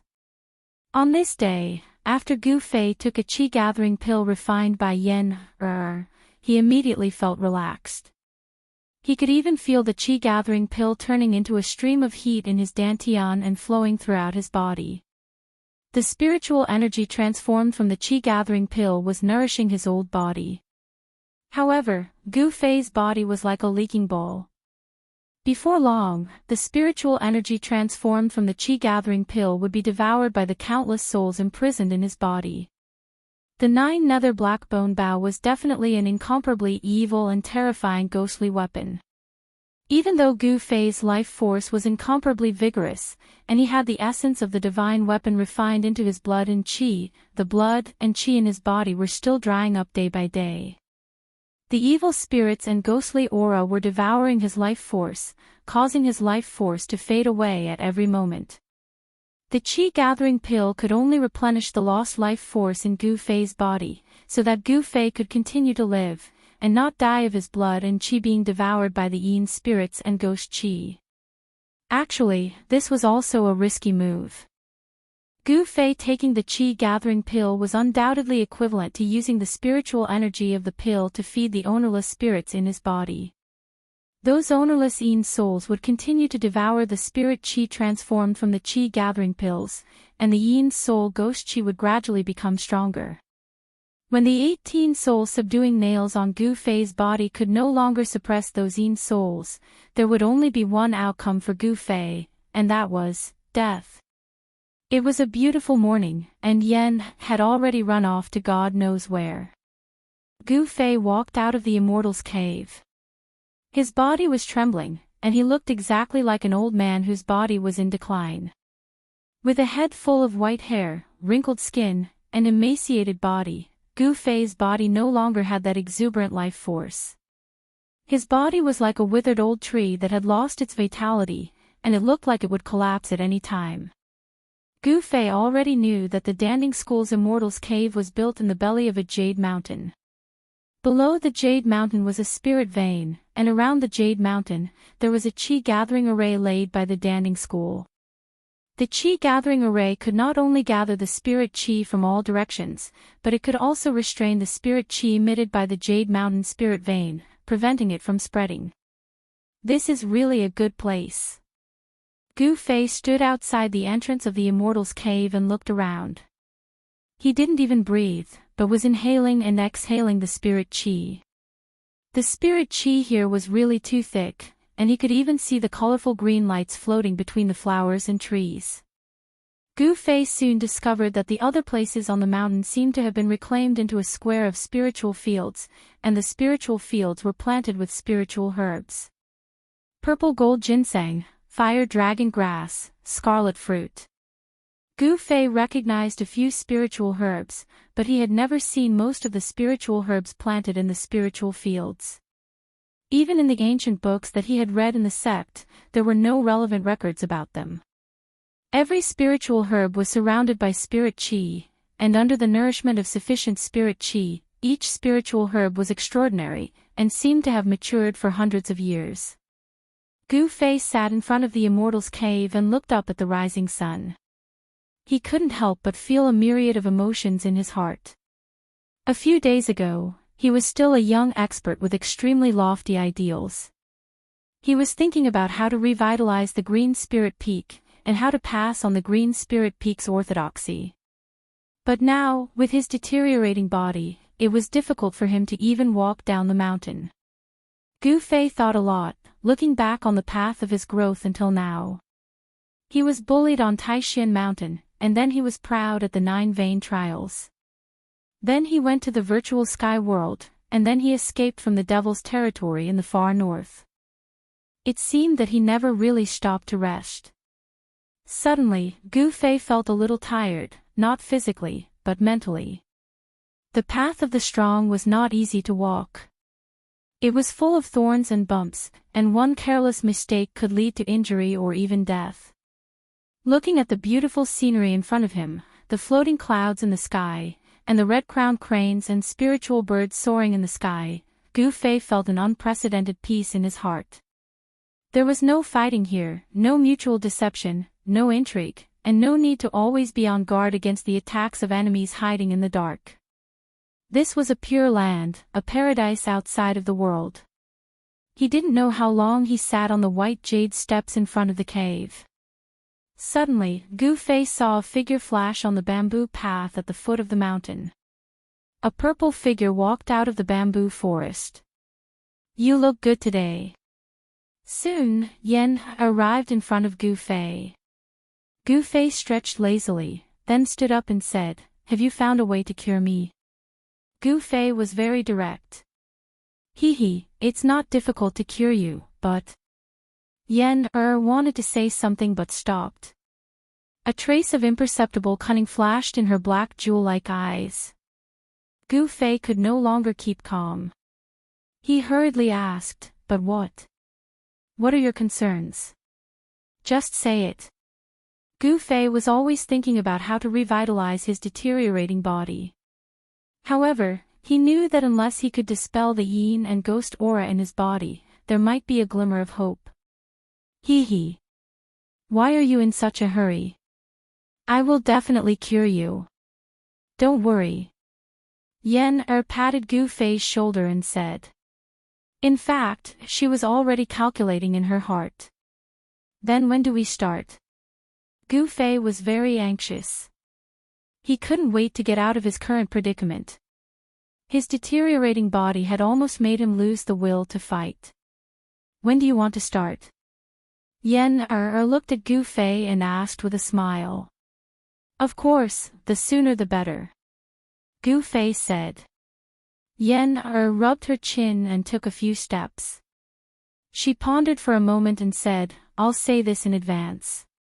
That method is a bit extreme. If you can't stand it, I can stand it. As long as it can revitalize my body, I can stand anything," Gu Fei said firmly as he looked at Yan. "You said it. Don't scold me when the time comes," Yan said with a serious face, which was rare for her. She looked at Gu Fei and said. In fact, her heart was already blooming with joy. She was even fantasizing about Gu Fei's interesting look in her little head. I know. My great aunt, I can't thank you enough. Why would I scold you? Gu Fei quickly promised Yen. All right then. Come with me. Yen said and walked down the mountain. Hey! Wait a minute. How can I keep up with you in this state? Gu Fei said awkwardly. His body was now extremely weak. He panted after taking a few steps. If he were to accidentally roll down the white jade steps, it would be too embarrassing. Oh. That's easy. Yen said and walked to Gu Fei's side. She reached out and grabbed Gu Fei's right arm. Then, she went down the mountain. Gu Fei felt a force coming from Yen's hand and enveloping him. His feet didn't seem to touch the ground at all. He floated down the mountain like a cloud. Soon, Yen brought Gu Fei from the Cauldron Cave mansion to the foot of the mountain. They passed through the bamboo forest and crossed a small bridge. Yen and Gu Fei headed towards a valley in the Cauldron Cave mansion. The scenery in the Cauldron Cave mansion was beautiful. Every mountain peak and forest was beautiful. Under the small bridge, there was a spirit spring that flowed out and converged into a small stream. Spirit fields were distributed between the mountain stream and the bamboo forest. They could be seen everywhere. The surroundings were full of vitality. The unique fragrance of spirit medicine entered Gu Fei's nose from time to time, making him feel refreshed. Walking into the valley, Gu Fei found that this small valley was a completely different scene. There were no spirit fields planted with spirit medicine, nor was there any emerald green vegetation. It was as if they had entered another space. The small valley wasn't big, but it was barren. Gu Fei felt that the temperature in the small valley was much higher than outside the valley. Rocks could be seen everywhere on the ground. Yen brought Gu Fei directly into the depths of the small valley. There, Gu Fei finally understood why there was such a barren land in the Cauldron Cave mansion. In the depths of the valley, there was a high platform made of white jade. On the high platform, there was an ancient bronze cauldron. The ancient cauldron was more than 6 meters tall. There were ancient patterns carved on it. The entire ancient cauldron emitted a simple and ancient aura. Yen brought Gu Fei up the white jade high platform to the front of the ancient bronze cauldron. She waved her hand and the ancient cauldron's lid immediately flew up. Chapter 330. Plop. With a sound, Gu Fei fell into the water. Gu Fei, whose body had deteriorated to the point where he looked like an old man with one foot in the grave, immediately swallowed a few mouthfuls of cold water from the ancient cauldron. He only felt a strong medicinal smell rush to his head, making him want to vomit. He immediately stood up from the water, shocked and angry. He never thought that Yen would throw him into the ancient bronze cauldron. Let me out! Gu Fei shouted. His voice reverberated back and forth in the ancient bronze cauldron, making his ears buzz and a feeling of dizziness. He was too weak now. He was afraid that even a child could beat him to the ground. Hee. Didn't you say that if I can cure you, you can endure any pain? Yen's proud voice came from outside the ancient cauldron. What do you mean by this? Gu Fei quickly calmed down. If she wanted to kill him, there was no need to go through so much trouble. She could just kill him directly. Although he didn't know why Yen locked him in the ancient bronze cauldron, he thought that she didn't have any evil intentions. Well, it doesn't mean anything. You can soak in this chaos Dan cauldron for 2 or 3 days. Not everyone has such treatment, Yen said. Soak for 2 or 3 days. Gu Fei's face turned green. That's it. I'm leaving. Yen said. Then, Gu Fei heard Yen's footsteps getting farther away. Hey! Don't go. What will I do if you leave? There's nothing to eat here. If I starve for 2 or 3 days, I'll die. Gu Fei hurriedly shouted. In his current condition, he didn't have any qi-gathering pills with him. If he soaked in this chaos-dan cauldron for 2 or 3 days, he might really die. I won't die. If you're hungry, drink the spiritual liquid in the cauldron. Yen Er's voice came from afar. Gu Fei couldn't help but panic. He shouted repeatedly, but it was quiet outside. There was no sound. Yen Er seemed to have really left. This crazy girl. Gu Fei couldn't help but curse in a low voice. He looked around and found that the interior of the ancient cauldron was dim. Only a few rays of light shone through the vent holes on the lid of the ancient cauldron. The space inside the ancient cauldron was about 1 zhang in circumference. As Gu Fei stood in the waist-deep water, he realized that the water inside the cauldron was not as simple as ordinary water. Through the light coming in through the vent on the lid of the ancient cauldron, Gu Fei discovered that it was a dark green liquid, in which a large number of plant roots or leaves were floating. Amidst the strong medicinal smell, Gu Fei felt a very strong spiritual energy.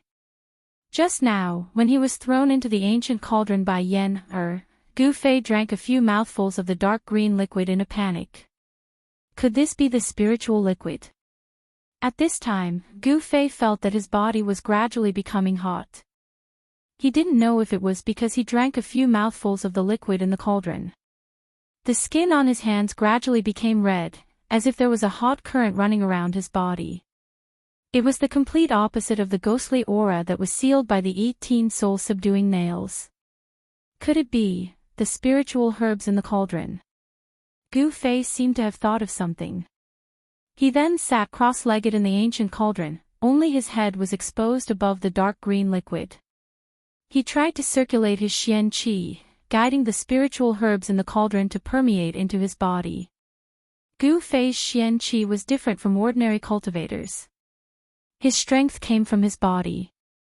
As long as there was spiritual energy in his body, he could circulate his Xian Qi. As time passed, Gu Fei gradually entered a deep meditative state. The medicinal energy in the surrounding liquid began to seep into Gu Fei's body through the pores of Gu Fei's body. The top of Gu Fei's head gradually emitted steam, and his face gradually turned red. In one of the rooms in the Cauldron Immortal's cave, Yen was sitting on a purple jade chair. In her hand was the storage bag from Gu Fei's body. To be more accurate, it was an unremarkable little black bag. The bag was a little old, but it wasn't sealed by spiritual energy. Even an ordinary person could open it. This guy actually didn't seal the magic treasure bag. He saved me a lot of effort. I want to see what's inside, Yen said as she opened the bag. The moment the bag was opened, Yen felt a wave of spiritual energy rush towards her. But she immediately frowned. This was because the spiritual energy was mixed with a fiendish aura. This was the aura of devil qi. Yen was very clear. The Cauldron Immortal's cave was not far from the abyss of immortals and demons. Moreover, she often went to the abyss of immortals and demons to pick herbs. The abyss of immortals and demons was close to the Northern Wei Empire. Immortal spiritual energy was extremely chaotic and unstable, making it difficult for cultivators to absorb and use. However, it was still immortal spiritual energy.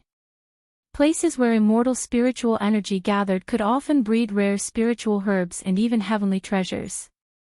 Yen had walked on the ancient stone bridge before, and had seen the surging demonic energy on the other side. What's going on? Yen was a little surprised. However, following that, Yen gaze stopped at a corner of the storage bag. She could no longer move her gaze away. Her face froze for a moment, and then gradually revealed an expression of surprise and joy. Unbelievable, such a thing actually exists in this world. Yen's voice trembled.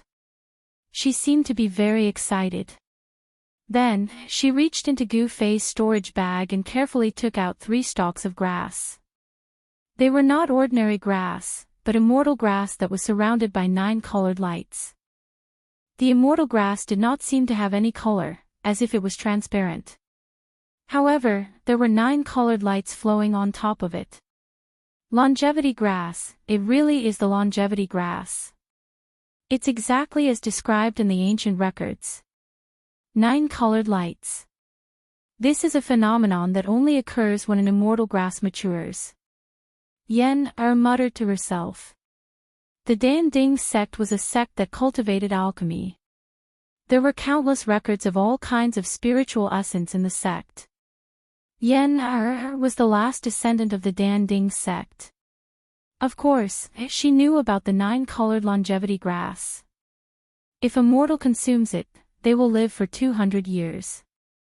Moreover, they will be immune to all kinds of diseases. If they consume it, they will be able to solidify their soul and extend their lifespan by 200 years.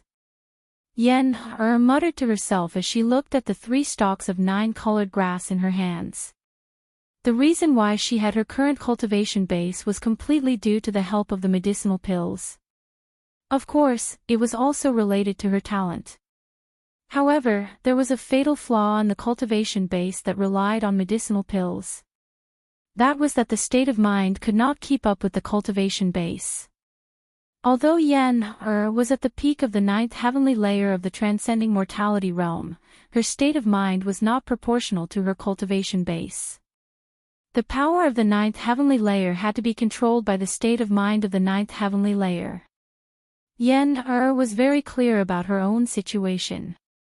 The reason why she did not dare to take that step was because she was afraid that she would follow in the footsteps of the seniors of the Dan Ding sect. She was afraid that her Tao core would shatter and her soul would dissipate. For cultivators, breaking through from the transcending mortality realm to the ascending void realm was not a guaranteed success. There was no danger involved. In fact, the situation was the exact opposite. The higher the cultivation base, the greater the risk one would have to face when breaking through to the next realm. For cultivators at the peak of the 9th heavenly layer of the transcending mortality realm, if their Tao core was shattered but they could not condense their nascent soul, it meant that they had failed to break through. There was only one outcome for those who failed to break through, and that was death. The terrifying power that erupted from the shattering of the Tao core could not condense a nascent soul. Once that power went out of control, it would destroy the cultivator's physical body and primordial spirit in an instant. Those who were lucky might be able to return to the heavenly Tao and be reincarnated as a human. Those who were unlucky would have their souls scattered and their life imprints completely erased. The longevity grass had another effect, which was to condense the spirit and solidify the soul. It could eliminate the hidden dangers left behind by consuming spiritual pills to increase one's cultivation base.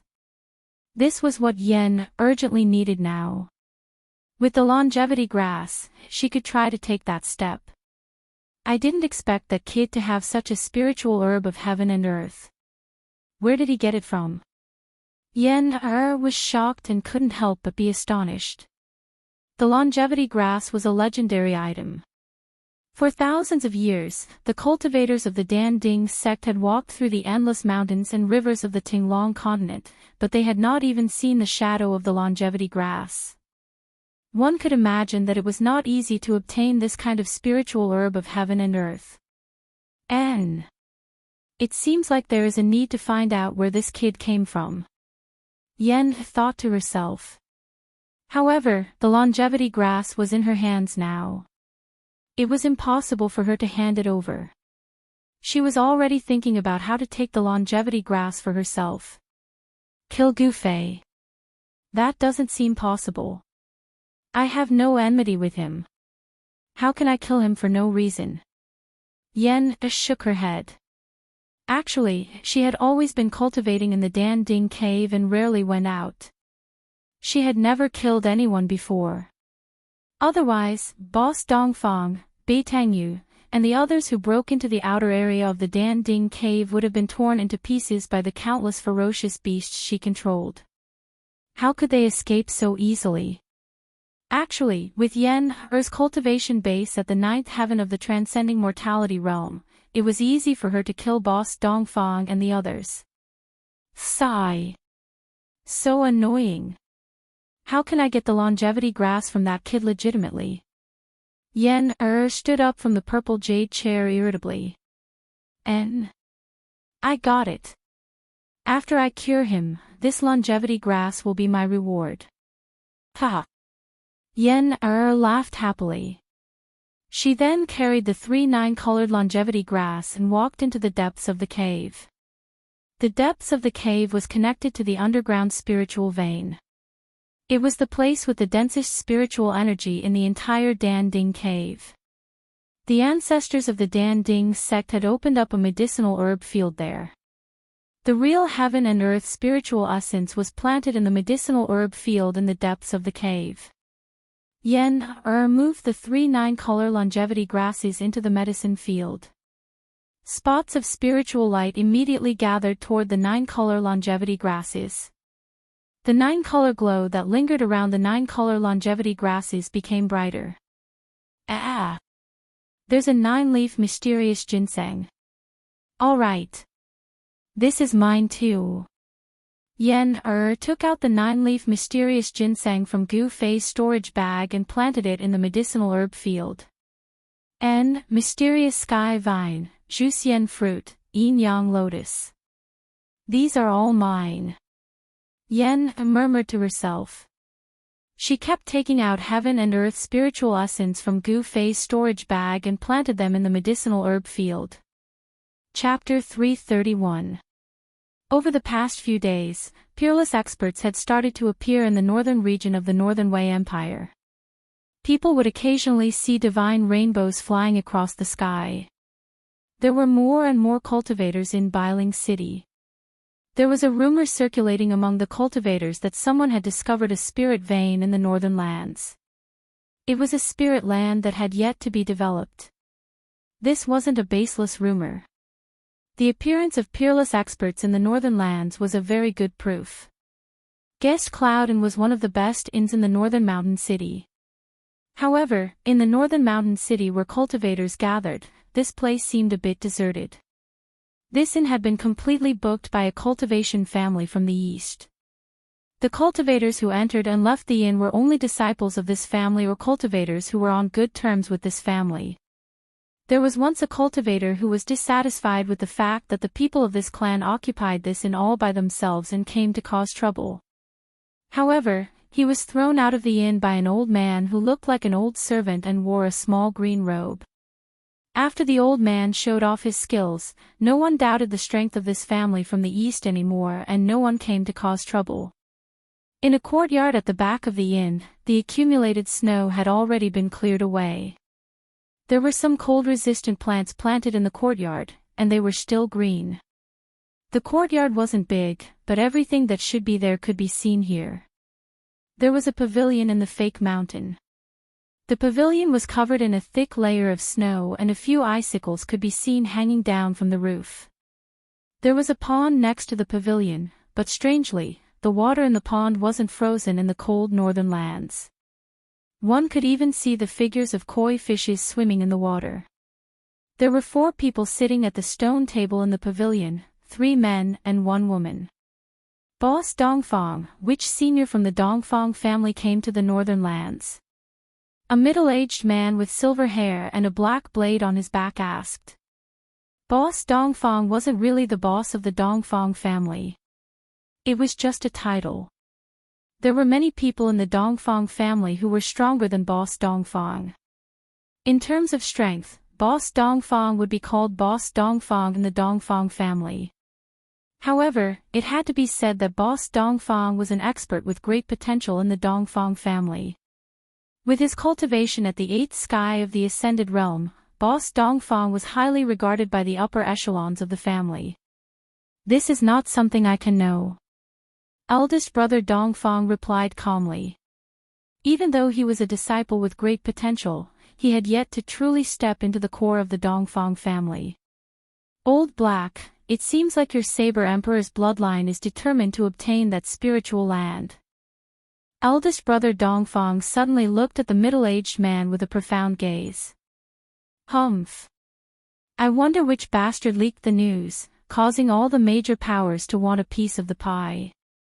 The middle-aged man whom Boss Dongfang had addressed as Old Black said in a deep voice. His gaze inadvertently swept over the white-clothed woman beside him. Song Wendian, what do you mean by this? Could it be that you suspect that we leaked the news?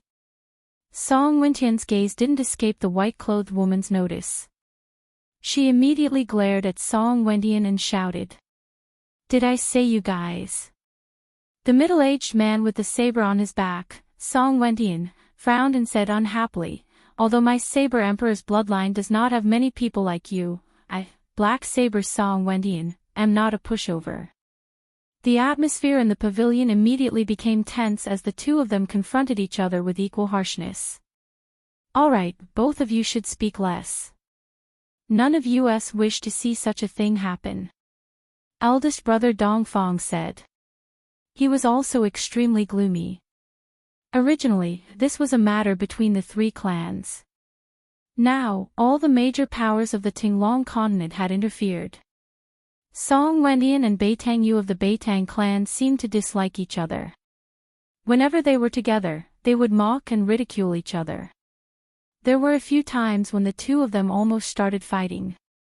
After hearing eldest brother Dongfang's words, everyone in the pavilion had a bad premonition. For the sake of a spiritual land, all the major powers would be unscrupulous. Fighting was unavoidable. It was currently noon. The weather today was very good. The sun was shining brightly. However, the sunlight didn't seem to be able to dispel the cold that enveloped the northern region. Suddenly, eldest brother Dongfang sensed something and immediately left the pavilion. When he walked out of the courtyard, Beitang Yu and the others couldn't help but feel surprised. However, immediately after, Beitang Yu and Beitang Yi also received a message from their clan. They hurriedly left the inn, leaving only the Saber Emperor's successor, Song Wendian, in the pavilion. Humph. They are all a bunch of old and cunning fellows. Song Wendian sneered. Then, he stood up and was about to leave. At this moment, a mysterious figure silently appeared in the pavilion without any warning. Song Wendian almost jumped in fright. His right hand instinctively grabbed the hilt of the saber behind him. When did you become so timid? The person who came said indifferently. The mysterious person who suddenly appeared in front of Song Wendian seemed to be shrouded in a hazy white mist. It gave people the feeling that they were looking at flowers through the mist. When Song Wendian heard this, the fear in his heart immediately disappeared. He calmed himself down and bowed to the person. Disciple Song Wendian greets martial uncle. The person directly sat down beside the stone table and said indifferently, the information you sent back seems to be wrong. I went to take a look, but I didn't find any spiritual land. Although the person Song Wendian called martial uncle spoke in a calm tone, he unintentionally revealed a sharp aura that was like the edge of a blade. It made Song Wendian feel as if a divine weapon was pressed against his throat. This. How is this possible? Song Wendian was shocked. His voice trembled. This martial uncle was not a kind person. If he misunderstood that Song Wendian had lied to him, the consequences would be dire. When he thought of this, a layer of cold sweat appeared on Song Wendian's forehead. That's not impossible. According to the information you sent back, that place isn't an ownerless land. I'm afraid that someone used their power to hide that spiritual land. That person's tone was still calm, as if he was talking about something insignificant. Just now, Big Brother Dongfang and Beitang Yu left in a hurry. Song Wendian said carefully. Yes. I think those old fellows went to ask them questions. You have to be careful. This is a very special time. Even I don't know how many old fellows have come to the northern lands. If you offend those old fellows, even I won't be able to save you. The mysterious person said. Thank you for the reminder, martial uncle. Song Wendian replied respectfully. The mysterious person did not say anything else. His figure immediately disappeared from the pavilion. Just like when he had first appeared, he had left without a sound. Song Wendian wiped away the cold sweat on his forehead. His entire body seemed to collapse as he slumped onto the stone bench. This martial uncle of his was a temperamental person. Every time he saw him, he would have to be extremely careful when dealing with him. Just as the mysterious person left, a blurry figure charged out from another courtyard behind the inn. He stood high up in the sky and looked in all directions with a pair of eyes. I seemed to sense the old saber monster's aura. The person scanned his surroundings but did not find any trace of the mysterious person. He then rushed down to the courtyard below. A faint and illusory figure stood in the sea of clouds in the distance, watching the scene coldly. I didn't think that the old saber monster and Dongfang Lai would also come to Bailing City. The person murmured to himself. Then, his figure disappeared into the sea of clouds. The bitter cold northern lands was no longer peaceful. Bailing City was no longer deserted. At this moment, the entire northern lands was filled with turbulent undercurrents. Many great figures had turned their attention to this place. The Pill Cauldron's paradise was isolated from the rest of the world. Although countless cultivators from the northern lands had entered and there was no lack of peerless experts among them, it was difficult for them to break the peace of the Pill Cauldron's paradise. The forest that Beitang Yu and the others had inadvertently entered seemed to have disappeared from the world. The Dongfang family, the Beitang family, and the Saber Emperor's bloodline had sent many experts into the depths of the snow forest. However, they could no longer find the forest that was filled with roaring beasts. Some people began to doubt the reliability of the spiritual land. However, the people from the Dongfang family and the Beitang family knew that the spiritual land definitely existed. Eldest brother Dongfang, Beitang Yu, and the others would never dare to lie to the higher-ups of their families. The more they could not find the spiritual land, the more shocked the experts from the three families became. The spiritual land had an owner. It was obvious that someone with great power had hidden the spiritual land. Forcefully concealing an entire spiritual land, this sort of method was too terrifying. No one knew that the person who had hidden the spiritual land was not an expert with great power as the experts from the Beitang family and the Dongfang family had imagined. There was a terrifying formation guarding the periphery of the Pill Cauldron paradise. Even a demigod would not be able to break through the formation. If the owner did not activate the formation, no one could enter the Pill Cauldron paradise. Gu Fei, eldest brother Dongfang, and the others who had been chasing him could be said to be very lucky. The successor of the Pill Cauldron school, Yen had only stopped the operation of the formation for fun. That was why they could enter the periphery of the Pill Cauldron paradise. When Yen activated the formation again, no one could find the Pill Cauldron paradise. Even if eldest brother Dongfang and the others had left marks along the way, it was still useless. The scenery of the Pill Cauldron paradise was picturesque. It was like a paradise. However, not every place in the Pill Cauldron paradise had such a relaxing and joyful scene. In a corner of the Pill Cauldron paradise, there was a small barren valley. Within the valley, there was nothing but rocks that were not covered by vegetation. In the depths of the valley, there was a high platform made of white jade.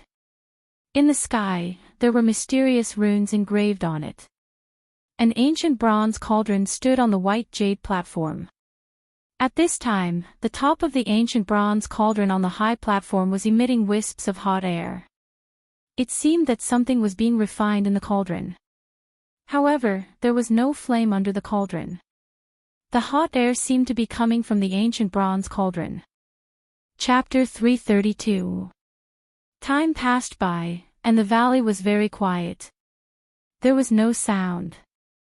Deep in the valley, on the white jade platform, an ancient bronze cauldron was gradually covered by a layer of hazy light.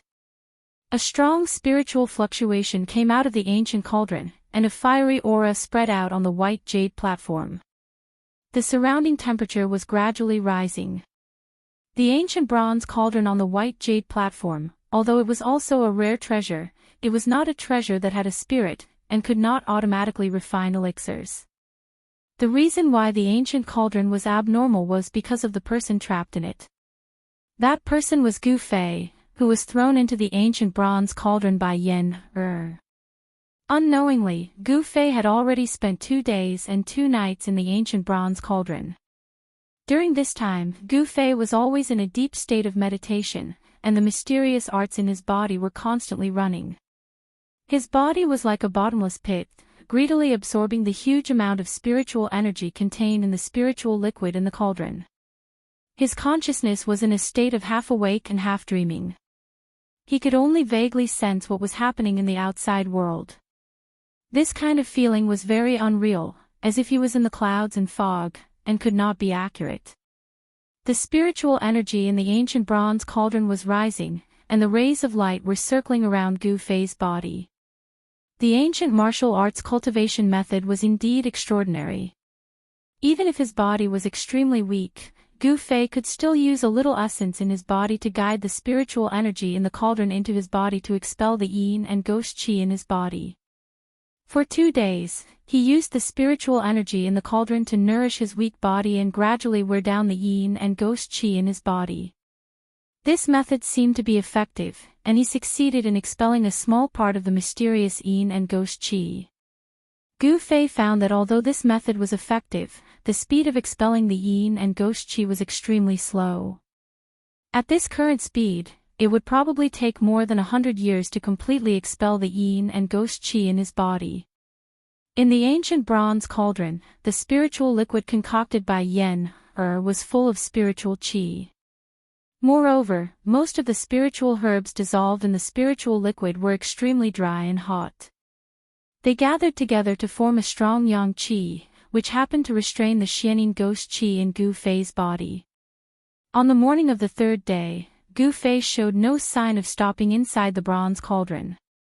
The spiritual waves from the cauldron seemed to be even stronger than before. On the white jade platform, there was a blazing aura. At this time, a wave of magic power suddenly came from the entrance of the valley. Someone was opening the seal at the entrance of the valley. Then, a purple figure walked in from outside the valley as if he had passed through a transparent water curtain. That violet-colored figure moved gracefully like a fleeting shadow, nimble like an immortal that had descended to the mortal world, and she approached gracefully like a celestial maiden that had walked out from a painting. There were all sorts of restrictions set up in the valley. If one wasn't someone from the Pill Cauldron School, it would be impossible for them to enter. The person who had just entered was the only successor of the Pill Cauldron School, Yen-Er. Once she entered the valley, she walked straight into the depths of the valley. As she approached the white jade platform, she suddenly paused and a strange expression appeared on her face. She had sensed something strange on the platform. Yen-Er's beautiful face revealed a hint of astonishment as she walked onto the white jade platform.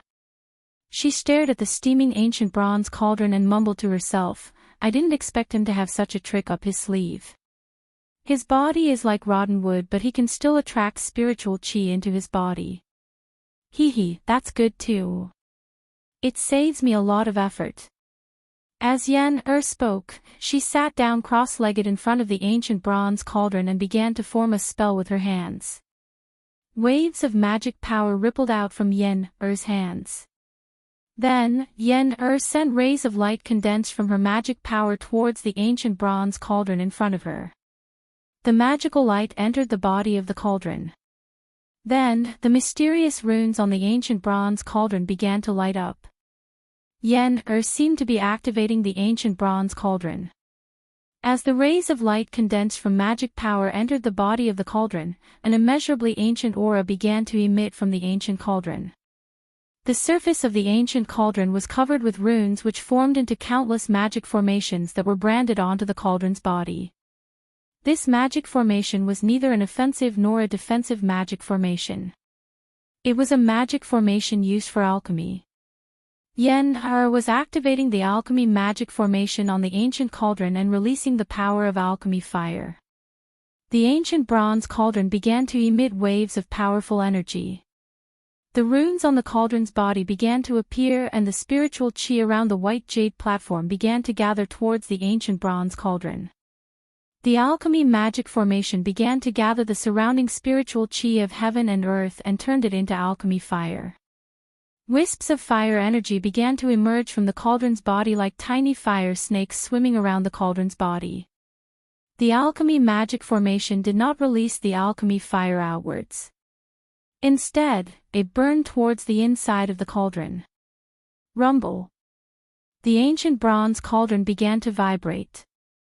Then, it left the ground and floated above the white jade platform.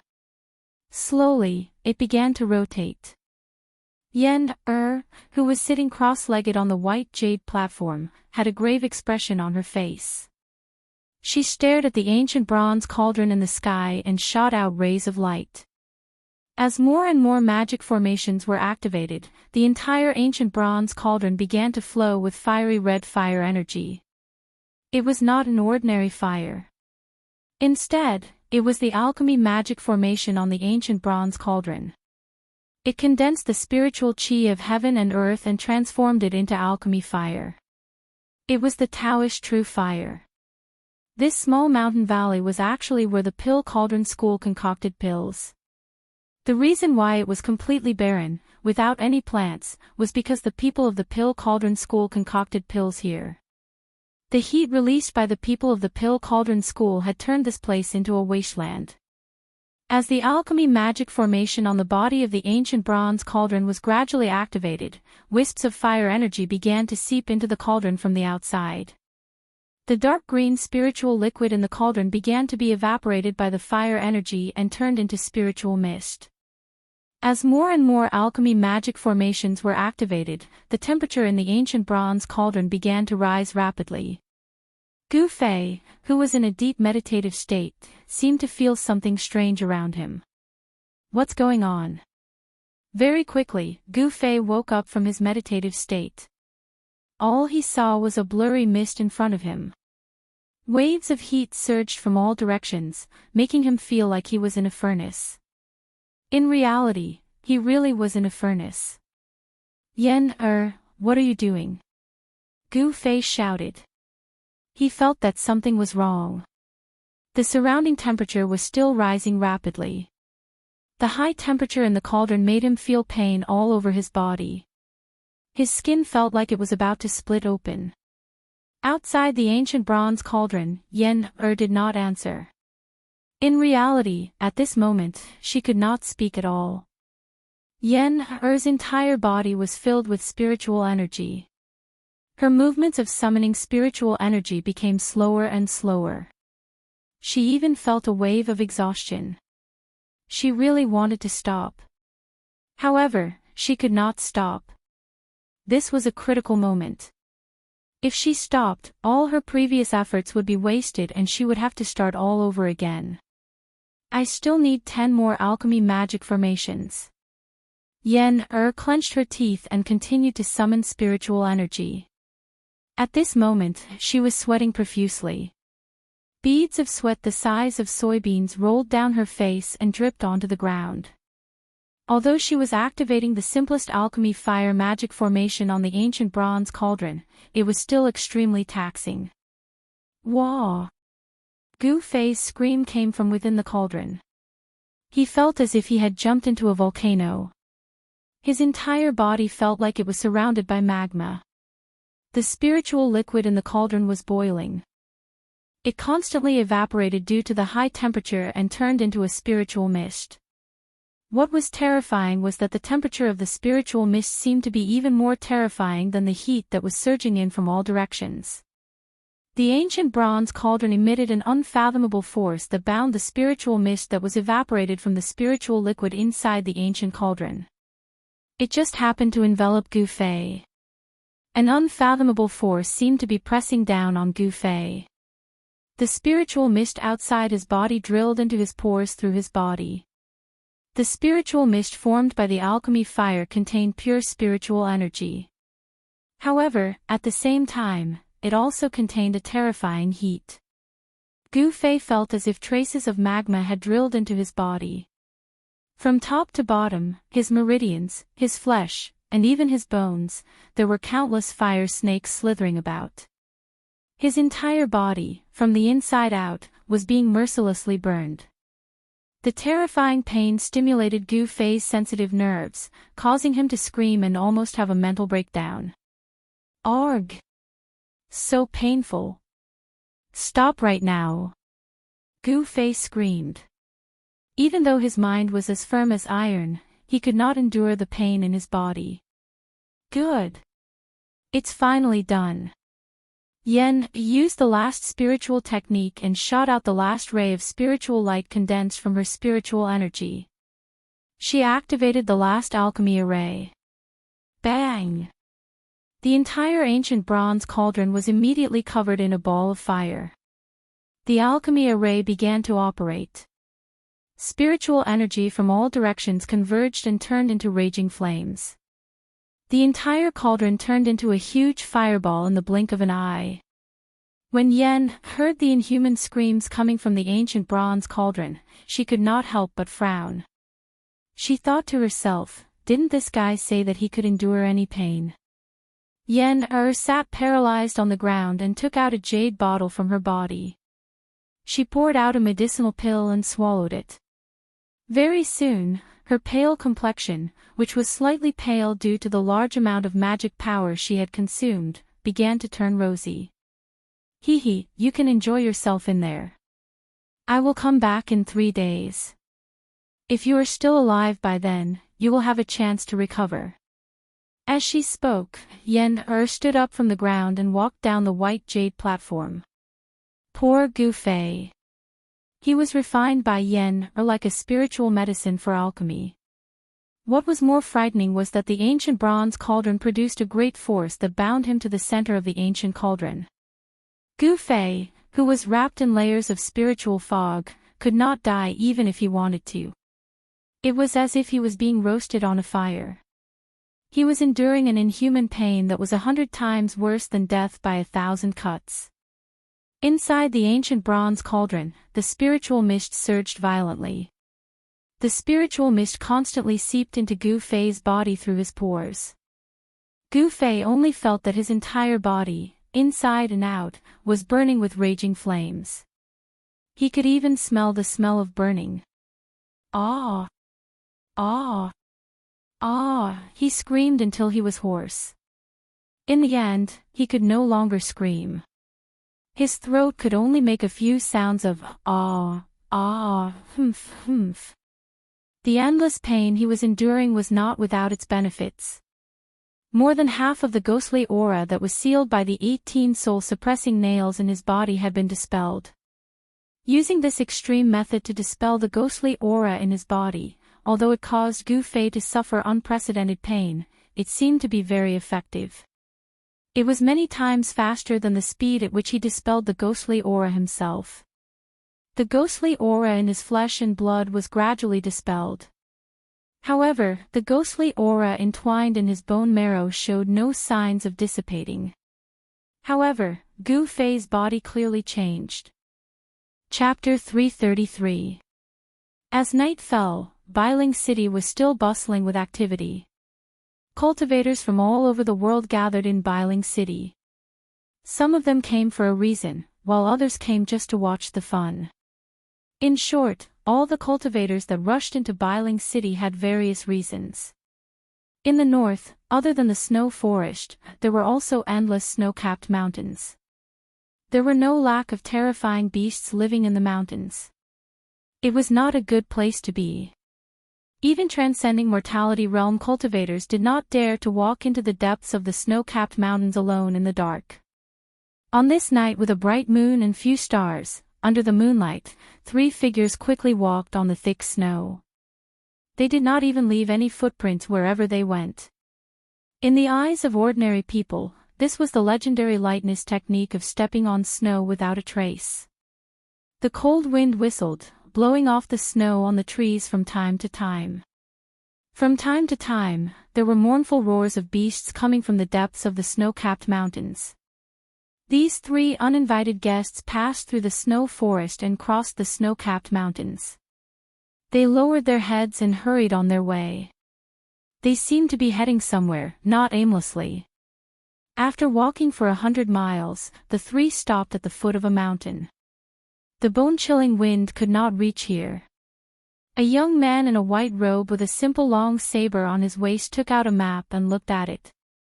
The long saber on the young man's waist was covered with runes and a faint cold and fierce aura was emitted from it. This saber seemed to be extraordinary. "Hey, Dongfang Long, how far are we from the 9 Underworld Spring?" A handsome young man in a black robe said to the young man who was looking at the map. "Beitang Ao, be polite." Another young man in a white robe looked at the young man in a black robe and said unhappily. Beitang Ao looked at the young man in a white robe with disdain and said coldly, "If it was in the past, I could be polite to you brothers, but now, hee hee." It turned out that these 3 young men were Dongfang Chin, Dongfang Long and Beitang Ao of the Beitang clan. Although Dongfang Chin was very unhappy that Beitang Ao put on an arrogant attitude in front of them, he was also a little helpless. After all, Beitang Ao's strength was higher than his and he had the right to be arrogant. In the world of cultivation, strength was everything. If you wanted to gain the respect of others, you needed to have great strength. In these few years, Beitang Ao's cultivation had already broken through to the transcending mortality realm, while Dongfang Chen's cultivation stagnated in the awakening 9 heavens because of Gu Fei. The halo of a genius had long been lost. Others had long broken through, but he himself was blocked at the door of the transcending mortality realm. This made Dongfang Chen feel depressed every time he thought about it. Beitang Ao, if you have the guts, then go and act crazy in front of Gu Fei. Dongfang Long put away the map and said disapprovingly. Upon hearing what was said, a hint of displeasure flashed through Beitang Ao's face. He said coldly, "Who said that 1 arrow is enough to kill Gu Fei, making this father come to this desolate place in the middle of the night?" After Dongfang brothers heard Beitang Ao's words, they became somewhat angry. "Don't we want to kill Gu Fei? If Gu Fei doesn't die, what does it mean for our 2 families, don't you know?" Dongfang Chen said angrily. Okay, I don't want to quarrel with you. How far is it from here to the 9th Nether Spring?" Beitang Ao waved his hand. Dongfang Chen and Dongfang Long looked at each other. They both knew that the matter at hand was more important. They still had to borrow the power of the Beitang family. It was not wise to fall out with Beitang Ao at this time. After crossing the 2 snow-capped mountains in front, we can reach the land of extreme Yin. Dongfang Long said. Then what are you waiting for, let's go. Beitang Ao said coldly. The relationship between Beitang Ao and Dongfang brothers didn't seem to be very good, but both sides didn't want to make things too stiff. So, the 3 walked out of the call and continued to the depths of the snow-capped mountains. Dongfang brothers and Beitang Ao were all cultivators, so they were not afraid of the cold. They walked on the thick snow as if they were flying. Soon, they crossed the 2 snow-capped mountains in front of them and came to a snow valley. They stopped, and they all felt a trace of uneasiness at the same time. The entire valley was shrouded in strands of black qi, and the grayish-black underworld mist floated in the air. The valley emitted an eerie and terrifying aura that caused one's heart to palpitate, as if there was a peerless demon hiding in the valley. The 9th Nether Spring is in the depths of the valley. Dongfang Long said, but he didn't move his feet. He seemed unwilling to step into the valley, at least he didn't want to be the first to enter this evil place. The 9th Nether Spring was definitely not a good place. Here, Yin energy gathered. Just by standing outside the valley, one could feel the cold air penetrating into their body. If we don't get the water of extreme Yin from the 9th Nether Spring, we can't extinguish the flame of the primordial spirit lamp. Dongfang Chen muttered to himself. No one knew who he was talking to. The 9th Nether Spring was a secret place in the north. Here, Yin energy gathered. It was a Yin cave. For devil cultivators or ghost cultivators, it was a treasure land. Cultivating in the Yin cave would yield twice the result with half the effort. The three of them knew that the valley in front of them was very evil. No one was sure if there were devil cultivators or ghost cultivators cultivating in the valley. Therefore, the Dongfang brothers and Beitang Ao hesitated. They didn't want to be the first to step into the valley. Under the moonlight, in the evil valley where Yin Qi gathered, the surroundings were very quiet.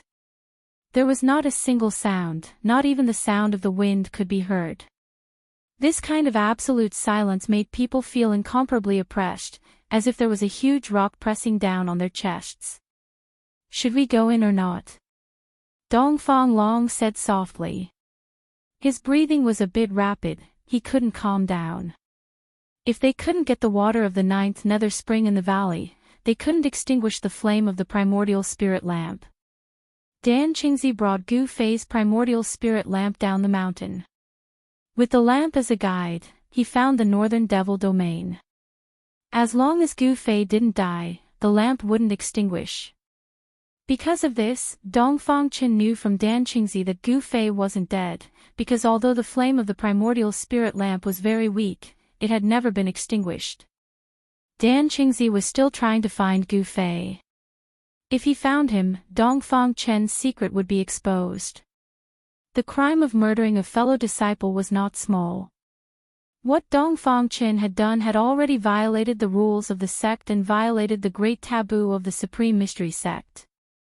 If it was light, he would be crippled of his cultivation base and expelled from the sect. If it was heavy, he would be executed. He would also shame the Dongfang family. This kind of thing must not happen. The water of the ninth nether spring was the place where the Yin cave was located. It was the place where the Yin energy was the densest. The water of extreme Yin was the only thing that could extinguish the flame of the primordial spirit lamp. The purpose of Dongfang Chen and the others was very simple. That was to obtain the water of extreme Yin, and then secretly extinguish the primordial spirit lamp in Dan Qingzi's hands. They would let Dan Qingzi think that Gu Fei was dead. Once the primordial spirit lamp was extinguished, Dan Qingzi might give up looking for Gu Fei. During this period of time, he would find Gu Fei and then kill him. Everything would be solved. Since we're here, we can't go back empty-handed. Dongfang Chen said in a deep voice. His eyes suddenly became fierce and firm. He stepped forward and was about to step into the valley filled with Yin energy. If you don't want to die, leave quickly. At this moment, a cold voice suddenly came from behind Dongfang Chen and the others. The Dongfang brothers and Beitang Ao were shocked. Shua! Turning around, Zhang Xian saw a green-robed figure slowly walking over from the snowy ground 100 zhang behind him. That person only took 2 or 3 steps to cross a distance of 1,000 feet and arrive before them. He seemed to be very calm and the person didn't seem to be moving very fast on the snowy ground, but he had truly arrived before the 3 of them. Shrinking the earth into an inch. Dongfang Chen's pupils couldn't help but shrink. He could already see that this was just a shallow Dao technique, but when this person used it, there was such a scene. It was really shocking. Beitang Ao and Dongfang Long couldn't help but be moved. Dongfang Long's right hand was already holding the hilt of the sword on his waist. If the person acted strangely, he would not hesitate to draw the sword. This cyan-clothed person was wearing a purple Dao crown and a cyan Dao robe. His sleeves were fluttering in the wind. His face was thin, and his whole person exuded an otherworldly aura. The person's eyes were very deep. He swept over the 3 people as if he could see the depths of their hearts. The 3 of them all had a strange feeling of being seen through. Disciples of the Taishan sect, descendants of the Saber Emperor, Beitang Ao. The cyan-clothed Daoist slowly said, but it was the origin of the Dongfang brothers and Beitang Ao. Why are you here? Seeing that the person who came must be a senior in the Dao sect, the Dongfang brothers and Beitang Ao breathed a sigh of relief when they saw this. Dongfang Qin stepped forward and bowed to the cyan-clothed Daoist. "Greetings, Senior. We are here on the orders of the sect to come and collect the water of extreme Yin." Water of extreme Yin. Strange, what do the people of the Taishan sect want that thing for? The cyan-clothed Daoist thought for a moment and then said, "You should leave quickly." "Senior, is there any danger in this valley?" Beitang Ao said. In front of this cyan-clothed Daoist, he did not dare to show any arrogance. The cyan-clothed Daoist was about to speak. Roar! At this moment, there was an earth-shattering roar in the valley without warning. The sound shook the heavens and the earth, and the entire valley shook. Dongfang Chen's cultivation was the lowest. When the sound came, it was as if he was struck by lightning. His body shook violently, and he opened his mouth and spat out a mouthful of blood. His expression suddenly became weary. Dongfang Long and Beitang Ao had the cultivation of the transcending mortality realm, but they also felt their blood boiling. Their faces became pale in an instant, and their bodies were on the verge of collapse. Rumble. A huge roar spread out in all directions, and there was a strange sound like 10,000 horses galloping nearby. The nearby snow-capped peaks were avalanches. Good heavens! The cyan-clothed Daoist no longer paid attention to Dongfang Qin and the others. He took a step forward and rushed into the valley like a bolt of lightning. Chapter 334. An earth-shattering roar caused the entire valley to boil. The Yin energy surged violently. A terrifying fluctuation that was like a mountain that made people have the urge to look up at it spread out from the valley. Network, outside the valley, the Dongfang brothers and Beitang Ao immediately turned pale with fright. Beitang Ao was the first to retreat, while Dongfang Long picked up Dongfang Qin, who was on the verge of collapsing, and retreated as well. They had no choice but to retreat. Just like what the azure-robed Daoist said, if they didn't want to die, they had to leave. Inside the valley, there really was an unimaginable existence lurking. Just a roar was enough to make the three of them suffer a great impact. It was easy to imagine how powerful the existence inside the valley was. Boom! Another loud sound came from behind them. A terrifying energy fluctuation, like a monstrous wave, swept out from the valley, and the ground shook violently. Beitang Ao and the others who were running for their lives felt as if they were standing on a violent wave. They almost fell to the ground. It was too terrifying. This was definitely a sound that could only be caused by a peerless cultivator. Peerless cultivators were fighting inside the valley where Yin energy gathered. After running for dozens of miles, Beitang Ao and Dongfang Long finally stopped. They climbed up a mountain and gazed at the valley from afar.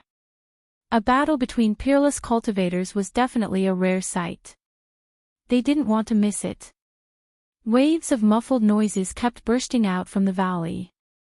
Rays of strong light broke through the layers of Yin energy and rushed out from the valley, illuminating the entire world. Vaguely, there seemed to be countless talismans surging inside the valley, constantly dispersing the surging Yin energy and emitting an extremely powerful energy fluctuation. A huge demonic shadow loomed inside the valley, emitting an unparalleled ferocious aura. It constantly bombarded the countless talismans that emitted endless rays of light. The talismans drew in the energy of heaven and earth and unleashed an unimaginably powerful force, constantly bombarding the demonic shadow. That person is a powerful cultivator from the Shangqing sect. Dongfang Qin exclaimed. Dongfang Long had already put him down. The front of his shirt was stained with blood. The ferocious demon in the valley roared angrily, and the terrifying sound wave directly injured Dongfang Qin. In front of a peerless expert, the Dongfang brothers and Beitang Ao were as weak as ants. After all, Dongfang Qin was a disciple of the Taishan sect, and the Taishan sect was one of the three great Taoist sects. With his knowledge, of course, he recognized that the Taoist in blue who rushed into the valley was using the talisman technique of the Shangqing sect. At this time, a terrifying fluctuation of spiritual power erupted in the valley. Then, Dongfang Qin and the others saw a soul-stirring scene. In the sky above the valley, rays of golden light danced in the air like countless golden snakes. Then, they formed into a giant talisman that covered the entire valley. With enough energy to destroy the heaven and earth, the talisman slammed down. Rumble. It was as if countless thunderbolts were roaring above the 9 heavens. The incomparably huge golden talisman attracted the spiritual energy of the world. The moment the golden talisman was formed, the endless spiritual energy quickly gathered towards the golden talisman that shrouded the sky above the valley. The golden light illuminated the surroundings, covering the snowy region in a layer of gold. The gigantic golden talisman that enveloped the heavens and the earth sealed the entire valley. The endless yin qi that surged out from the valley was also suppressed. Roar! Inside the valley, there was an earth-shattering roar. The ferocious demon was roaring. The moment the golden talisman shrouded the giant demon, it instantly exploded. The first son of the Demon King is only a so-so. The vast voice spread throughout the sky and the earth. The Taoist in blue stood on top of the golden talisman and used all his strength to activate the golden talisman. The endless yin qi was dispersed by the golden light emitted by the golden talisman. The Taoist in blue seemed to have the absolute upper hand. It turned out that he was making a move against Chu Gu. Chu Gu, who had caused a ruckus at Biling Pass and slaughtered all the guards at the pass, had escaped here. It seemed that Chu Gu had awakened from his state of madness. Otherwise, he would not have found this yin cave and wanted to use the mysterious yin qi to heal himself. Network, damn it. The yin qi in the valley surged violently and Chu Ji's crazed roar could be heard. That day, he had fought against 2 opponents, Dan Qingzi and the peerless expert in Biling City. In the end, he was defeated and had to escape with injuries. That day on the ancient stone bridge in the abyss of immortals and demons, Dan Qingzi had stabbed him between the eyebrows. His mud pill palace, which he had painstakingly repaired, had been destroyed and he had lost his mind. Chu Ji's demonic body, which had been modified by the blood of the gods and demons, had the ability to automatically recover. It was no weaker than Gu Fei's 5 elements martial body. After the battle with Dan Qingzi and the peerless expert, he had escaped to the snowy region. Chu Ji's mud pill palace had gradually been repaired and he had regained his sanity. The golden talisman shrouded the area and the entire valley shook violently. Boulders rolled down the mountain continuously. The endless heaven and earth spiritual qi in the surrounding area rapidly gathered and turned into rays of golden light that swam around the talisman. The golden talisman formed by the endless spiritual qi showed signs of becoming solid. The yin qi in the yin cave was gradually being pushed away. The Taoist in blue wanted to suppress this place where the yin qi gathered by himself. Bang! At this moment, a ray of blood-red light that exuded an endless evil aura broke through the layers of yin qi. With an unstoppable momentum, it struck the golden talisman fiercely. The golden talisman that enveloped the area immediately shook violently. The golden light that was emitting from the talisman dimmed. The sky demon blade. It is indeed extraordinary.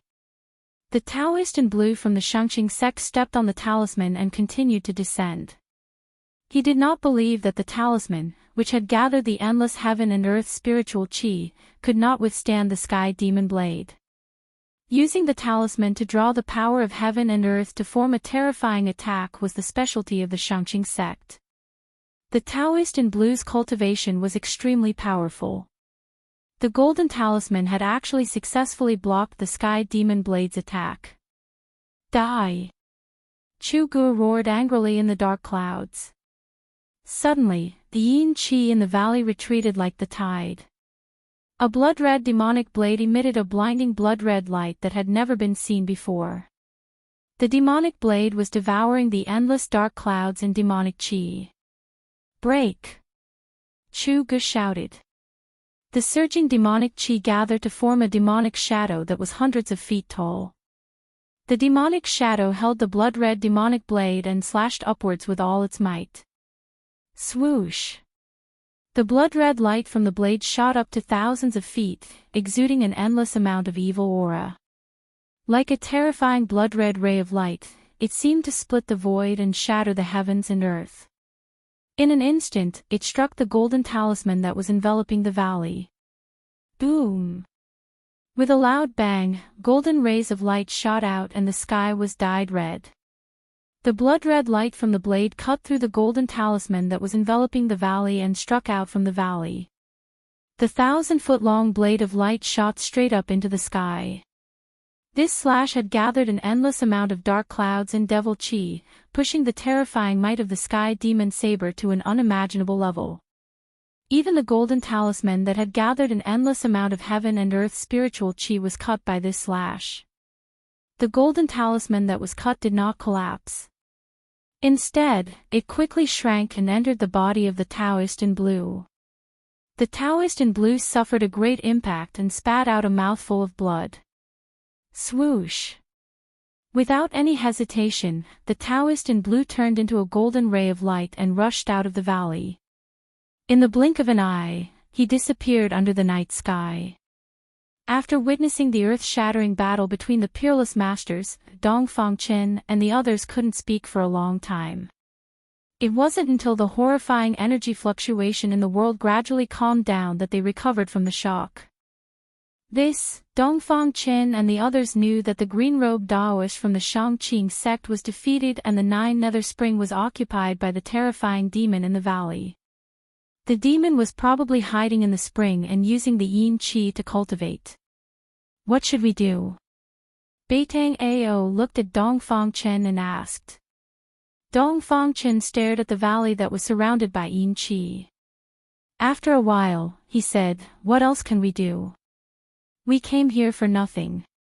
They knew very well that unless the peerless masters from their clans came, they might be able to obtain the water of extreme yin. However, they could not invite the peerless masters from their clans. To be able to invite Boss Dongfang, Beitangyu, and the other outstanding descendants of the two clans was already the limit of the power they could use. Just as Dongfang Qin and the others were about to retreat, they suddenly felt a light purple figure silently appear outside the entrance of the valley in front of them. Demon race. Chu Ji's voice came from the valley. Dongfang Qin and the others stopped in their tracks. They were very surprised. Another peerless master appeared. It seemed that many people were rushing towards the demon in the valley. One should know that peerless masters of the royal void realm were rarely seen. However, tonight, near the valley where Yin Qi gathered, 3 peerless masters appeared one after another. Although the mountain where Dongfang Qin and the others were at was very far away, after all, the vision of a cultivator was extraordinary. They could still see the figure clearly. It was a young girl wearing a light purple dress. If this girl didn't have a pair of furry ears, she would simply be a human. Not only was this girl not human, but she was also a demon who could already transform. Demons who could transform were very terrifying. Not only did they have human-like intelligence, but they also had tyrannical strength. Hee. The Heavenly Devil Blade is indeed worthy of being called the #1 Devil Blade of the Devil Path. Chu-gu, your name is like thunder piercing the ears these days.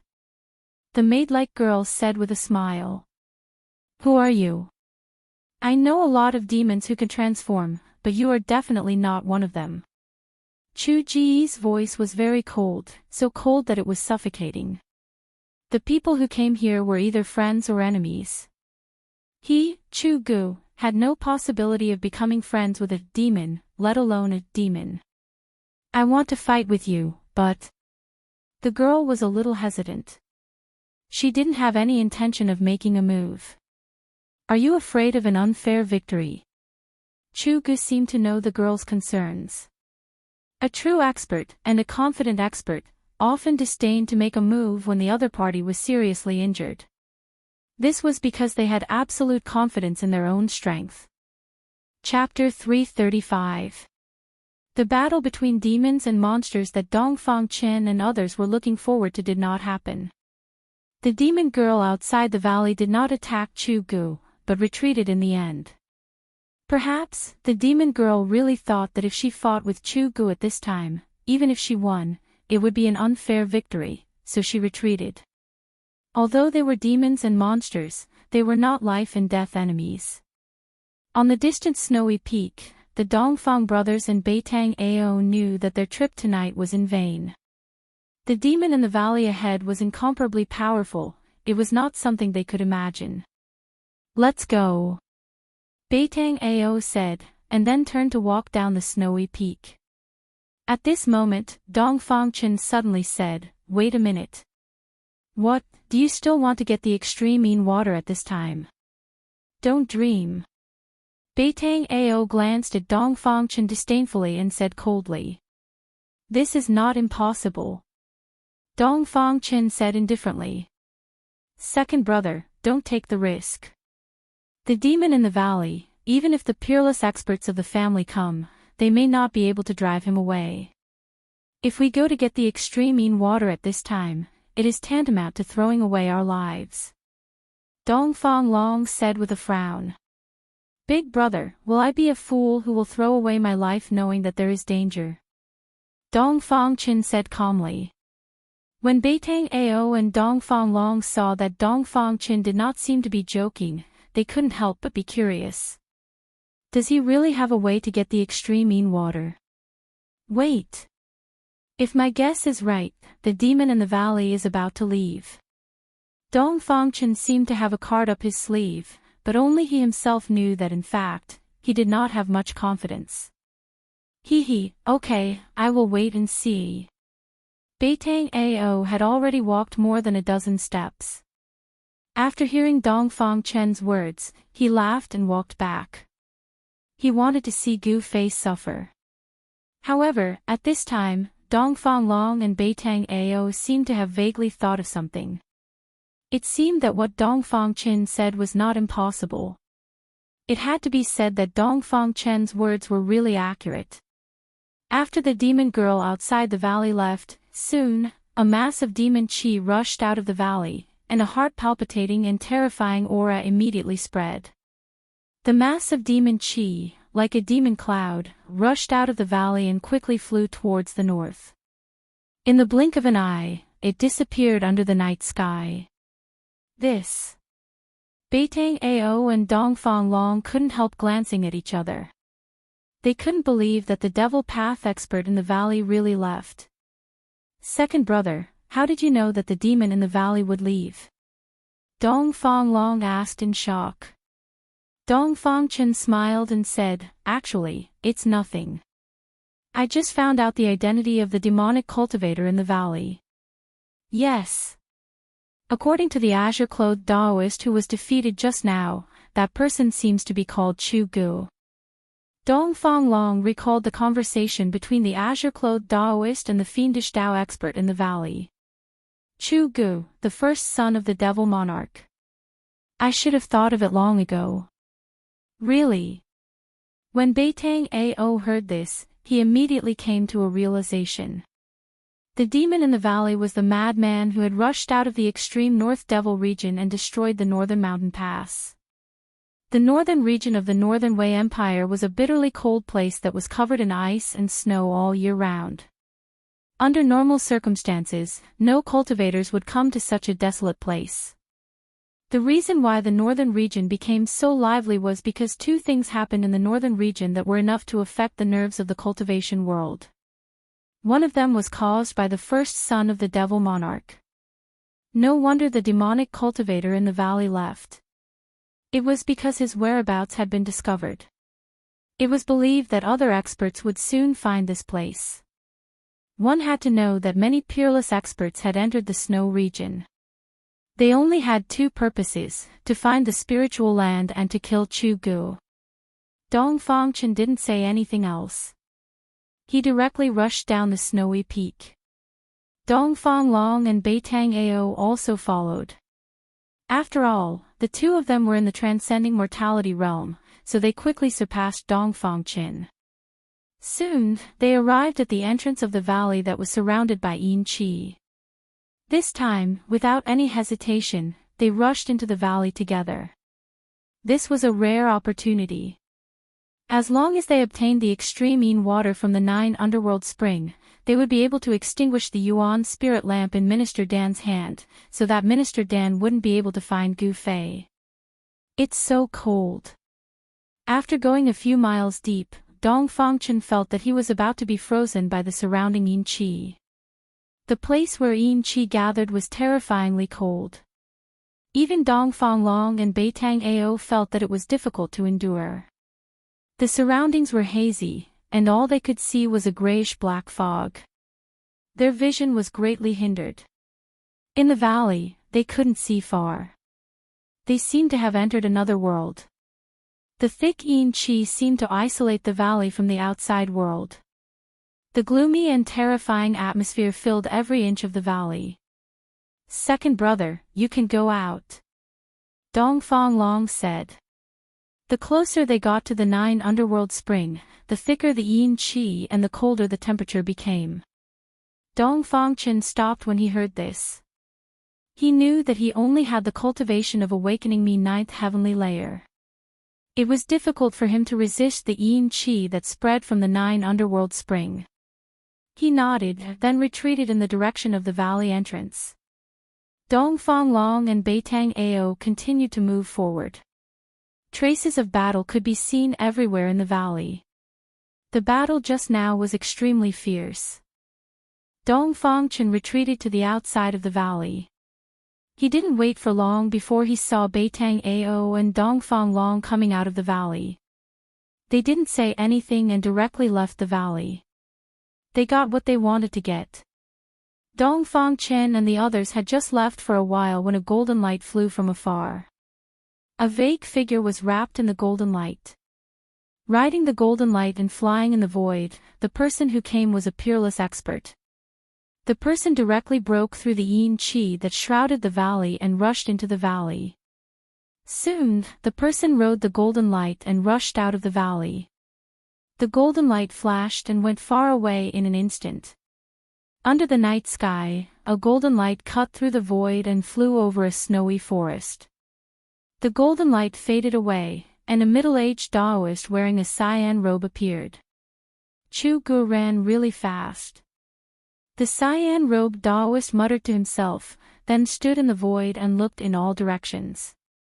The cyan-robed Taoist patted the storage bag on his waist, and a cyan light immediately rushed out of the bag. Then, a simple and unadorned ancient bronze lamp appeared in front of the Taoist. On the wick, a soybean-sized cyan light flickered as if it could go out at any time. He should be nearby. Strange. The cyan-robed Taoist held the ancient bronze lamp and tested it in all directions. He seemed to be using the ancient lamp to sense something. What the hell is going on? Where did Gu Fei go? The cyan-robed Taoist stopped. The ancient bronze lamp in his hand didn't show any abnormality. This cyan-robed Taoist was Dan Qingzi. He found this place by relying on the ancient bronze lamp's guidance. However, what he saw was only an endless snowy forest. There was no trace of Gu Fei. The ancient bronze lamp in Dan Qingzi's hand was the primordial spirit lamp that Gu Fei ignited on the day the virtual sky world opened. The fact that the lamp didn't go out meant that he was still alive. The primordial spirit lamp was actually a unique treasure of Taishan sect. By igniting the lamp with blood essence, the primordial spirit lamp and the cultivator who ignited it would have some kind of connection. Gu Fei was nearby, but Dan Qingzi still couldn't find Gu Fei. It was very strange. It seemed that someone had used great magic to conceal Gu Fei's breath, so the primordial spirit lamp couldn't sense Gu Fei's exact location. Dan Qingzi held the primordial spirit lamp in his hand and flew through the air, searching back and forth within 100 miles. In the vast snowy forest, only the cold night wind blew from time to time. After an hour, Dan Qingzi stopped. He was sure that Gu Fei was within a few hundred miles, but he couldn't find him. This was very strange. He couldn't figure it out. He thought that some great figure had used great magic to conceal Gu Fei's breath, but it didn't seem like it.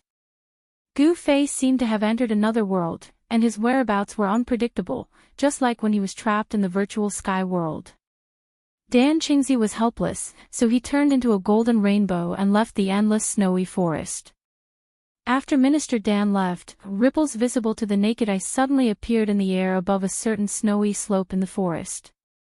Then, a white jade gateway seemed to appear out of thin air, standing tall on the snowy slope. The white jade archway was surrounded by spiritual aura and shrouded in a hazy glow. It was 15 feet high. At this time, a purple figure walked out from behind the archway. This was an extremely beautiful girl who possessed the spiritual wisdom of heaven and earth. She was like a fairy walking in the snow. She looked ethereal and distant. This was a truly otherworldly temperament. This girl in purple was Yen-Er. Yen-Er looked in the direction where Dan Qingzi disappeared and muttered to herself, "Who was that person? How did he find this place?" She pondered for a while and then withdrew her gaze. Who cares who he is? Even if he was a real immortal, it would be difficult for him to break into the Danding's paradise. I worried too much. As Yen-Er spoke, she walked into the white jade archway. As if passing through a layer of transparent water curtain, Yen-Er's figure disappeared in the air as if she had walked into another space. Then, the white jade gateway that stood on the snow slope that was surrounded by rays of light also disappeared. On the snow slope, it was as if nothing had happened at all. There were no traces left behind. 3 days later, Yen came to the barren small valley again and climbed the white jade high platform in the depths of the valley. On the high platform, a huge fireball was burning. The terrifying heat emitted by the fireball seemed to distort the surrounding void. There was no sound coming from the fireball. Gu Fei seemed to have been refined in the ancient cauldron. Chapter 336. Above the white jade platform, heat waves billowed. The large fireball suspended in the air was like a sun, emitting a dazzling light. The runes around the high platform were also flashing with a misty light. Countless runes were engraved around the high platform, releasing waves of magical power. A wave of power enveloped the entire high platform, binding the heat emitted from the fireball to the high platform. Yen-Er stood in front of the large fireball, and the surrounding heat waves did not seem to affect her at all. Vaguely, within the fireball, a large red cauldron could be seen looming. There seemed to be fire dragons lingering around the large cauldron, and the high temperature caused the void to distort. The alchemy fire array above the primordial chaos pill cauldron gathered spiritual energy from all directions, transforming it into alchemy fire.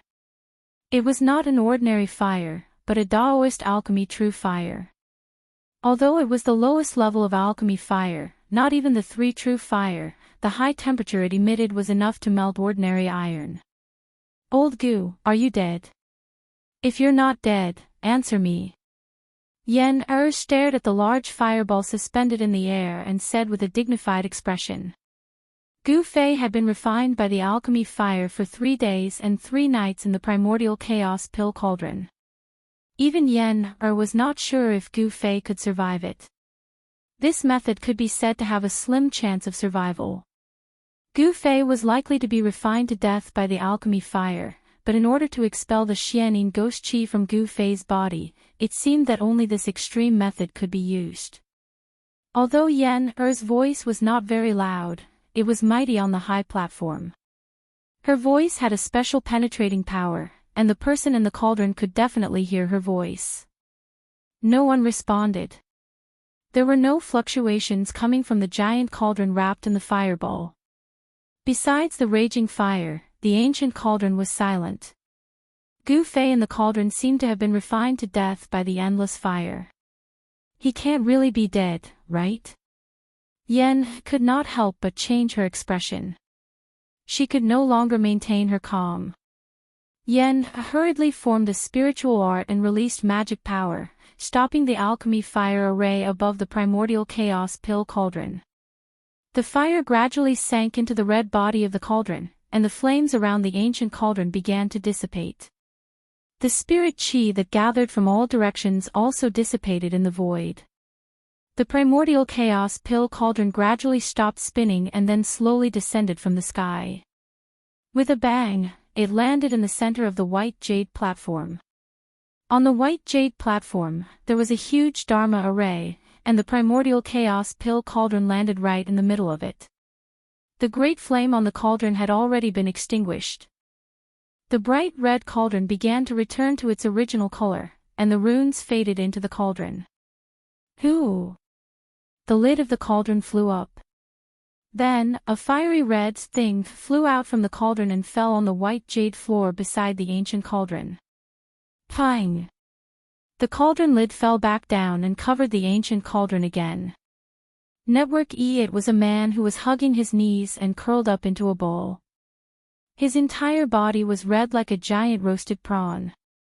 This person was Gu Fei, who had been thrown into the primordial chaos pill cauldron by Yenner and used as a pill to refine for 3 days and 3 nights. The clothes on his body had already turned to ash, and his long hair had already fallen off. His entire body seemed to have been roasted, and some parts of his skin had even fallen off, revealing charred flesh. Gu Fei looked extremely miserable, but he was not dead yet. Yenner could sense an extremely weak life force from Gu Fei's body. It was hard to imagine what kind of terrifying torture Gu Fei had gone through in the past 3 days and 3 nights. However, there was no doubt that he had made it through. His will to live was very strong, and could even be considered abnormal. No one could be refined in the cauldron for 3 days and not collapse. Good. Yenner heaved a sigh of relief and put down a huge stone in her heart. At the same time, she could not help but look at Gu Fei in a new light.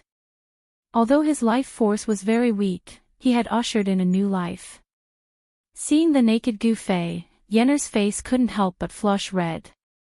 She took out a set of clothes from her storage pouch and a jade bottle. She uncorked the bottle and poured out a green pill the size of a pigeon egg. A refreshing fragrance of plants immediately filled the air.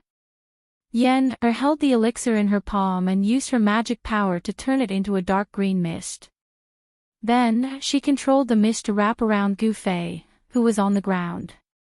The mist from the green pill contained a huge amount of life energy. It was a huge amount of vitality refined from the spiritual energy of the plants.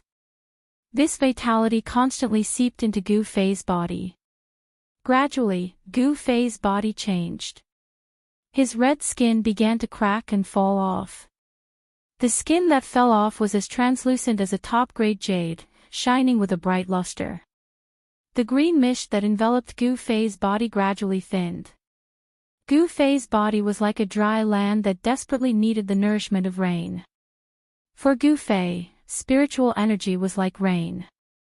After absorbing the spiritual energy from the pill, the weak fluctuation of life energy in Gu Fei's body began to grow stronger. At a speed visible to the naked eye, a new head grew out. The new head was no longer snow white, but black and shiny. After injecting all the mist from the pill into Gu Fei's body, Yenner left the white jade high platform. She knew that Gu Fei would wake up soon. After Yenner left, Gu Fei's body began to twitch slightly, and his breathing became rapid. The spiritual energy from the pill had filled his body with vitality. His eyelids were twitching, and his eyeballs could be seen moving under his eyelids. "I'm dying of pain," Gu Fei suddenly screamed. He opened his mouth and spat out a mouthful of turbid air, waking up. He felt a breath stuck in his chest, and it was extremely uncomfortable. He could only desperately breathe in fresh air to relieve the suffocating feeling in his chest. After a long time, he calmed down. "Are you out?" Gu Fei slowly stood up from the ground. He looked around and felt that he was standing on the white jade high platform. The ancient bronze cauldron beside him was still emitting bursts of heat. Gu Fei looked down at his hands. The skin on his arms was as smooth as white jade. It seemed to be even more delicate than a woman's skin. Gu Fei felt that his body seemed to be a little different, as if his flesh and blood had been reborn. After 3 days and 3 nights of tempering, Gu Fei felt that his body seemed to be more powerful than before, as if there was an inexhaustible amount of energy in his body. He put on the clothes that Yen had prepared for him and then left the white jade high platform. Just as Yen opened the mixed essence pill cauldron and released Gu Fei, a figure sitting in a pavilion in a courtyard in Bailing City woke up from his meditation. He patted the storage bag on his waist. An ancient bronze lamp immediately flew out from the storage bag and floated in front of him. The green-robed Taoist sitting on the stone stool was Minister Dan. What's going on? Gu Fei's life aura seems to be getting stronger.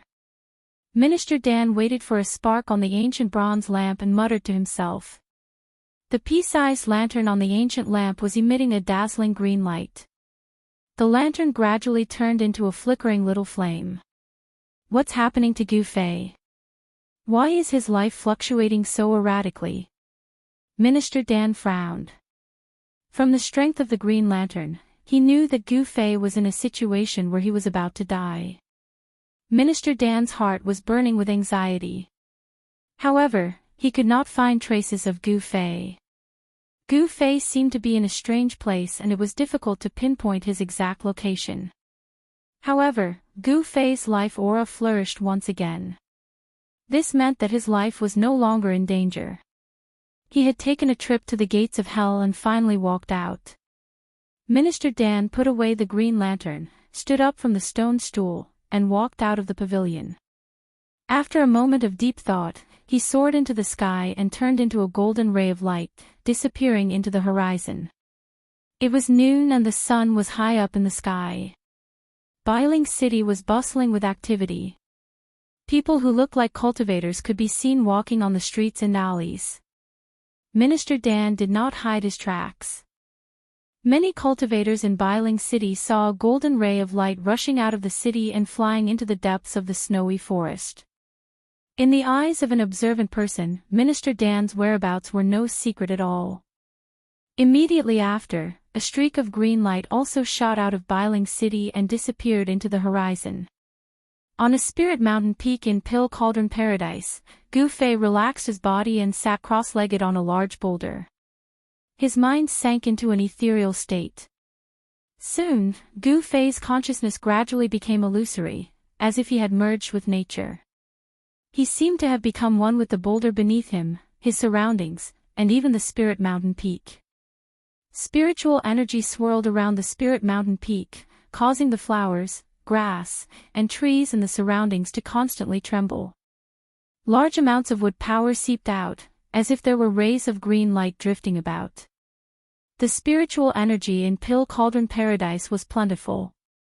The spirit mountain peak was filled with thriving vegetation, filled with endless wood power. Tiny rays of green light were guided by Gu Fei into his body. The wood power contained an enormous aura of life.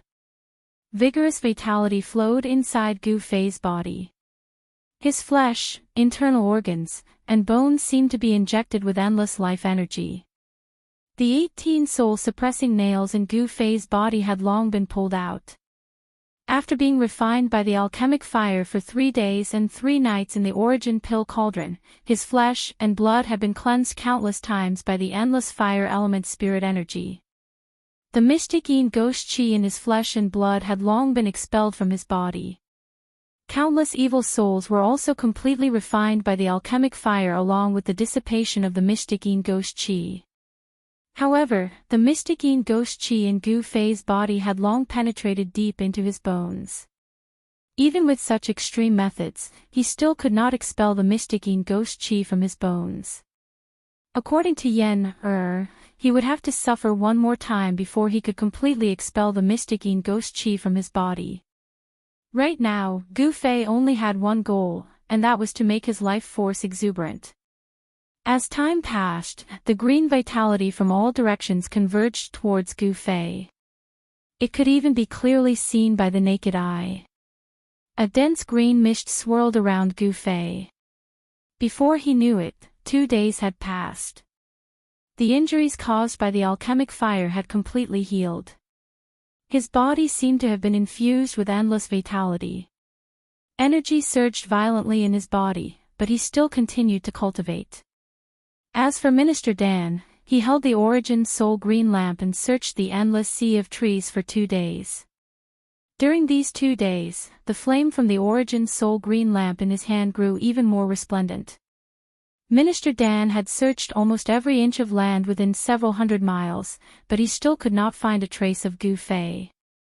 Minister Dan could not help but feel a sense of helplessness. Gu Fei was in this forest, but he could not find Gu Fei. It was very strange. There seemed to be an unfathomable power that separated him and Gu Fei into 2 different spaces. Minister Dan felt as if he could not grasp or touch Gu Fei. That night, the moonlight was hazy. Beasts roared in the distance. In the endless forest, a speck of green light moved like a will-o'-the-wisp. Unknowingly, a faint mist began to rise in the forest. The mist drifted with the wind, causing the entire forest to become blurry. It gave off an ethereal feeling. The mist could not obstruct the radiance of the green light. Suddenly, without any warning, the moving green light in the mist was extinguished. Then, an angry roar resounded from within the mist. The rolling sound waves shook the forest, causing the mist in the forest to surge violently. "Who is it? Come out!" Minister Dan stood in the void. His eyes emitted 2 sharp rays of light that were as sharp as the edge of a blade. He angrily scanned the surroundings. In his hand, he held an ancient bronze lamp that had already been extinguished. He had just been ambushed. He did not know what method the person in the dark had used to extinguish his Yuan spirit lamp. Hee hee.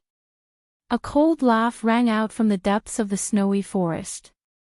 Then, a ray of green light broke through the mist below the snowy forest and charged out. "How dare you!"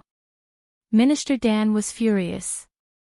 He put away the ancient bronze lamp and rose into the air, chasing after the ray of green light. He wanted to see who dared to ambush him. Once the Yuan spirit lamp was extinguished, unless Gu Fei used his own blood to reignite it, no one else could reignite Gu Fei's Yuan spirit lamp. Swoosh! Swoosh! 2 rays of light, one green and one gold, disappeared into the night sky in the blink of an eye like lightning. The fog that lingered in the snow forest gradually dispersed. The mist in the forest seemed to be a trick of the mysterious expert who had secretly extinguished Minister Dan's Yuan spirit lamp. There was a lot of mist in the forest.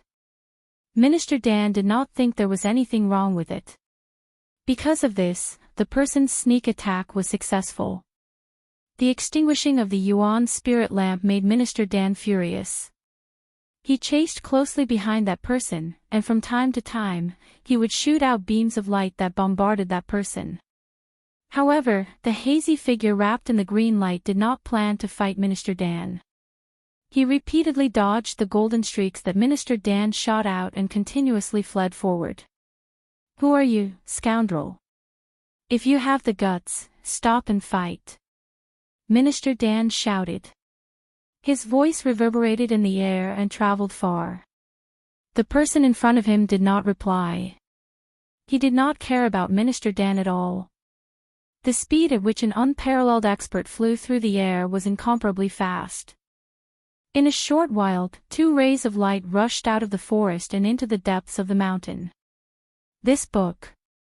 Chapter 337. Under the moonlight, the depths of the snow-capped mountains were no longer peaceful. Beams of strong light shot out and terrifying energy waves spread out, causing all the nearby snow-capped peaks to experience avalanches. The birds and beasts that lived in the snow-capped mountains fled in shock. Peerless masters were fighting in the depths of the snow-capped mountains. One of them was the enraged Minister Dan. The battle did not last long before the depths of the snow-capped mountains gradually calmed down. A golden ray of light shot out from the depths of the snow-capped mountains and flew towards Biling City. One of the peerless masters did not come out from the snow-capped mountains. No one knew where he went. At dawn, a white figure walked into a courtyard at the back of the Yunlai Inn in Biling City. It was a handsome young man dressed in white. "Come in." The young man went straight to a room in the courtyard. Just as he was about to knock on the door, an old but calm voice came from inside. The young man respectfully pushed the door open and carefully closed it. The young man entered the room and saw that it was decorated in an antique style. A screen separated the room into two parts. The front was the living room, and behind the screen was the bedroom. The room was not gorgeous. The young man stood in front of the screen with his head down. He did not go into the back. He seemed to be very respectful to the owner of the room and did not dare to act presumptuously. "I know why you are here. Don't worry, the light has been extinguished." The old voice came from behind the screen. When the young man heard this, he could not help but reveal a smile on his face. "You can leave." The person in the room seemed to be a little annoyed. "Yes." The white-clothed young man didn't say much. After he heard the man's words, he bowed towards the screen and left the room. "Second brother, what did the ancestor say?" After the young man left the courtyard, a young man with a simple long sword on his waist walked towards him. This person was Dongfang Long, and the person Dongfang Long called second brother was none other than Dongfang Qin. It's rare that the ancestor is willing to help. The matter has been resolved. Dongfang Qin seemed to be very happy. Dongfang Long nodded and said, "Very good, this has bought us a lot of time. The entire north is filled with our Dongfang clan and Beitang clan's eyes. As soon as Gu Fei appears, kill him. This time, don't fail again." Dongfang Qin said with a gloomy face. Dongfang Long nodded and the two of them quickly left. In the Pill Cauldron Paradise, on the peak of a spiritual mountain, Gu Fei faced the rising sun and sat cross-legged on a large rock. For the past 2 days, it was as if he could not feel the passage of time. He seemed to have merged with nature, his body and mind condensed together with this spiritual peak, blending with heaven and earth. This was a miraculous state. He seemed to be able to hear the thoughts of the trees and flowers, understand the words of birds and beasts, and sense the pulse of the earth. He seemed to have truly blended into this vibrant world, as if he had become a part of it. The breeze gently blew, and the fragrance of all kinds of plants and flowers slowly rippled in the forest. The rising sun was not dazzling. Like water ripples, it shrouded the entire spiritual peak with a faint layer of golden gauze. Gu Fei stood up from the large rock. Looking at the rising sun, at this moment, he felt incomparably calm. He also felt the vitality between heaven and earth. Gu Fei seemed to have a feeling of enlightenment in his heart. A touch of the morning glow cut through the dawn, and rays of golden light sprinkled on the mountain forest that was surrounded by spiritual energy. Infinite vitality rippled, apes cried, tigers roared, birds chirped, and insects chirped. Gu Fei took a deep breath, and his whole body felt comfortable. As Gu Fei circulated his profound cultivation technique, his body became like a vast ocean that sucked in all the spiritual energy from the surroundings. The essence of the sun, the moon, the wood, and all the other energies that floated in the air were all gathered towards him. Streams of light, which were almost invisible to the naked eye, circulated inside Gu Fei's body, nourishing his body like sweet dew, covering his internal organs, bones, flesh, and blood with a layer of precious light. Sitting on the mountaintop for 2 days and 2 nights was not completely fruitless. His state of mind had been improved, and his body seemed to be filled with endless vitality. The essence of heaven and earth was like cold water, washing his flesh and blood over and over again. He tried to activate the pure essence of the sun that was released when the sun rose. He wanted to use the essence of the sun, the pure yang energy, to dispel the remaining ghost qi in his bone marrow. However, he seemed to have failed. The essence of the sun was not that easy to absorb, and the timing was very important. Obviously, Gu Fei did not grasp this fleeting opportunity. Standing on the top of the spiritual peak, Gu Fei breathed in and out the spiritual energy from all directions, pouring endless spiritual energy into his exhausted body. It wasn't until noon that the gathered spiritual qi drifted away.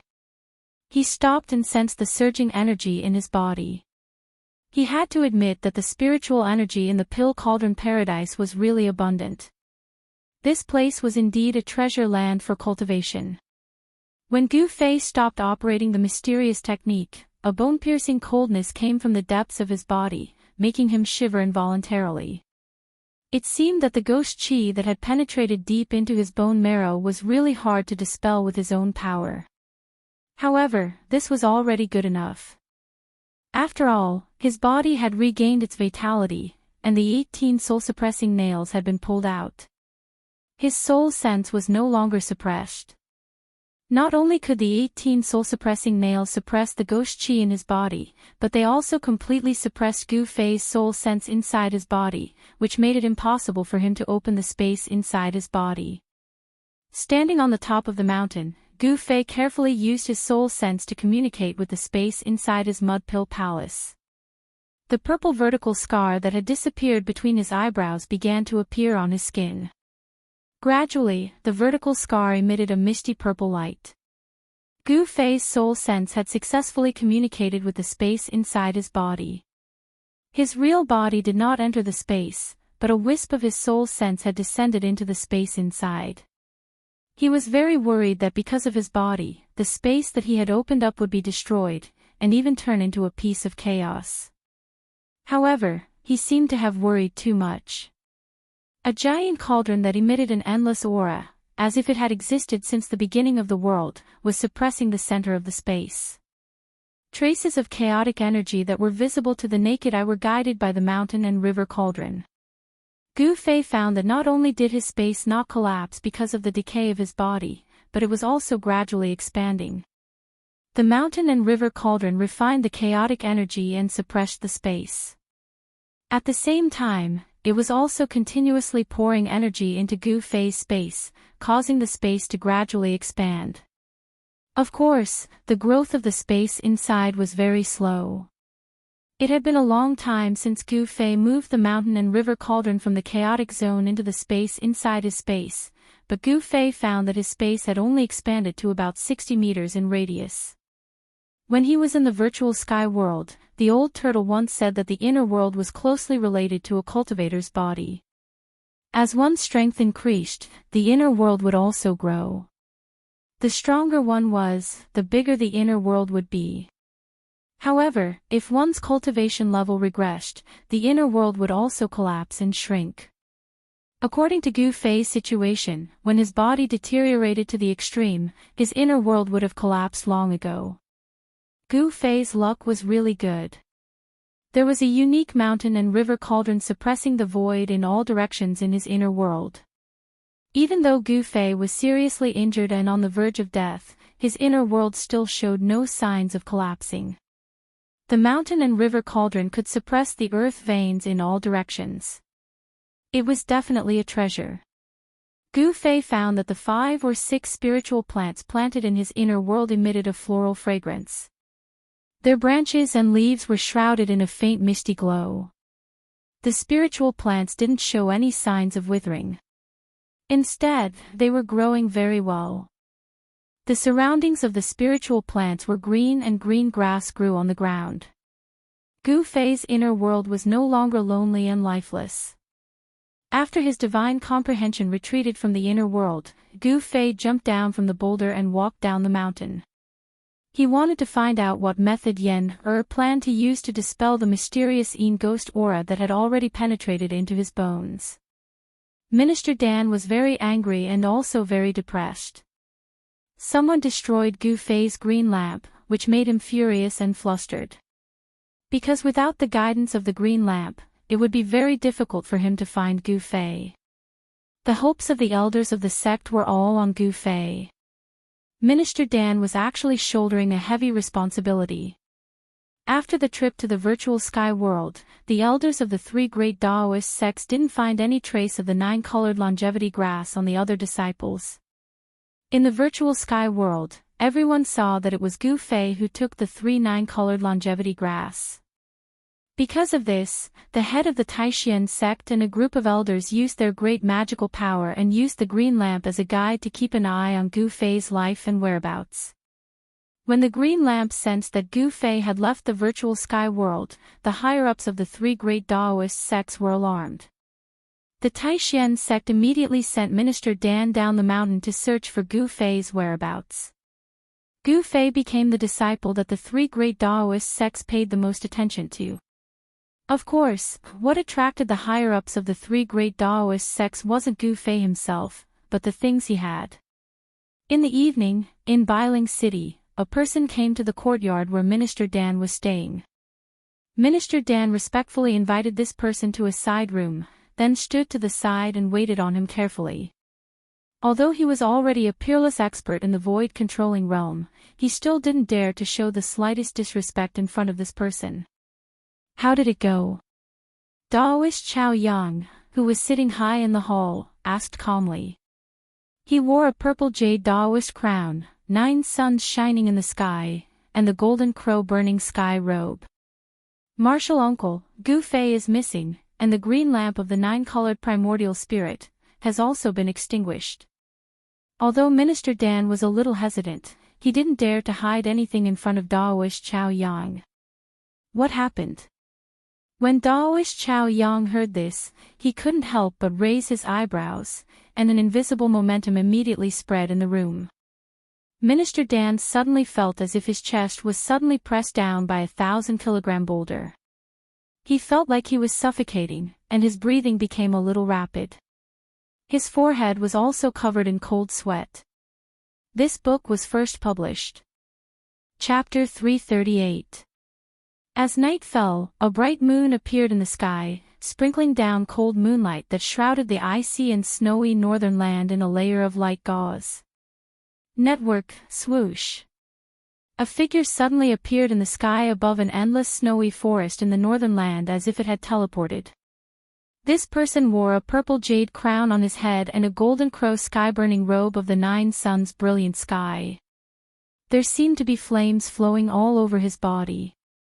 He was Taoist Chao Yang of the Shaoyang Peak of the Taishan sect. Swoosh.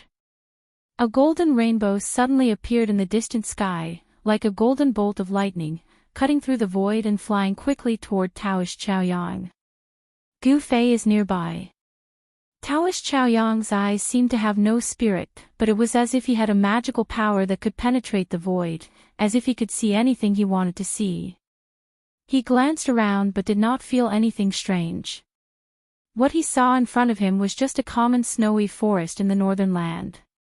At this time, the golden light that appeared in the distant sky had already flown in front of him, and a powerful wave of spiritual power immediately spread out.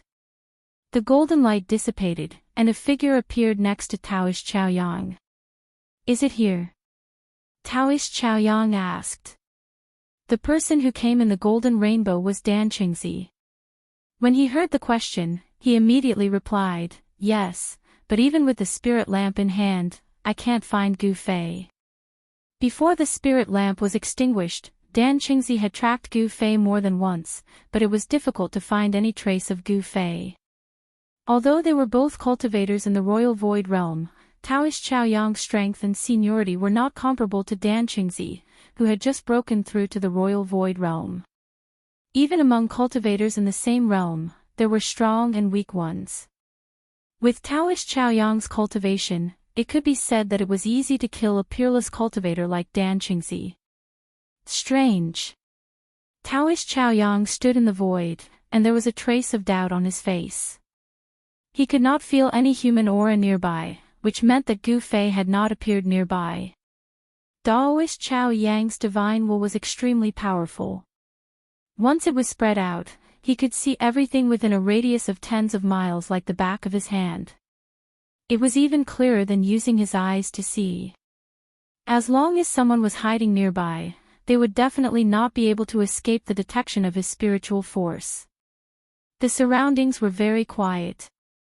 Only the occasional roars of beasts could be heard from the depths of the snowy forest. Other than the birds and beasts that resided in the forest, there were no other signs of life. Daoist Xiaoyang was very proud of his own cultivation. Apart from demigods, there were only a few people in the world who could beat him.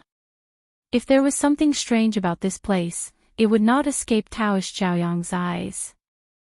If someone had really hidden Gu Fei with great magical power, and even Daoist Xiaoyang had been deceived, then this person was definitely not someone he could provoke. Yes. Looks like it's time to meet some old friends in Bailing City. Daoist Xiaoyang said calmly, let's go back. After saying that, Daoist Xiaoyang's figure disappeared in the air. Daoist Xiaoyang's speed was too fast. Even Minister Dan, who was standing next to him, could not tell how he left. Minister Dan could not help but be shocked. Daoist Xiaoyang's cultivation was much stronger than his. Daoist Xiaoyang's speed seemed to be comparable to teleportation. Of course, the legendary magical power of teleportation could only be performed by a peerless demigod. Minister Dan did not dare to delay. He rose into the air and turned into a dazzling golden rainbow. He flew in the direction of Bailing City and disappeared into the night in the blink of an eye. Of course, Daoist Xiaoyang's arrival did not go unnoticed by the old monsters in Bailing City. The situation in Bailing City became even more delicate. There were many undercurrents, and a storm was brewing. Compared to Bailing City, the Pill Cauldron's grotto was quiet. There was no ice or snow here, and the temperature was warm.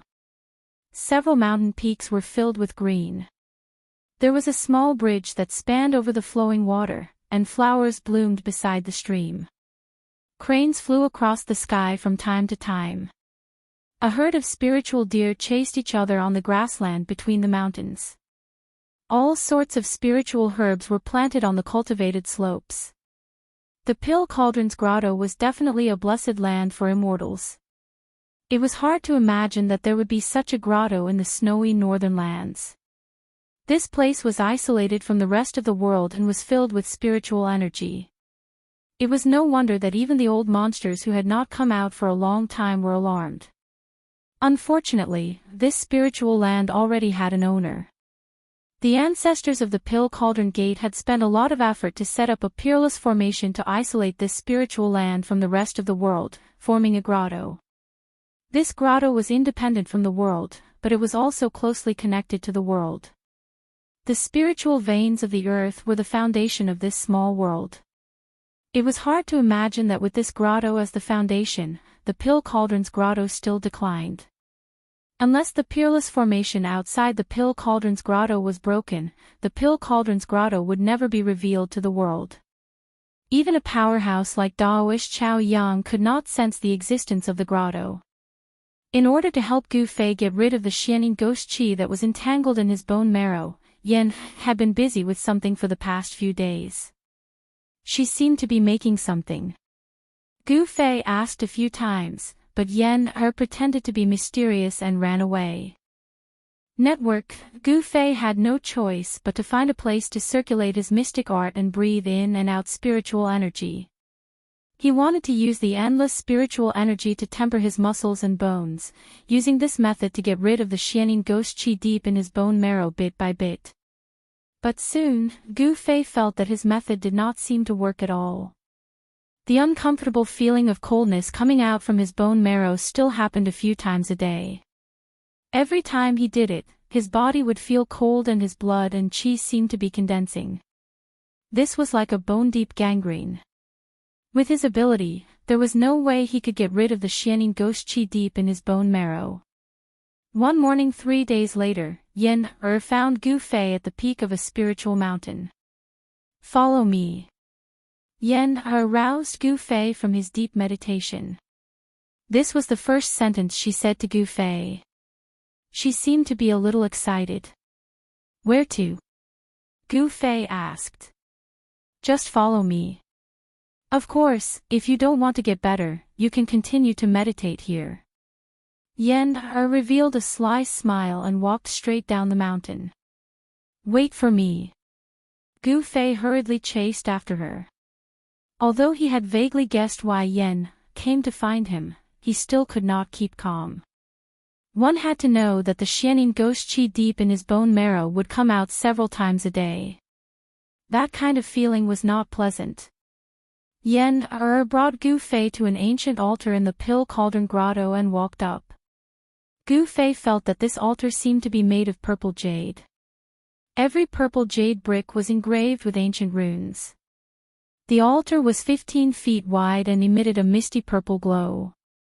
After walking up the altar, Gu Fei discovered that the ground of the altar was also engraved with countless runes. The countless runes seemed to form a huge formation. Gu Fei did not set foot in the formation. He could not figure out the function of the formation on the altar. Apart from the runes engraved on the purple jade ground, there was nothing else on the altar. Gu Fei was a little surprised. Why did Yen bring him here? He was about to ask, but at that moment, Yen signaled Gu Fei to stand in the center of the altar. Yen came to Gu Fei's side and took out a jade talisman from her storage bag. She handed it to Gu Fei and said, "Take it. It will be useful when we return." Gu Fei took the jade talisman and saw that both sides of the jade talisman were also engraved with runes. Moreover, Gu Fei felt that the runes on the jade talisman in his hand and the runes on the altar seemed to come from the same source. Yen's hands formed hand seals. Then, the ancient purple jade altar immediately emitted a strong energy fluctuation. The runes engraved on the entire altar gradually lit up. The ancient altar obviously contained an incomparably strong energy. Yen's hands continuously formed hand seals to guide this originally dormant power out. Rumble. The entire altar began to shake. Then, thousands of runes rushed out from the altar as if they had come to life. They formed a mysterious formation that enveloped Gu Fei and Yen, who stood in the center of the altar. This. Gu Fei was shocked. This altar seemed to be a teleportation formation. Swoosh. There was a tremor in the void as ripples spread out from the center of the altar. Thousands of light talismans formed an array. The instant Yen and Gu Fei were enveloped, the two of them disappeared from the altar. Thousands of light runes dissipated on the altar. The runes engraved on the altar also gradually dimmed. The energy contained in the altar also quieted down. The space was twisting. Gu Fei felt as if he had stepped into a void tunnel. A strange feeling welled up in his heart. This feeling was not unfamiliar to him. There was no sky, no earth. It was as if he was walking in an endless void. He had no idea where he was going. Rays of light became the only thing in Gu Fei's eyes. After an unknown period of time, Gu Fei felt as if he was riding on the clouds, as if he was traveling at an extremely high speed. When the surrounding rays of light gradually disappeared, a gloomy void appeared in front of Gu Fei. He did not know when it started, but the surrounding space began to twist and ripples of energy spread out. Rumble. After a loud noise, a dazzling light suddenly burst out from the front. Gu Fei had to close his eyes. When he opened his eyes again, the dark sky flashed with strong lights from time to time. Boom! A thunderclap sounded in Gu Fei's ears. Silver snakes danced in the sky and lightning lit up the heaven and earth. Gu Fei could not help but be shocked by the scene in front of him. He looked around and saw that he and Yen were standing on a small hill. Under their feet was a formation engraved on a rock with a circumference of 5 zhang. The runes on the formation were very similar to the runes on the purple jade altar in the Pill Cauldron Wonderland. What is this place? Gu Fei asked. He felt that the heaven and earth were gloomy. Thunder rumbled and lightning flashed, illuminating the gloomy void from time to time. Apart from the small hill where he and Yen were standing, there were lush weeds everywhere. Between the weeds, there were water droplets. This place seemed to be a swamp. This is the lightning lake, Yen said.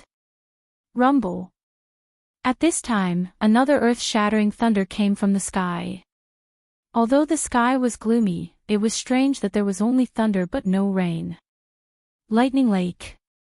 Gu Fei couldn't help being startled. He knew of this place. It was a dangerous place, a place where the lightning energy of heaven and earth gathered.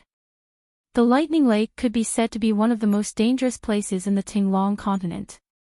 Gu Fei had seen descriptions of the Lightning Lake in his sex records. We've been teleported to the Lightning Lake thousands of miles away, Gu Fei exclaimed. One must know that the Lightning Lake was not in the northern lands.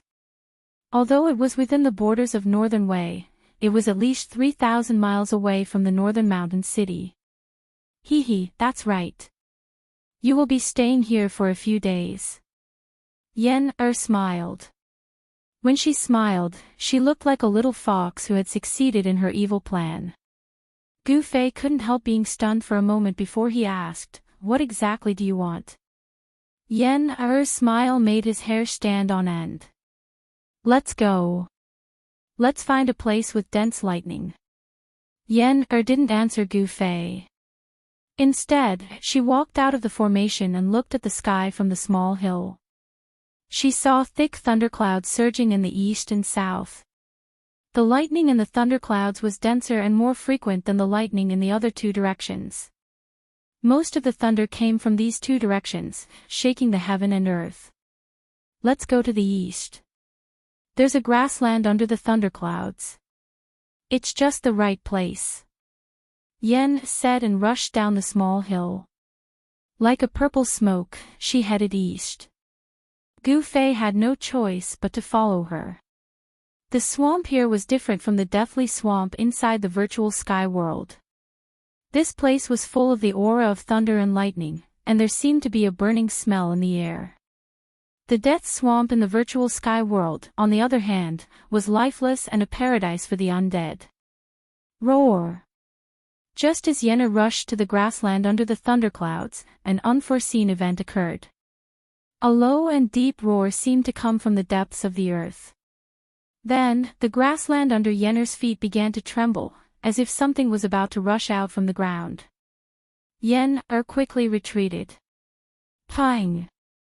Bang! The grassland suddenly exploded.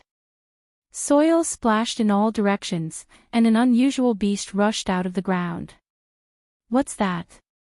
Gu Fei, who was following closely behind Yen, hurriedly came to a halt. He stared at the exotic beast that had rushed out from the ground in shock. The exotic beast was 4 to 5 meters long and had the appearance of a huge green lion. However, there was a single silver horn on its ferocious head. Roar! The unusual beast looked up to the sky and roared. Its voice shook the sky. A burst of crackling lightning came out of its body. At the same time, a fierce murderous aura surged out of its body. Chapter 339. The lightning lion beast was a ferocious beast in the Thunder Lake that could control the power of thunder and lightning. It had a violent temperament and was fond of fighting. Once it sensed any beast or human cultivator intruding into its territory, it would immediately attack. It was obvious that Yen and Gu Fei had intruded into the territory of a lightning lion. Roar! The lightning lion charged out from the swamp and let out a series of roars. Its body was surrounded by lightning, and a violent aura filled every inch of the sky. Gu Fei sensed that this lightning lion seemed to possess a powerful strength. He could feel the power of thunder and lightning in the surroundings converging toward the lightning lion floating in the sky. Swoosh! A pair of azure-colored wings extended from the lightning lion's ribs. Arcs of azure-colored lightning blossomed on the wings, crackling chaotically. Yen was still standing on the grass, staring calmly at the lightning lion in the sky. Even though she knew that the lightning lion was gathering its power, she did not make a move. The lightning lion was infuriated by the fact that there was someone who didn't know life from death trespassing into its territory. The consequences were terrifying. Lightning began to strike down from the thunderclouds, striking the silver horn on the lightning lion's head. This lightning lion was extraordinary, as it was able to control the powerful force of thunder and lightning accumulated in the thunderclouds. The horn on the head of the lightning lion continued to absorb the power of thunder and lightning from all directions. The silver horn began to emit a brilliant glow, and a powerful energy wave was emitted from the horn. Roar! The lightning lion let out a furious roar. Swoosh! Then, a green lightning bolt as thick as a child's arm shot out from the horn, and struck towards Yen below. The blue lightning bolt tore through the sky and emitted a blinding light that lit up the heavens and earth. Gu Fei stood aside and watched the scene quietly. Although he knew that Yen had a high cultivation, he had never seen her make a move before. Yen simply reached out her right hand and pressed forward. Bang! With a bang, the lightning bolt that was bombarding towards Yen seemed to have collided with an invisible wall. It was stopped less than 10 feet in front of Yen by a mysterious force. Yen easily nullified the attack of the lightning lion. After that, Yen waved her right hand lightly. Bang! The lightning lion was directly blasted flying by a powerful force. Roar! The lightning lion roared again and again as it was blasted flying 30 to 40 meters away. Only then did it stop retreating. After that, it flapped its wings that were coiled with lightning and transformed into an azure bolt of lightning as it charged towards Yen. Outrageous, since you want to die, I'll grant your wish. Yen's expression turned extremely cold.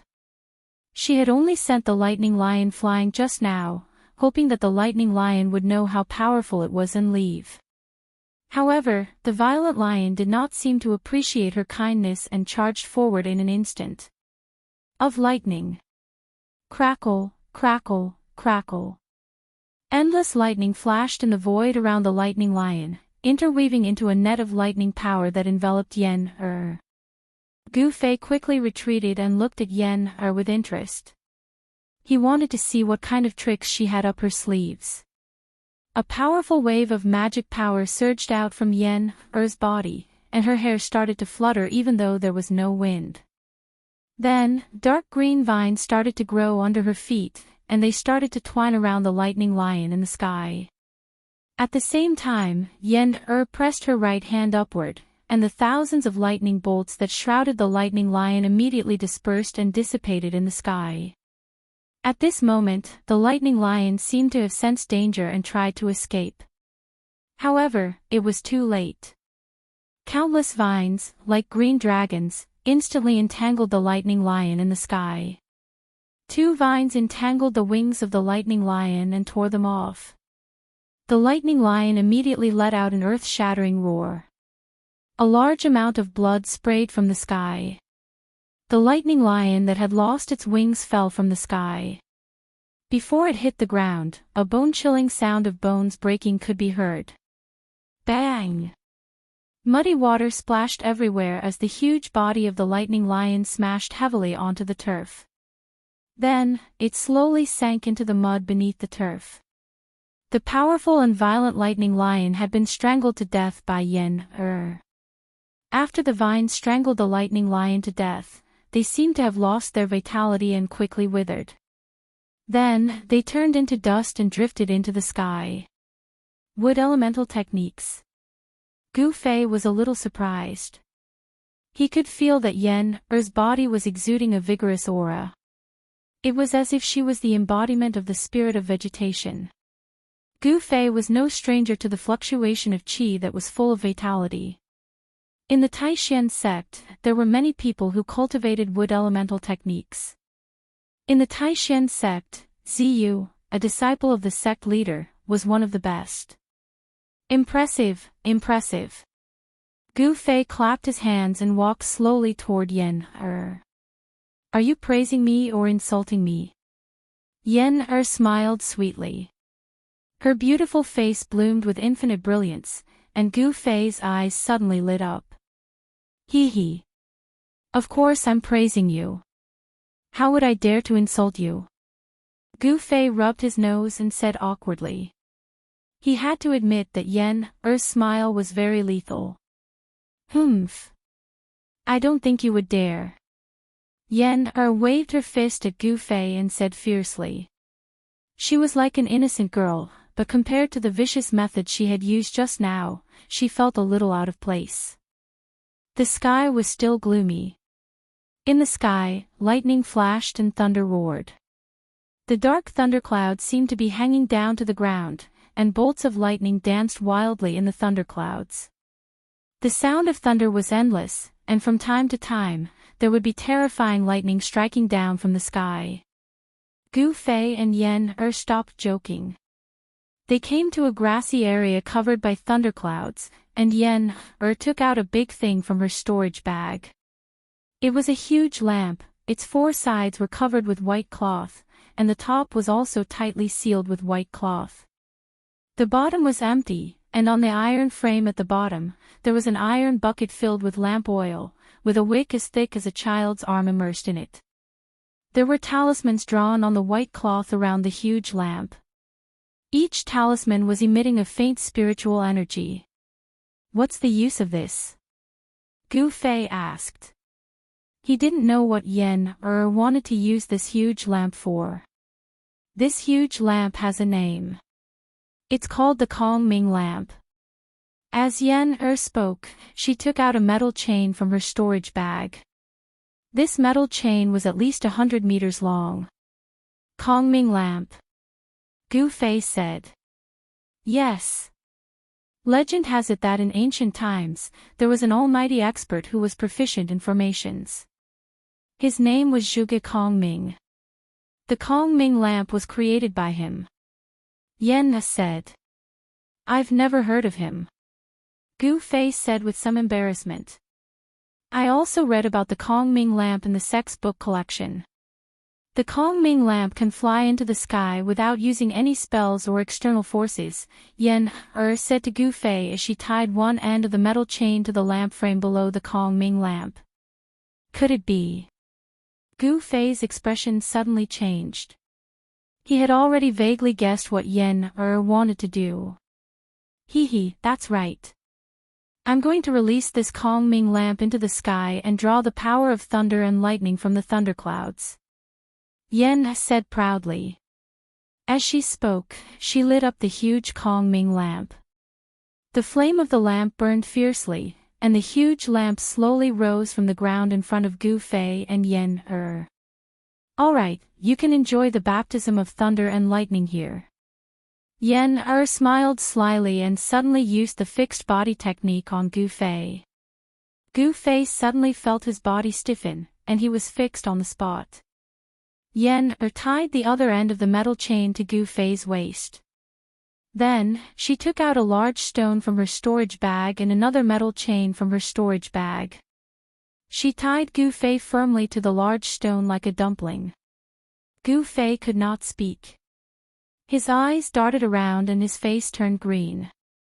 The power of sky thunder was not something that anyone could withstand.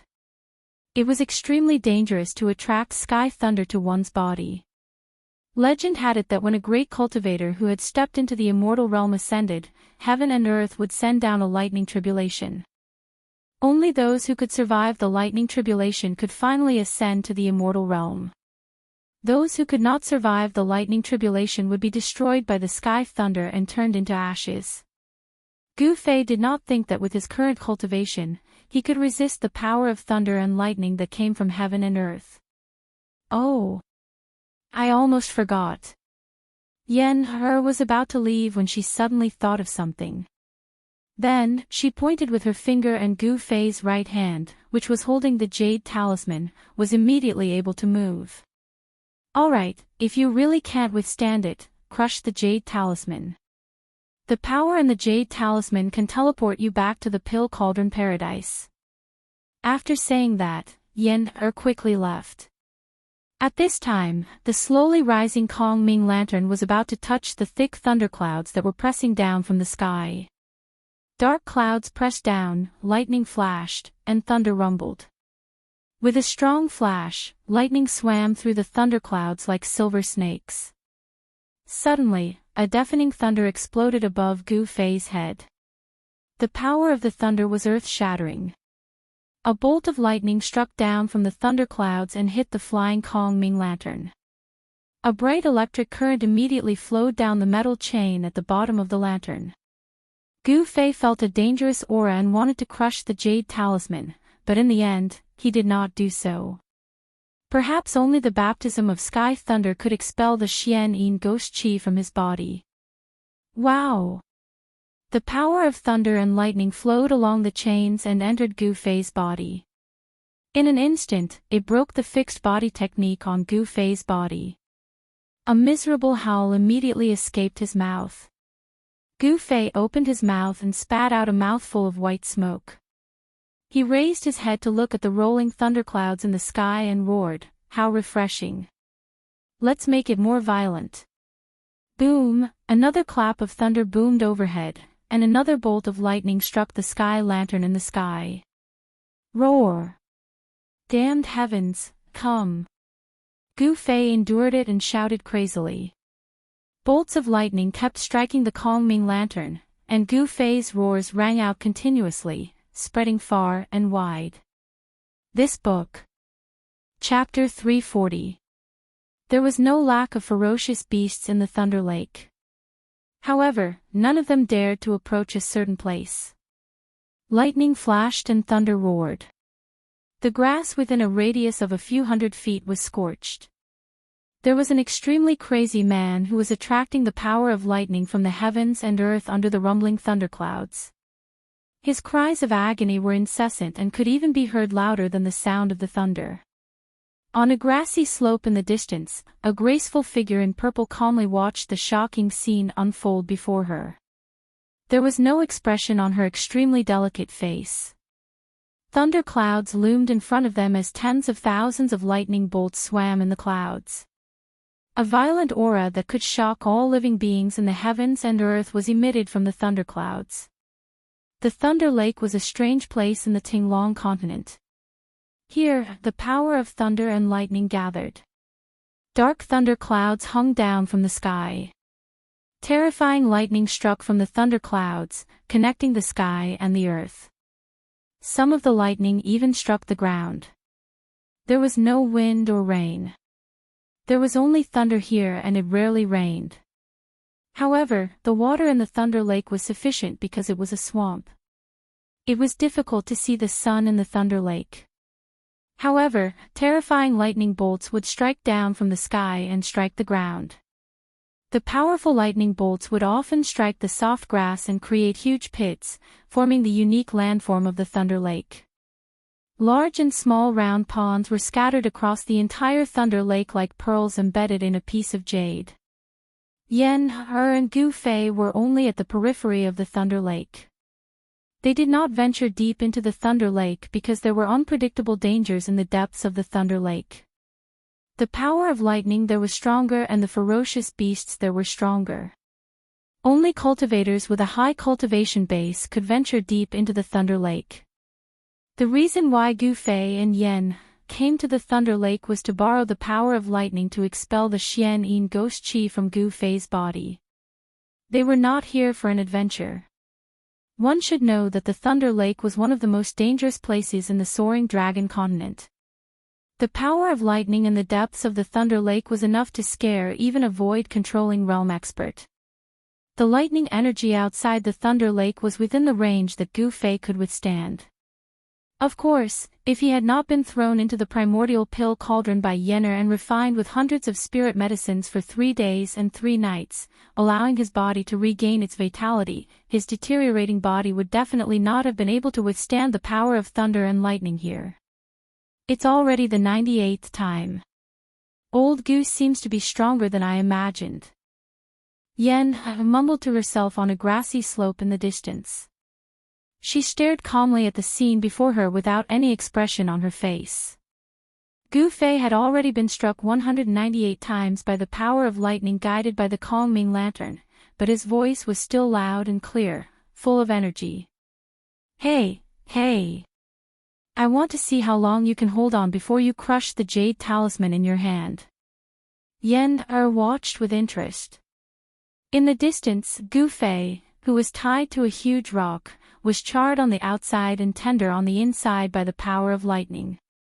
The clothes on his upper body had long been burnt to ashes, and only a piece of rag was left on his lower body, which barely covered his important parts.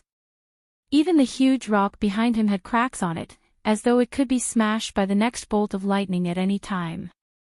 It had to be said that Yen-er was very thoughtful and well prepared. The Kongming lantern, the 100-foot-long metal chain, and the huge rock that weighed thousands of kilograms were all for the sake of letting Gu Fei enjoy the baptism of lightning.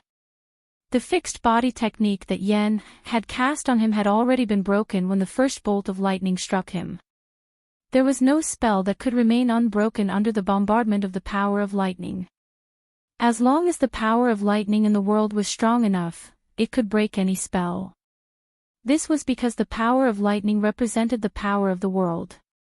The legendary god of thunder wielded the power to punish on behalf of the heavens. Of course, no one knew if the god of thunder existed in the world. However, what in the world could go against the heavens? Gu Fei did not know, but he knew very well that even a powerful immortal was just an ant in the face of the heavens. Powerful bolts of lightning were constantly guided down by the Kongming lantern in the sky and mercilessly struck into his body. Countless bolts of lightning passed through his flesh and bones before entering the ground beneath Gu Fei's feet. This was an inhumane torture. Even though Gu Fei's body had been tempered 100 times, he still felt extreme pain, as though his skin was being fried and his bones were being torn apart. Every time he was struck by lightning, it was as though there were countless sharp swords slicing his body. It made him feel a terrible pain, as though his flesh and bones were being separated and torn apart. An ordinary person would definitely not be able to withstand such terrible torture. However, Gu Fei's willpower was incomparably firm. He would not easily succumb to any power, even if it was the power of the world. Every time a bolt of lightning struck down from the sky, Gu Fei could not wait to crush the jade talisman in his hand. However, in the end, he gritted his teeth and endured it. He gritted his teeth and endured the inhumane pain. Traces of blood seeped out from the corner of his mouth. The power of lightning in the world could repel all evils. It was the nemesis of the evil Yin Qi in his body. Moreover, with the power of heavenly lightning, although it was dangerous, it was very likely that an incomparably powerful heavenly lightning would descend and strike Gu Fei into charcoal. However, in the midst of danger, there were also opportunities. For Gu Fei, using the power of lightning to temper his body was not entirely a bad thing. The mysterious Yin ghost Qi that had invaded his bone marrow was gradually dispersed by the power of lightning that passed through his body. Gu Fei's miserable howls were earth-shattering. Endless vitality constantly healed his body that had been burned by the power of lightning. All the muscles in his body involuntarily twitched violently, releasing waves of vitality to nourish his injured body. The strong physique of a martial artist allowed Gu Fei to recover very quickly after being struck by lightning. Yen-er watched from the grassy slope for a long time. She thought that Gu Fei would not be able to endure the pain of being struck by lightning for long. He would crush the jade talisman and start all over again. However, she seemed to be wrong. 2 hours passed. 4 hours passed. Gu Fei's miserable howls were still coming from afar. His voice did not weaken at all. It was obvious that he could continue to endure it. In the Thunder Lake, black thunderclouds covered the land. It seemed as though they would never dissipate. There was no sunlight or stars in this place. There was thunder, but there was no rain. This was a strange place. It was a paradise for cultivators who cultivated lightning-based Dao techniques. However, even so, not many cultivators dared to go deep into the Thunder Lake. They could only walk around the periphery of the Thunder Lake like Gu Fei and Yen-er. Forget it, let's return to the Pill Cauldron Paradise first. I wonder when he will crush the Jade Talisman. The lightning lake was filled with a heavy pressure that came from the heaven and earth, making Yen-Er a little uncomfortable. Yen-Er crushed the jade talisman in her hand. A ball of green light immediately spread out from her hand, enveloping her within. Shwa! The void that was enveloped by the green light trembled, and ripples spread out like water waves. The light dimmed and then disappeared completely. Yen-Er's figure had already disappeared along with the light. It was as though she had broken through the void. It was difficult to teleport out of the pill cauldron paradise. However, one only needed to crush a jade talisman to return to the pill cauldron paradise. Yen-Er was not worried that Gu Fei would be in danger. This was because even if he was in danger, Gu Fei would not be so foolish as to not crush the jade talisman. It could be said that the jade talisman was actually a talisman. The jade talisman of the pill cauldron sect was very special. It was more convenient than the void-shifting scrolls that were sealed with spatial Dao techniques. The Dao technique scroll had to be unfolded to release the sealed Dao technique power. As for the jade talisman of the pill cauldron sect, one only needed to hold it in one's hand and crush it. The Dao technique power would explode in an instant and teleport the person to the pill cauldron paradise. It had to be said that Gu Fei's willpower was perversely strong. It seemed like there was no pain that he could not endure. He did not know how many times he had been struck by the power of lightning from the Kongming lantern. Gu Fei felt as if he had become numb. The lightning energy washed over his body again and again, and the bone-chilling cold that would flare up several times a day gradually weakened. Under the baptism of lightning, his physical body and nerves were tempered to become stronger and more resilient. A day and a night passed. The place where Gu Fei was had become a huge, charred pit that was steaming. It was as if a meteorite had fallen there, producing an incomparably strong heat that burned everything. The boulder had long been shattered. The area within a radius of several dozen zhang had become scorched earth. Only a metal chain that seemed to connect heaven and earth remained intact. Even after being struck by the power of lightning countless times, it seemed like it would not leave a single mark on this metal chain. He did not know when it started, but Gu Fei felt that the cold in his body had stopped acting up. Therefore, he subconsciously began to accumulate the power of lightning. Although the power of lightning between heaven and earth was an incomparably tyrannical and destructive power, it was also one of the powers of heaven and earth. It could also be refined. Gu Fei began to circulate his mysterious art to refine the power of lightning. This was definitely an incomparably crazy action because the power of lightning was extremely hard to tame. If he was not careful, the powerful power of lightning could burn him into ashes. However, Gu Fei did not care so much. His cultivation had already reached the bottleneck of the third heavenly layer of the ascended realm. He wanted to borrow the power of lightning to break through his current bottleneck. He felt that this was an opportunity to break through his current bottleneck. He could not let it go. As he circulated his mysterious art, bolts of lightning began to surround Gu Fei's body. These bolts of lightning did not dissipate. Instead, they were emitted from within his body. Under the baptism of lightning, his tendons, bones, and flesh gradually transformed and became stronger. Gu Fei's physical body gradually improved under the destruction of the lightning. Bolts of lightning continuously struck down from the thunderclouds above his head. The power of lightning was gradually guided by Gu Fei to every part of his body. Tiny snake-like currents flowed through his skin. Gu Fei seemed to have turned into a spirit of lightning. His body emitted strong rays of light and thick arcs of lightning shot out from his orifices. As time passed, Gu Fei's figure was gradually covered by the lightning that shot out from his body. Then, a huge ball of lightning with a radius of 1 zhang appeared in the huge pit, flickering with strong light. Shwa! The teleportation array on the hill emitted a dazzling light. Strong waves of spiritual energy shook the void and ripples that could be seen by the naked eye spread out. When the light dissipated, a purple figure appeared in the teleportation array. Yen had come to the Thunder Lake from the Pill Cauldron Cave world. She walked out of the teleportation array and headed towards the direction of Gu Fei. She waited in the Pill Cauldron Cave world for a day and night but did not see Gu Fei return. Feeling worried, she came to the Thunder Lake again. The place where Gu Fei was struck by lightning was easy to find because the power of lightning gathered there. The power of heaven and earth was very strong and could be sensed from far away.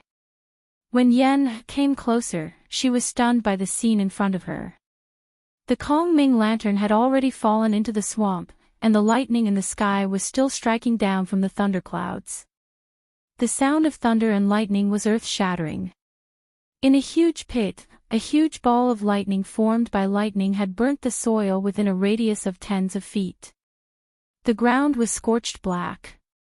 The lightning ball had a diameter of 2 to 3 feet and emitted a blinding light. What happened? Yen was shocked. She could feel that the ball of lightning was nurturing a strong force. A heart-palpitating aura was emitted from the ball of lightning. This fella. Yen was speechless for a long time. After she calmed herself down, she could vaguely guess what had happened. Gu Fei was actually using the power of lightning to cultivate. This made Yen's jaw drop. Gu Fei's actions were undoubtedly audacious. Yen did not leave. She stood guard nearby and paid close attention to the changes in the ball of lightning. Time passed quickly. In the blink of an eye, 7 days had passed. During this period of time, a few strong beasts were alarmed and rushed over from other areas of the Thunder Lake. However, they were all chased away by Yen. The power nurturing in the ball of lightning was gradually increasing. The mighty aura emitted from the ball of lightning made the nearby beasts very uneasy. As for Gu Fei, he was sitting in the ball of lightning with his legs crossed, enduring inhuman pain. Endless power of lightning was flowing in his body. It was as if thousands of swords were constantly penetrating through his flesh and bones, tempering his body over and over again. It was as if they were trying to forge his body into a treasure. Yen didn't know when Gu Fei would stop cultivating. She sat with her legs crossed on a nearby grassy slope and quietly waited for Gu Fei. She knew that not only had the evil qi in Gu Fei's body been completely expelled, his cultivation base would also increase greatly after being tempered by the heavenly lightning. Bailing City, which stood in the north of Northern Wei and was close to the abyss of immortals and demons, was definitely an ancient city. No one knew when Northern Mountain City was built. No one even knew how it appeared in the northern lands. There were many unimaginable myths and legends here. Such an ancient city standing in the border between the extreme northern demon region and the central plains would definitely arouse people's imagination. Although Bailing City wasn't as grand as the Dragon Emperor City in the southern wasteland, it was still a famous city in the northern region. In the evening, 2 young cultivators in white clothes appeared outside the city gate of Bailing City. With a cultivator's keen sense, they could sense an ancient and vicissitude aura. Bailing City was like an indomitable giant that stood in the snowy north, guarding the land of the north. Senior brother, isn't it a bit rash for us to choose this place as our first stop for training? A handsome young cultivator with the appearance of a peerlessly beautiful woman asked. This young cultivator was like a beautiful woman dressed in men's clothing. His skin was so delicate that even women would be jealous of him. He was a young cultivator with the appearance of a girl. The other cultivator standing beside the young cultivator had an ordinary appearance. He was thin and had tanned skin. He looked like a farmer in the countryside who went to work at sunrise and returned home at sunset. When the 2 of them walked together, one was so handsome that even women would be jealous of him, while the other had an ordinary appearance. This combination was a bit strange. What's there to be rash about? I heard that junior brother Dongfang Chen also came to the northern lands. The unassuming young cultivator said disapprovingly. Junior brother Dongfang. The handsome young cultivator couldn't help but reveal a strange smile. At this moment, two young cultivators in white clothes walked out of the city gate. The two of them looked similar. They both had sword-like eyebrows and starry eyes. They were definitely rare handsome men. However, the two of them had a masculine aura that was unique to men, while the young man with the unassuming young cultivator had a feminine aura. Speak of the devil and he will arrive. The handsome young cultivator couldn't help but be surprised when he saw the two young cultivators coming out of the city.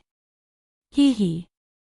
Senior Brotherly, Senior Brother Ziyu, please forgive me for being late to welcome you. Two young cultivators came out of the city. One of them walked up to the two cultivators outside the city gate. Hey! Junior Brother Dongfang, your cultivation. The dark-skinned young cultivator with an ordinary appearance looked at the young cultivator who came to greet him. His eyes flashed with a strange light. Little brother is stupid. It's been more than a year since I returned to the Dongfang family, but I still haven't broken through my current bottleneck. Sigh. Dongfang Chen's expression was a bit depressed and lost. The two cultivators in white outside the city gate were Li Lingfeng and Ziyu, who were walking down the mountain. The two young men in white who came out of the city were the two brothers, Dongfang Chen and Dongfang Long. However, there was no sign of Beitang Ao. Dongfang Chen had found an excuse to return to the Dongfang family more than a year ago. He did this to see if he could break through his current cultivation bottleneck with the help of the family. Secondly, he was preparing to deal with Gu Fei. In the Supreme Mystery Sect, there was the existence of Wang Yuanji and other spies. What happened in the sect, Dongfang Chen knew like the palm of his hand.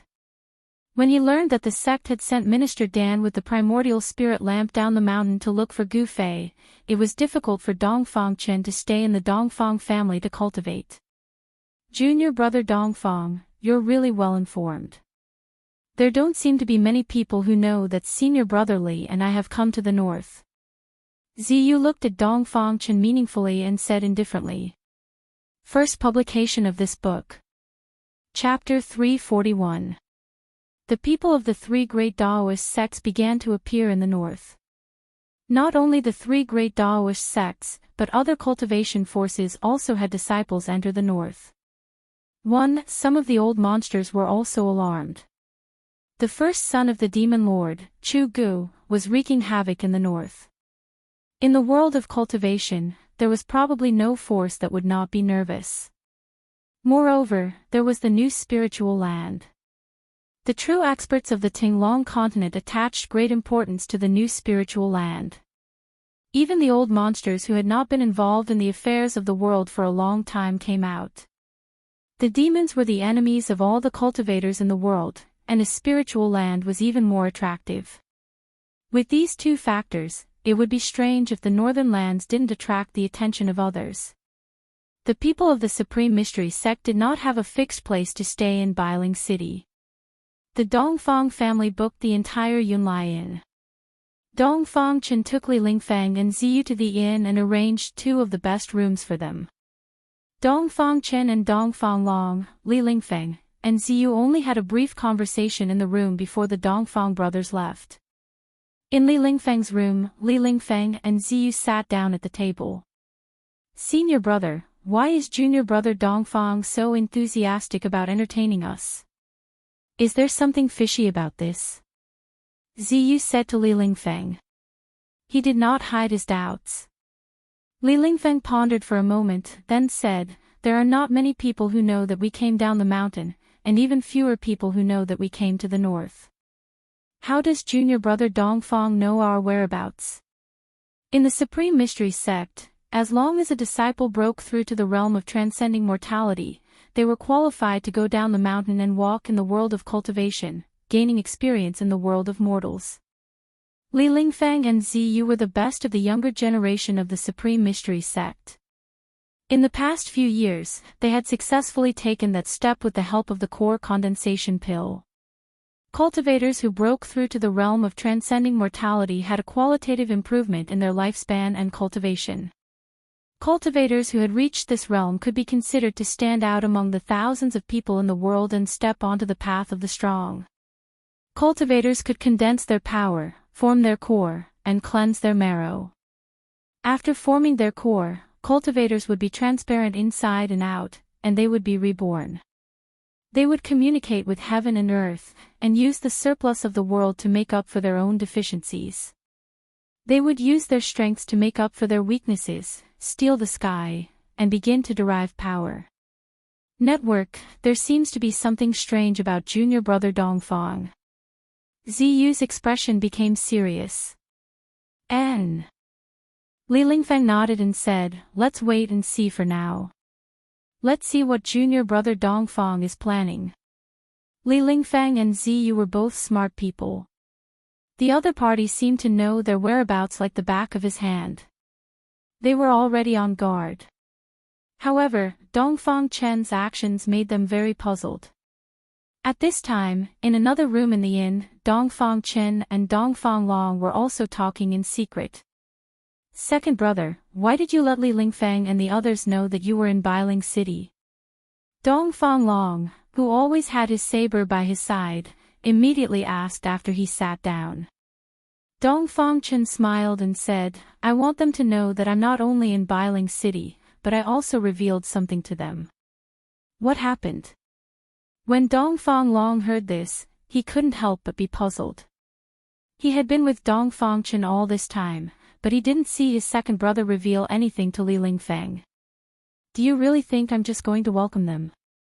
Dongfang Chen paused for a moment, then said, I'm just doing this to let them know that their whereabouts are all under my control. This.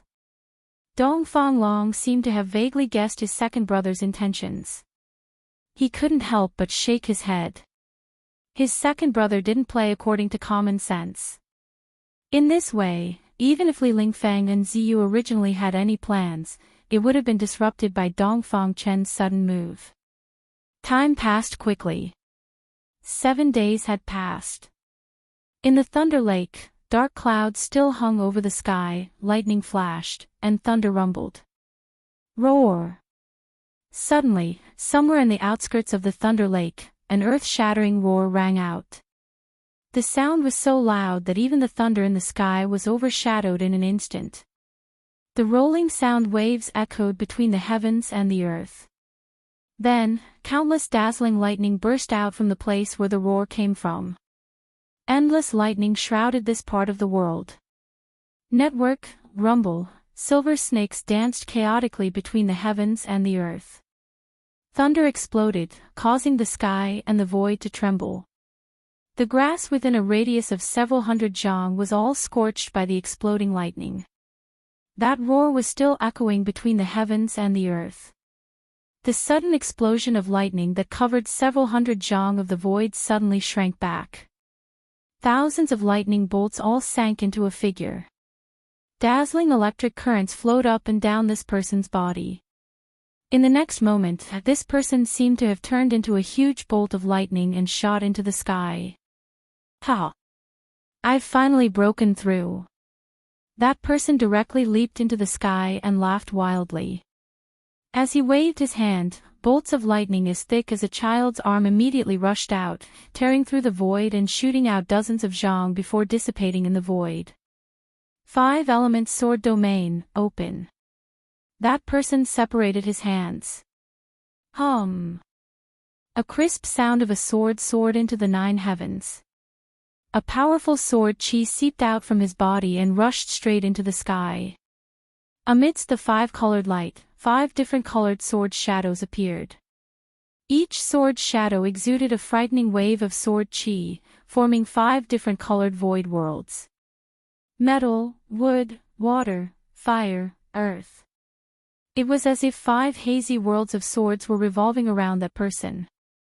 This was not a single sword domain, but 5 sword domains. Each domain enveloped an area of the void, and this person was in the center of the 5 voids. It was as if he controlled the 5 worlds of swords. Within the 5 hazy small domains, one could see bolts of lightning flashing from time to time. The power of the 5 elements carried a trace of the power of thunder and lightning. His figure slowly descended. When he landed on the ground, 5 unparalleled sword chi shot out from the 5 void worlds. They stretched for hundreds of zhang and left 5 terrifying sword marks on the grass. Clap clap, a series of claps came from afar. A beautiful girl dressed in purple slowly walked over from afar. It looked like she was taking a leisurely stroll, but in just a few steps, the fairy-like, otherworldly girl had already arrived in front of that person. Old Gu, congratulations. The girl in purple's voice was crisp and sweet. Thank you. That person only said this one sentence, and with a crack, the sound of something suddenly breaking came from that person's hand. Then, a ball of green light burst out from that person's hand and instantly enveloped that person. The void cracked and shook, and the next moment, the dazzling green light instantly disappeared into the void. That person also disappeared with the dissipation of the green light. This guy runs really fast. The girl in purple couldn't help but be stunned. Then, she seemed to have thought of something and her face flushed red. She then crushed a jade talisman in her hand and a ball of green light enveloped her. Then, the green light disappeared with a flash and the girl in purple's figure also disappeared into thin air. In the Pill Cauldron Grotto heaven, the sun was setting in the west. Gu Fei sat cross-legged on the peak of the spiritual mountain. After cultivating in the lightning lake for more than 10 days, not only did the Xian-Yin ghost chi in Gu Fei's body dissipate, it also allowed Gu Fei's cultivation to reach a new level. Not only did the baptism of lightning strengthen his body, it was also a form of training for his state of mind. His divine sense had become much more condensed and his spiritual sense had become stronger. He had successfully broken through the barrier of cultivation and his cultivation had broken through from the 3rd heavenly stage to the 4th heavenly stage of the ascended realm. Especially the cultivation of his mental energy, it gave him a completely different feeling than before. Of course, the tempering of his body was something ordinary people couldn't imagine. The power of lightning was like a sharp blade that continuously attacked his flesh and bones. The power of lightning was destroying Gu Fei's body, but the huge amount of life energy within his body was healing Gu Fei's injuries. Destruction, rebirth, destruction, rebirth, this cycle repeated endlessly. It was like a piece of divine metal that had been tempered thousands of times, getting rid of the impurities and leaving behind the essence. His flesh, tendons, and bones became more condensed and resilient. It was as though his body had truly undergone a rebirth. Gu Fei's fleshly body was advancing towards the imperishable realm. If he could continue cultivating like this, Gu Fei's body would become a true physical treasure. If he could cultivate it to the extreme, not to mention divine weapons, he wouldn't even be at a disadvantage against legendary divine weapons or saint weapons. This wasn't an exaggeration. The continuous transformation of his body would eventually be refined by Gu Fei into an incomparably powerful undying warrior body. At that time, he would become an invincible cultivator. Gu Fei believed that with his current strength, he would have a high chance of winning if he met a cultivator at the 8th sky of the ascended realm. The baptism of lightning had elevated his mental and physical body. Even if he was at the 4th sky of the ascended realm, he would be able to fight against cultivators at the 8th sky of the ascended realm. Ordinary cultivators at the same level wouldn't be his opponent. Of course, there was no lack of geniuses in this world. Some people couldn't be measured by common sense. Yen, for example, had already reached the peak of the 9th sky of the ascended realm at such a young age. There were definitely many geniuses like Yen, in the cultivation world. An opponent like this would be a terrifying opponent. Gu Fei knew that he still had a long way to go. After the ascended realm, there was still the void-controlling realm, demigod realm, and entering saint realm. If he wanted to break through the barrier of life and death, he still had to pass through many heavenly motes. The Pill Cauldron Paradise was a mysterious place. Here, there were sunrises and sunsets, day and night, stars and the moon. This wasn't a projection, nor was it an illusion. All of this was real. The grand array around the pill cauldron paradise isolated this part of the world from the outside world. It was difficult for the people outside to sense the existence of the pill cauldron paradise, but the people inside the pill cauldron paradise could see the sunrise and sunset. One had to admit that the methods of the ancestors of the pill cauldron school were too unimaginable. This was simply a divine ability that could move mountains and overturn seas. When night fell and the stars started to appear in the sky, Gu Fei stood up from the peak of the mountain and walked down the mountain, disappearing into the grass and trees. The profound Yin ghost chi in his body was expelled by the power of the heavenly lightning. Not only did his cultivation recover, it was also a blessing in disguise. He broke through to the fourth sky of the ascended realm. Gu Fei couldn't sit still anymore. If he didn't take revenge, then he wouldn't be a gentleman. Furthermore, Gu Fei knew that he wasn't a gentleman. He was a person who would repay kindness and vengeance without hesitation. On a morning 3 days later, Gu Fei appeared outside the gates of the northern mountain city. Of course, he didn't appear with his real face. With his current cultivation, he could control the muscles and bones in his body and change his appearance. It wasn't a piece of cake, it was as easy as flipping his palm. Book. Chapter 342. After changing his appearance, Gu Fei had turned into a skinny, unprepossessing swordsman who wore a grayish-white robe and carried an ancient sword on his back. He had asked Yen for this ancient sword. The style of the ancient sword was simple and unadorned, and the scabbard was engraved with ancient patterns. Although it was not a divine weapon, it was still a rare long sword. Gu Fei had suppressed his cultivation base to the 9th heavenly layer of awakening realm. Judging from the aura that Gu Fei exuded, it would be difficult to tell his true cultivation base if one was not a peerless expert of the void-controlling realm. After changing his appearance, Gu Fei was not afraid of being discovered by the people of the Dongfang clan. He swaggered into Bailing City. The streets of Bailing City were not deserted in the early morning. The energy of cultivators was much more vigorous than that of ordinary people. Cultivators could be seen everywhere on the streets. Gu Fei noticed that there were no truly powerful experts among the cultivators. They were all very young and seemed to be the younger generation who had left the mountain to gain experience. Although Taoism was particular about tranquility and inaction, leaving the mountain to walk the Tao and enter the world to cultivate was also indispensable. It was difficult for cultivators who had not experienced wind and rain to become truly strong. The doors of the shops on both sides of the street opened one after another. The shopkeepers and workers were busy with their work. Many of them placed their goods in front of the doors to attract customers. Gu Fei went straight to the front of a restaurant. There were already many people dining inside. Looking in from the door, he saw that most of the people dining in the lobby were ordinary people. The restaurant only had 3 floors. Gu Fei walked into the restaurant and found that although the restaurant was not big, the interior was decorated in an antique style. When Gu Fei walked into the restaurant, a worker with a towel on his shoulder immediately came to greet him.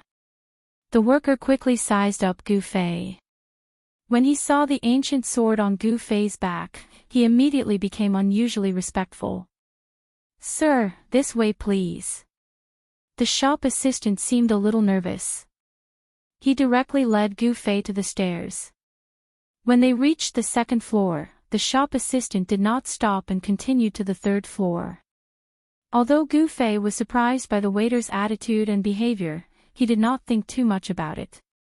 As he passed by the 2nd floor, he glanced at the lobby and realized that there were already cultivators among the people dining on the 2nd floor. The lobby on the 1st floor was very noisy because it was a place for mortals to eat, but the 2nd floor was relatively quiet. On the 3rd floor, the waiter directly led Gu Fei to a private room. On the 3rd floor, there were no ordinary people. There were only a few cultivators eating. The food of the cultivators was usually very simple. There was no big fish or meat, not even any fishy meat. Most of the cultivators' tables were filled with fruits and tea. Cultivators were humans too. They also needed to eat and drink. Gu Fei casually ordered a few dishes and the waiter left. The private room of the restaurant was very quiet. Gu Fei had already vaguely guessed why the waiter directly brought him to the third floor. Cultivators usually liked peace and quiet. It seemed that the waiter had served many cultivators before. Therefore, he knew how to treat these cultivators. Soon, the dishes were served. Gu Fei began to drink by himself in the private room. His master, Wan Xianqing, liked to drink a few cups when he was alive. Like master, like disciple. This saying was true. Whenever Gu Fei went to a place like a restaurant, he also liked to drink by himself. Although he was in the private room, he noticed that other than the cultivators in the lobby, there were also a few subtle waves of energy coming from the other private rooms. Ever since Gu Fei's cultivation broke through to the fourth layer of the ascended mortality realm, his vision, hearing, smell, and perception had all greatly improved. He felt that among the cultivators on the third floor, there were no experts that could truly threaten him. It was no wonder that such a big shot would appear in such a small restaurant. Brother Qin, do you know why the people from the three great Taoist sects came to the northern lands? Suddenly, a sentence from the private room next door caught Gu Fei's attention. I don't know. I just came to the northern lands to have some fun. Does Brother Song know the reason? Another voice came from the private room next door. He, of course I know. The cultivator with the surname Qin said with some pride. Hurry up and tell me. The cultivator with the surname Song hurriedly asked. Although the two cultivators in the private room next door spoke in low voices, every word they said fell clearly into Gu Fei's ears. From the sound of their voices, the two cultivators in the private room next door shouldn't be too old. From the aura they emitted, their cultivation seemed to be between the 8th and 9th layer of the awakening self-realm. Yes. A few days ago, I met a distant cousin of mine that I haven't seen for many years. My cousin is a disciple of the Shangqing sect. The cultivator with the surname Qin said. I didn't expect you to have a relative in the Shangqing sect. It's not that easy to enter the three great Taoist sects. The cultivator with the surname Song said enviously. The people from the three great Taoist sects didn't come to the northern lands for the rumored spiritual land or the great demon Chu Gu. The cultivator with the surname Qin said mysteriously. No way.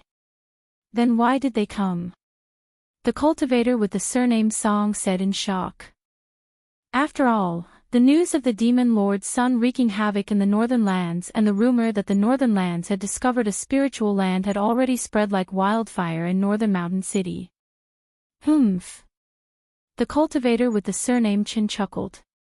He seemed to want to whet the appetite of the cultivator with the surname Song. Hurry up and tell me. The cultivator with the surname Song said anxiously. The cultivator with the surname Qin said, you wouldn't believe me even if I told you. The reason the people from the three great Taoist sects came to the northern lands is to find someone. Find someone. Who is it that the three great Taoist sects sent out experts to look for them? I heard that someone saw Taoist Chao Yang of the Supreme Mystery sect in the city. The cultivator with the surname Song seemed to be very surprised. It wasn't just the cultivator with the surname Song. Gu Fei, who had been quietly listening to the conversation in the room next door, was also shocked. He had already vaguely guessed who the three great Taoist sects were looking for. Who would have thought? The people from the three great Taoist sects were all here for me. After hearing this, Gu Fei was no longer in the mood to listen. The words of the cultivator with the surname Qin shocked him. Taoist Chao Yang was the head of the Shaoyang Peak and one of the most powerful people in the Supreme Mystery sect. Gu Fei was very confused. It made sense that the Supreme Mystery sect would come looking for him. After all, he was a disciple of the Supreme Mystery sect and the only successor of the Ling Chui Peak. If he died, the Ling Chui Peak would be lost. The sect leader, Taoist Xiantian, would definitely not want to see the Ling Chui Peak go extinct. Daoist Xiantian wanted to maintain the legacy of the 9 great branches of the Supreme Mystery Sect. But why did the Shangqing sect and the Guangqing Celestial sect come to the northern lands to find him? Gu Fei couldn't figure it out, and there was no one to answer his questions. However, the words of these two people couldn't be trusted. This kind of rumor was full of uncertainty. Perhaps it was just groundless rumors. I have to find a way to verify it. Gu Fei thought to himself. He was not an impulsive person. He had to plan before he acted. Only then could he minimize the danger he was in. As Gu Fei thought of this, he walked out of the room, paid the bill, and left the small restaurant. He didn't have any currency in the secular world, but that didn't mean he was going to dine and dash. The way he paid the bill was actually very simple. He threw a gem to the restaurant manager. When Gu Fei came out of the Pill Cauldron Grotto Heaven, he conveniently picked up a few gems and carried them with him. With those gems, not to mention a meal, they could even buy the entire small restaurant. Encountering such a forthright customer, the innkeeper of the restaurant was overjoyed. As long as he encountered a few more generous customers like Gu Fei, he would be able to enjoy his old age in advance. After leaving the restaurant, Gu Fei realized that he was being watched. Gu Fei sneered, then quietly wandered the streets, looking here and there. It was like this was the first time he had traveled far away, and he didn't know anything about the outside world. He realized that behind him, there really were 2 people following him. There were 2 people far behind him. Gu Fei couldn't help but feel a little strange. Logically speaking, the people from the Dongfang and Beitang families shouldn't have noticed his traces. He had already changed his appearance. Even if Dongfang Qin and Beitang Ao stood in front of him, they probably wouldn't be able to recognize him. Who are they? Gu Fei couldn't help but be a little curious. He pretended not to notice anything and slowly walked in the direction of the city gate. At this time, it was already late in the morning. The streets of the city were crowded with people, shouting and hawking incessantly. There were even cultivators in 2s and 3s appearing on the streets. The secular world was so fresh to those cultivators who cultivated in the mountains or sects all year round. Of course, the novelty of the secular world for Gu Fei had long since disappeared. Gu Fei walked out of Bailing City without batting an eyelid. The 2 men were still following him from a distance. After leaving Bailing City, Gu Fei gradually went further and further away. Then, he turned into a small path next to the main road and walked into the snow forest. In the snow forest, all that could be seen was snow. The leaves of the trees had long fallen off, and on the bare branches, one could see crystalline icicles hanging down. The 2 people following behind Gu Fei were 2 young men in gray robes. They followed Gu Fei into the snow forest and continued to follow Gu Fei for a while. Suddenly, one of the 2 young men rushed into the snow forest next to the small path, while the other continued to follow behind Gu Fei. Soon, the person who rushed into the snow forest took a shortcut and ran in front of Gu Fei. Then, he suddenly rushed out of the snow forest and blocked Gu Fei's path. Gu Fei stopped. He couldn't help feeling a little amused. He was well aware of the actions of these 2 fellows. Could it be that these 2 fellows wanted to rob him? Kid, if you know what's good for you, then leave that treasured sword on you. Perhaps we can spare your life. The young man who blocked Gu Fei's path approached Gu Fei step by step. He was tall and thin, and his face was sallow. He looked like a patient who had been ill for a long time. However, Gu Fei sensed a powerful wave of magic power from this patient that did not match the patient's appearance. When Gu Fei heard this, he realized that these 2 people had their eyes on the ancient sword on his back. Chapter 343. In a remote snow forest outside Bailing City, Gu Fei was blocked by 2 young cultivators who were tailing him on a small path in the forest. "Brother, we don't want to take your life. Put down that sword and you can go, said a dark-skinned, sturdy young man from behind Gu Fei. The man was not tall, but he was extremely strong. The aura he exuded was like that of a ferocious tiger. His skin was visible, and his muscles were as strong as a horned dragon's. Hee, you want my sword? Come and take it if you can. Gu Fei said with a smile. The cultivation of these two fellows was not high. They seemed to be in the 8th or 9th heaven of the awakening state. Perhaps it was because these two fellows thought that Gu Fei's cultivation was on par with theirs, and there were two of them. They dared to block the path and ask for Gu Fei's sword. Humph. Boss, don't talk to this kid. Since he wants to die, let's fulfill his wish. The tall, thin, and sallow young man who seemed to have just recovered from a serious illness seemed to be a little impatient. When Gu Fei heard this, he reached out and untied the ancient sword on his back. Then, he stabbed it into the snow in front of him together with its scabbard and said coldly, "My sword is here." Seeing how calm Gu Fei was, the two young cultivators did not dare to act rashly. They could already tell that Gu Fei did not seem to care about them at all.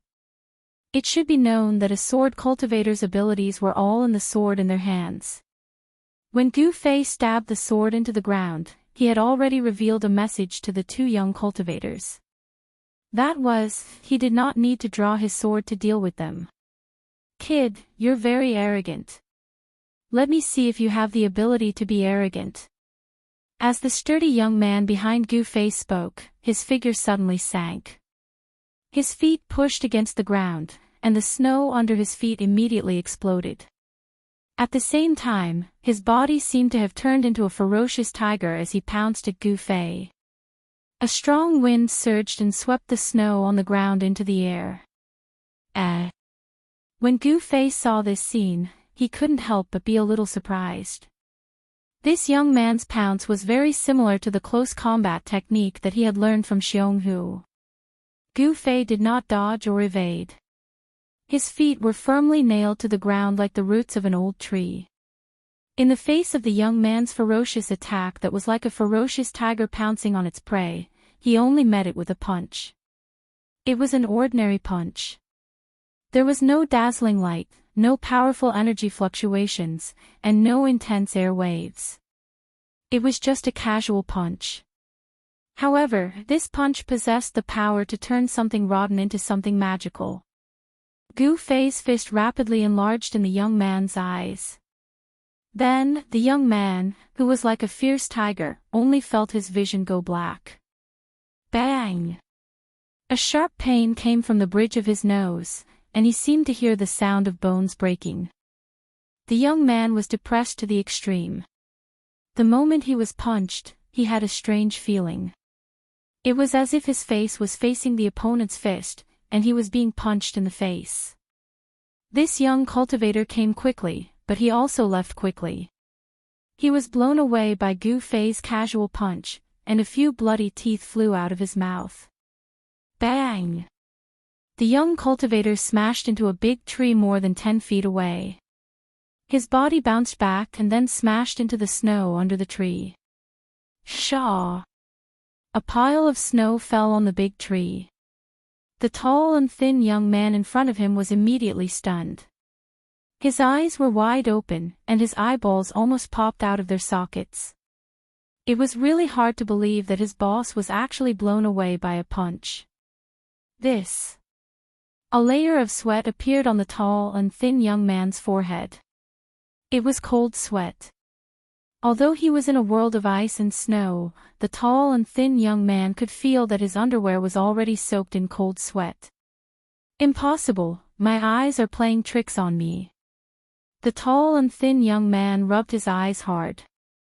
His boss was blown away inexplicably. The scene that just happened was really hard for him to accept. Why, do you still want my sword? Gu Fei crossed his arms in front of his chest and looked at the tall and thin young man in front of him with a faint smile. He said as if nothing had happened. How did you do it just now? The tall and thin young man's sallow face became even more yellow. This guy in front of him didn't seem to be simple. The sturdy young man was blown away by Gu Fei's punch and smashed into the snow. There was no more sound from him. It was unknown if he was knocked out by Gu Fei's punch or if he was killed. Gu Fei smiled and then said, "What you see with your eyes is not necessarily true. What you sense with your spiritual sense may also be fake. Do you think that my cultivation is only at this level? That is really a big mistake. You." The tall and thin yellow-faced young man finally realized that this guy in front of him was a tiger pretending to be a pig. "What do you want?" the yellow-faced young man said with a trembling voice. He was already ready to escape at any time. "I don't want anything, I just want to ask you a few things," Gu Fei said. With the cultivation of these two young cultivators, he disdained to take action. The tall and thin yellow-faced cultivator seemed to have a chance to turn the situation around. He immediately sighed in relief and said, "Ask away, I will tell you everything I know." "Very good." Gu Fei couldn't help but secretly nod his head. This guy was not stupid and could judge the situation. Such people often live longer than others. "Why do you want to take my sword?" Gu Fei didn't beat around the bush and directly asked. The yellow-faced young man hesitated for a moment, but in the end, he didn't dare to hide it and said the reason, "This. We brothers recently obtained a sword scripture and wanted to cultivate it, but we lacked a good sword. So that's how it is." Gu Fei thought that these two must be vagrant cultivators or disciples of some small sect. They lacked cultivation resources and couldn't even find a good sword. "Where are the Dongfang and Beitang families staying in the city?" Gu Fei asked again. He had changed his appearance and entered the northern mountain city to find Dongfang Qin, Beitang Ao, and the others to settle the score. He was not interested in the sword scripture that the yellow-faced young man was talking about. When the sallow-faced cultivator saw that Gu Fei didn't pursue the matter of the sword manual, he inwardly let out a sigh of relief. He was very straightforward and said without thinking, "The Dongfang clan has booked a large inn in the city called Guest Cloud. As for the Beitang clan, they seem to be staying at the city lord's mansion." Guest Cloud, city lord's mansion. Gu Fei couldn't help but frown, then he continued to ask, "How many of them came?" "This. I don't know how many of them came," the yellow-faced young man said. With his identity, he wasn't qualified to know the movements of the two families. "Yes." Gu Fei pondered for a moment, then asked, "I know that the people of the Supreme Mystery Sect have also arrived at Bailing City. Where are they staying?" The yellow-faced young cultivator heard this and his face immediately showed a look of embarrassment. He said, "The people of the three great Tao sects are very secretive. I don't know where the people of the Supreme Mystery Sect are." This guy didn't know anything, which made Gu Fei a little unhappy. However, with this guy's cultivation level, how much could he know? It was already rare for him to know where the people of the Dongfang and Beitang families were staying. "Okay, you can go." Gu Fei waved his hand. He didn't want to ask anymore. The things this guy knew were very limited. The yellow-faced young cultivator was immediately overjoyed. He ran to his boss, who had been sent flying by Gu Fei and smashed into a pile of snow. He hurriedly carried his boss out of the snow and quickly left. The people of the Dongfang family are at the inn, but the people of the Beitang family are at the city lord's mansion. The city lord of Bailing City is definitely not a simple person, Gu Fei muttered to himself. After thinking for a moment, he pulled out the ancient sword that was stuck in the snow in front of him and walked out of the snow forest. He decided to meet the people of the Dongfang family first. After returning to Bailing City, Gu Fei didn't know where the inn called Guest Cloud was located, so he asked the passers-by. There was no resident in the city who didn't know the Guest Cloud Inn because it was one of the largest, best, and most luxurious inns in Bailing City. After asking the passers-by, Gu Fei found out where the Guest Cloud Inn was. The Guest Cloud Inn was located in the prosperous area south of Bailing City. Very soon, Gu Fei arrived at the south of the city and found the guest Cloud Inn. He was not in a hurry. After looking around, he found that there was a tea house opposite the guest Cloud Arrival Inn. He walked into the tea house and found a seat facing the street to sit down. He ordered a pot of fragrant tea and sipped it while paying attention to the movements in the inn opposite. He noticed that there weren't many people going in and out of the inn. Moreover, some cultivators who wanted to enter the inn were stopped by a few young cultivators in white robes. It seemed that only the disciples of the Dongfang family could enter. The Dongfang family's display of dominance was bound to cause dissatisfaction among the other cultivators. As expected, sounds of quarreling could be heard from outside the inn opposite.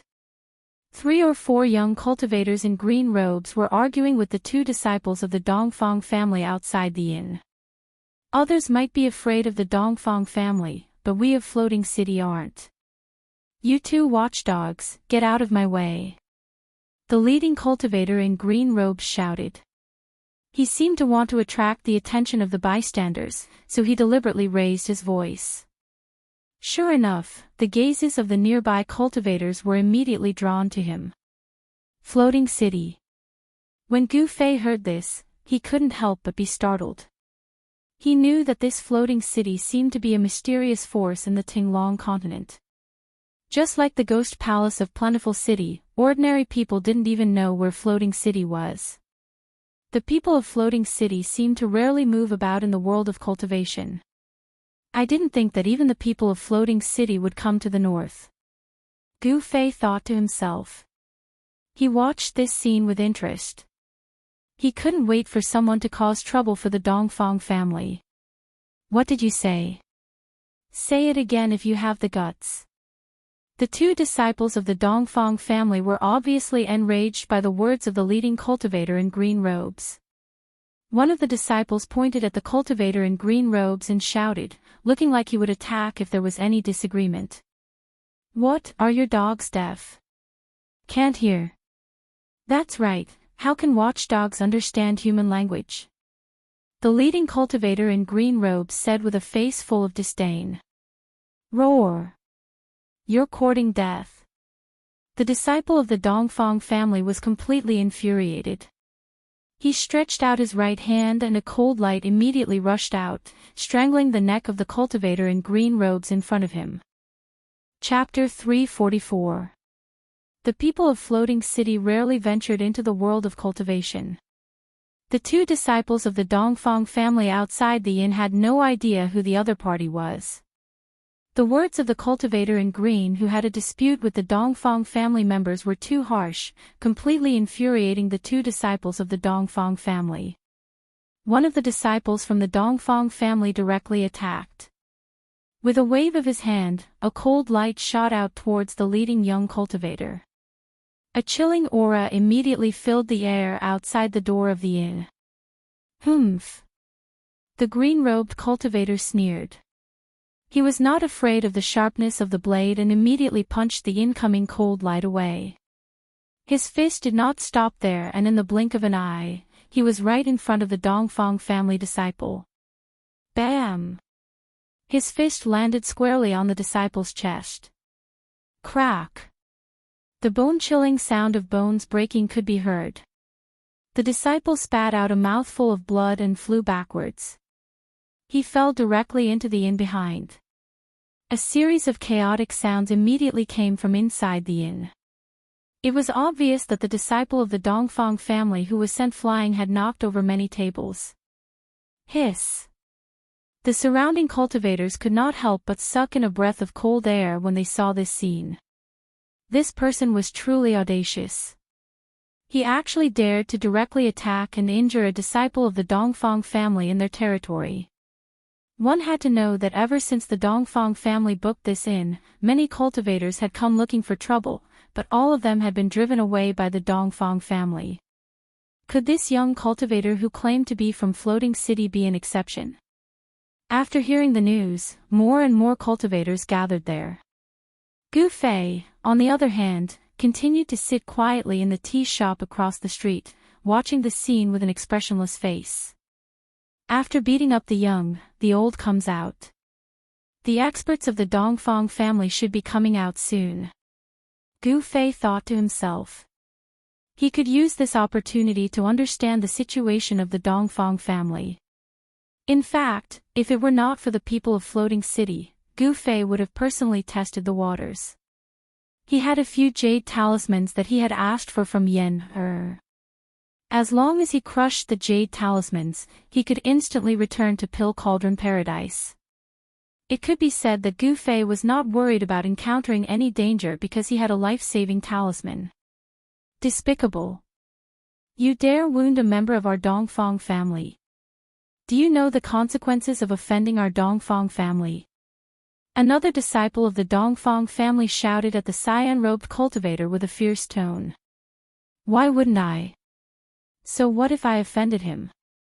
The azure-robed cultivator suddenly revealed an evil smile. Then, without any warning, he appeared in front of the disciple and sent him flying with a punch. All right. I'd like to see who dares to look down on my Dongfang family. At this time, a powerful energy fluctuation suddenly came from the inn. A man strode out of the inn. He stretched out his hand and caught the disciple who was sent flying. He then placed the disciple to the side. Immediately, someone helped the two disciples who were injured by the azure-robed cultivator away. The person who came out of the inn was a handsome young man in white robes. He didn't hide his anger and directly walked in front of the azure-robed cultivator. The azure-robed cultivators still didn't care. They coldly looked at the white-robed young man who walked out of the inn with disdainful expressions. These people's expressions made the white-robed young man even more unhappy. Who are you people?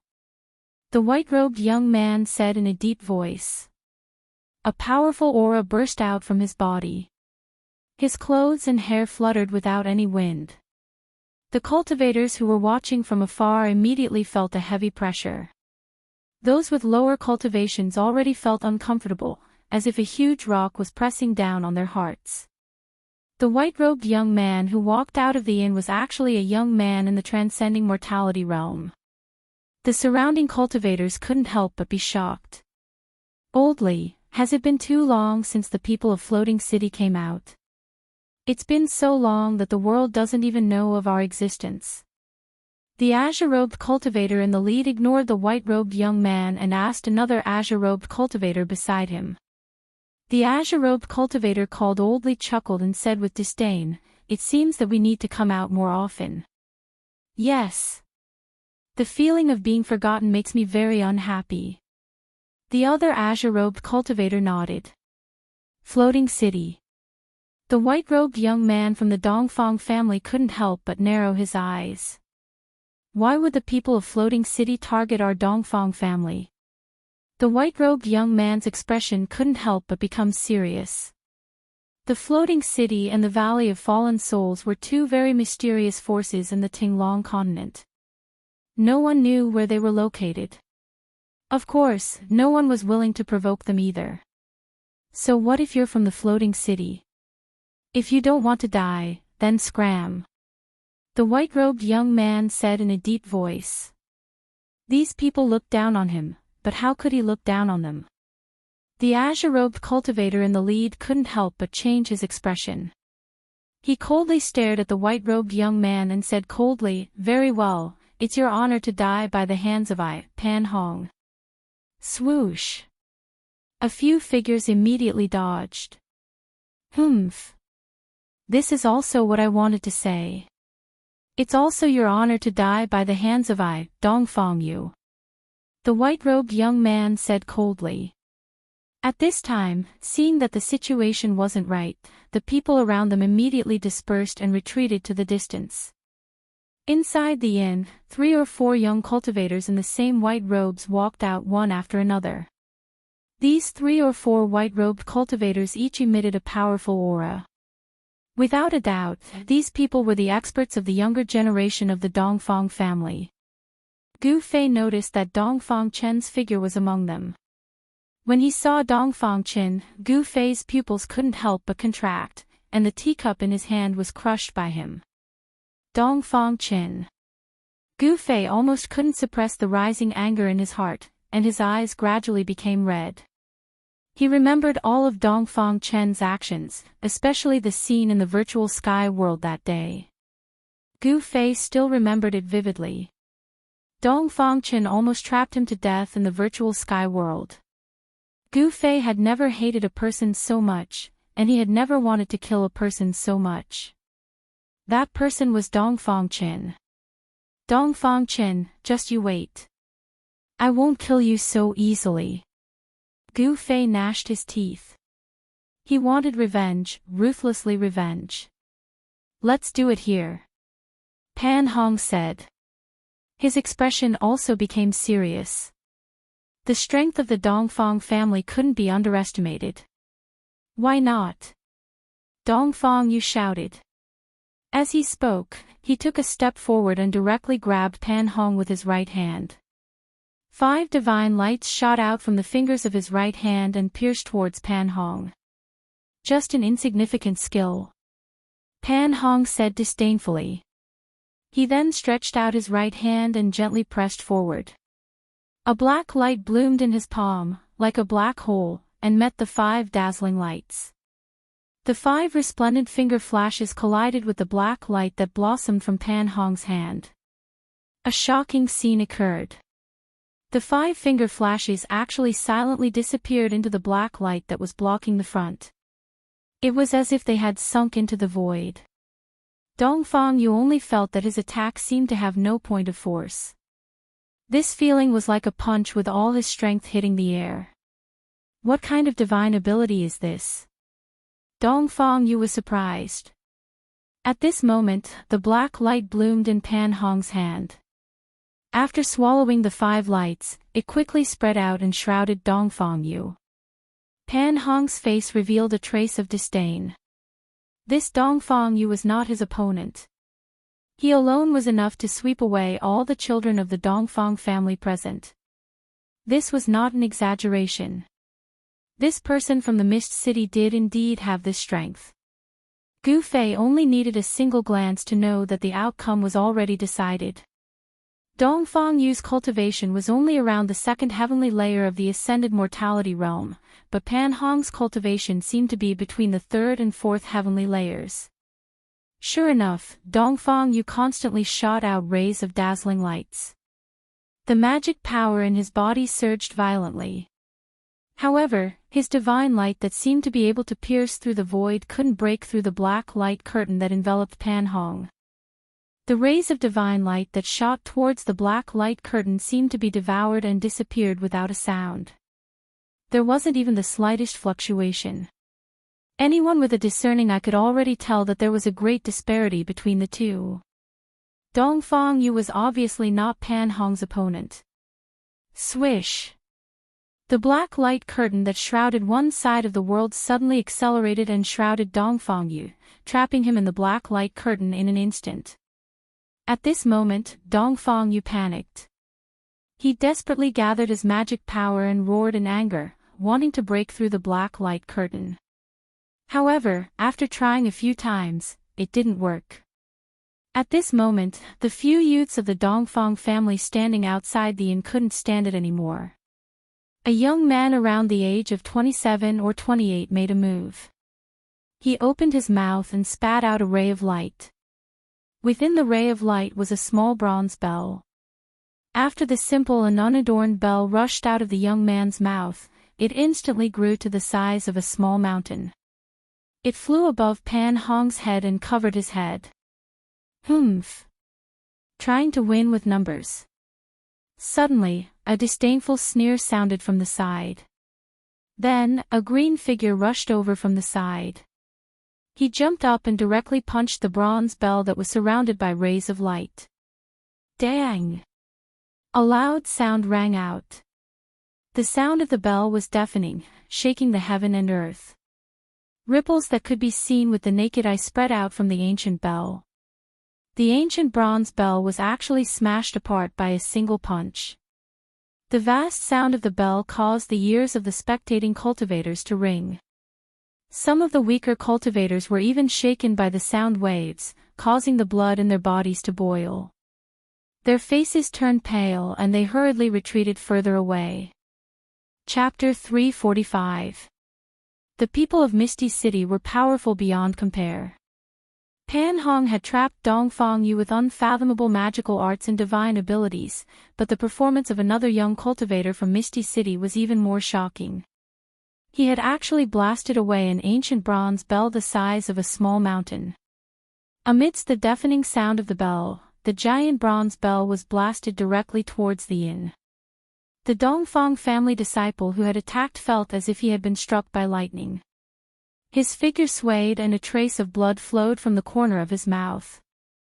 The ancient bronze bell was related to his aura. The ancient bell had suffered a great impact, and naturally, he was also shaken. He desperately wanted to call back his magical weapon, but the power of the punch from the floating city disciple was too great. For a moment, the giant bronze bell the size of a hill had actually escaped the control of the Dongfang family disciple. The ancient bronze bell was wreathed in multicolored light and emitted a vast power fluctuation. If it had hit the inn, it would definitely have destroyed the entire inn in an instant. The crowd of cultivators watching from afar could not help but exclaim.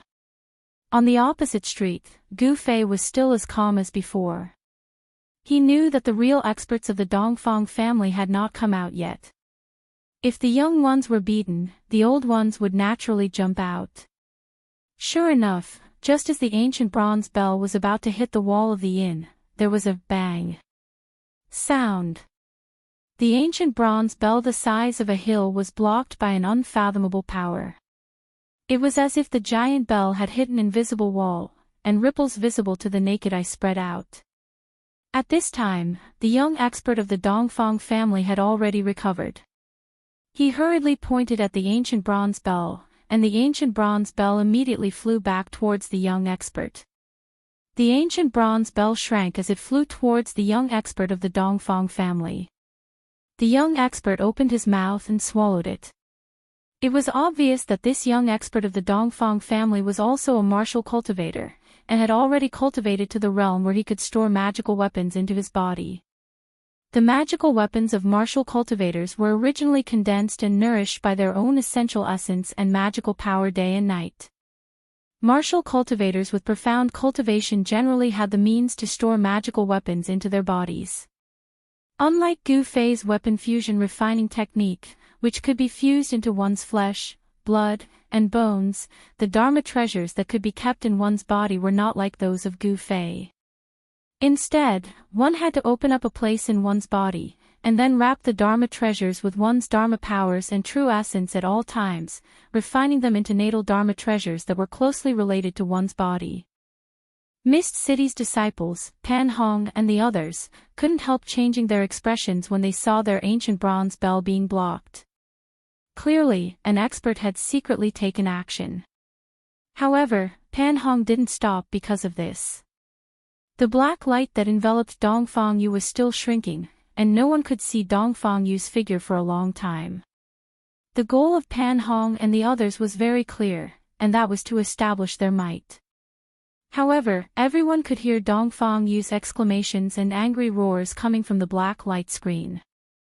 The black light screen was very mystical. It seemed to be able to devour and block any kind of power. Dongfang Yu was enveloped by the black light screen that Pan Hong had shot out. He had no strength to fight back at all, and it looked like he would not be able to hold on much longer. The other young experts of the Dongfang family wanted to rescue Dongfang Yu, but those people from the Misty City were glaring at them like tigers watching their prey. Once they made a move, those people would definitely make a move as well.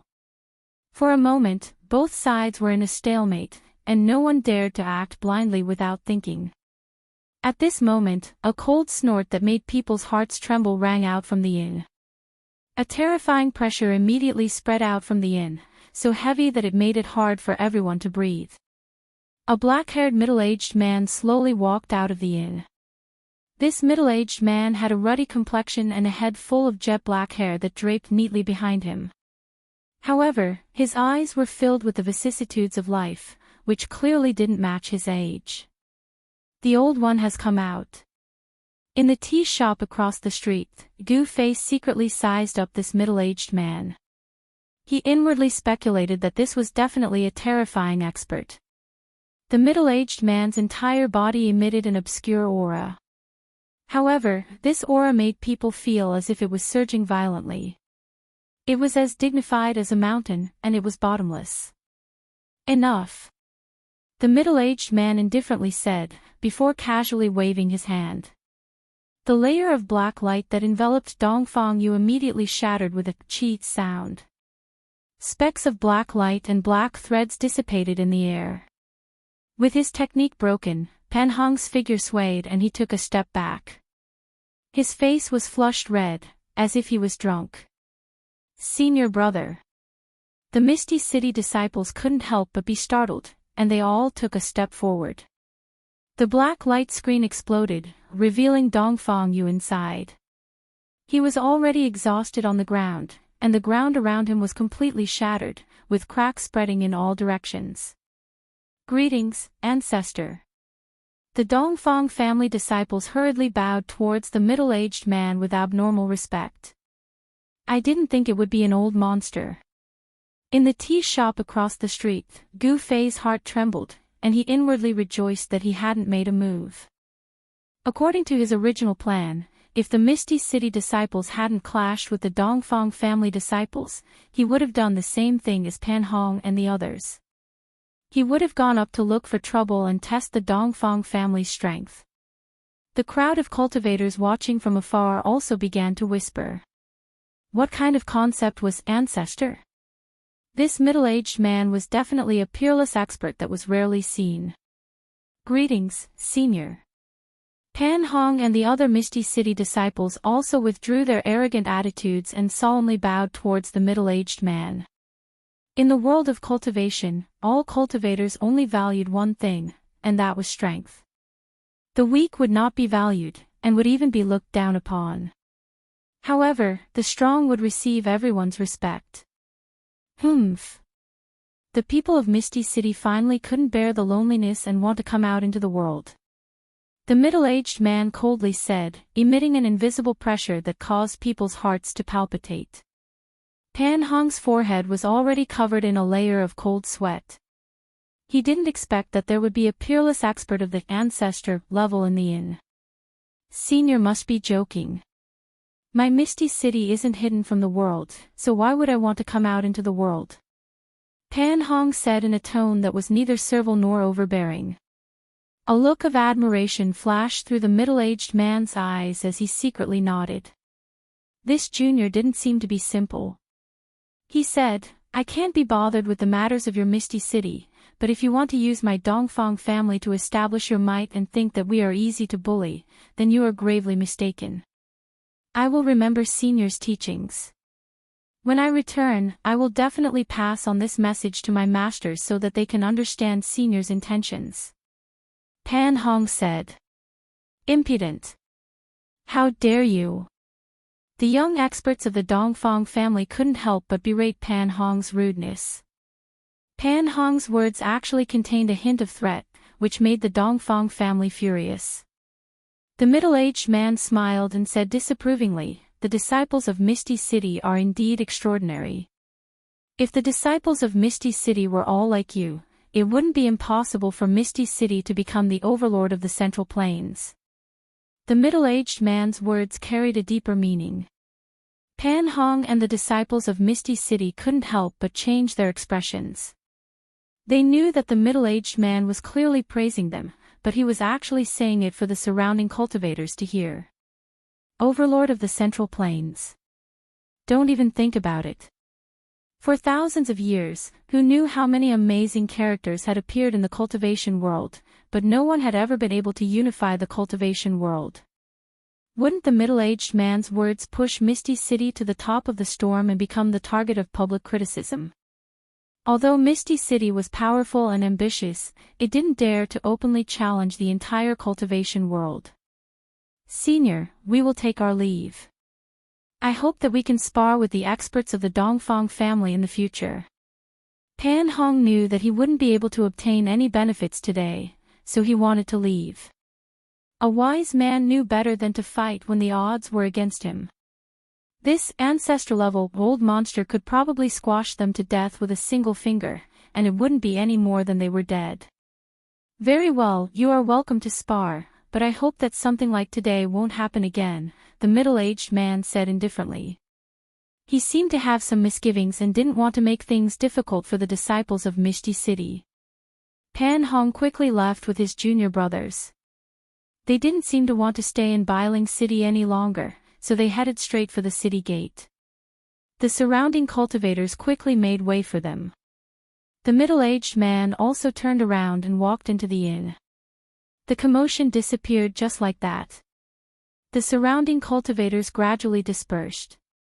I didn't think that such a terrifying expert would come from the Dongfang family. I'm afraid the northern lands are about to fall into chaos. An old cultivator in the tea shop sighed. Gu Fei wasn't the only one in the tea shop opposite the inn.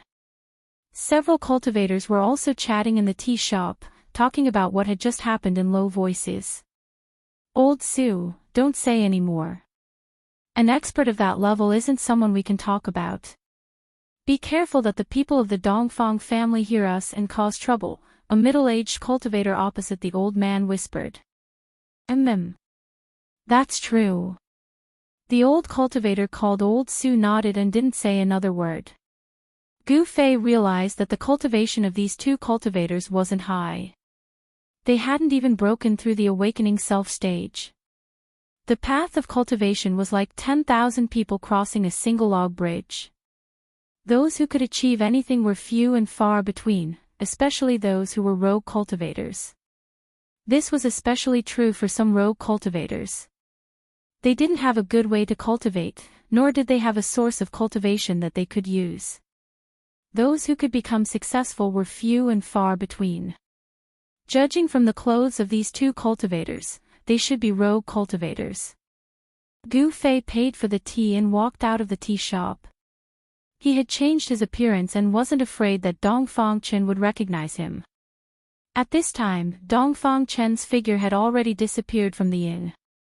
Today, Gu Fei had gained a lot. He knew that an old monster of the ancestor level had come to the Dongfang family. This kind of peerless expert was very terrifying. Things seemed to have to be replanned. After all, there was an old monster in the inn.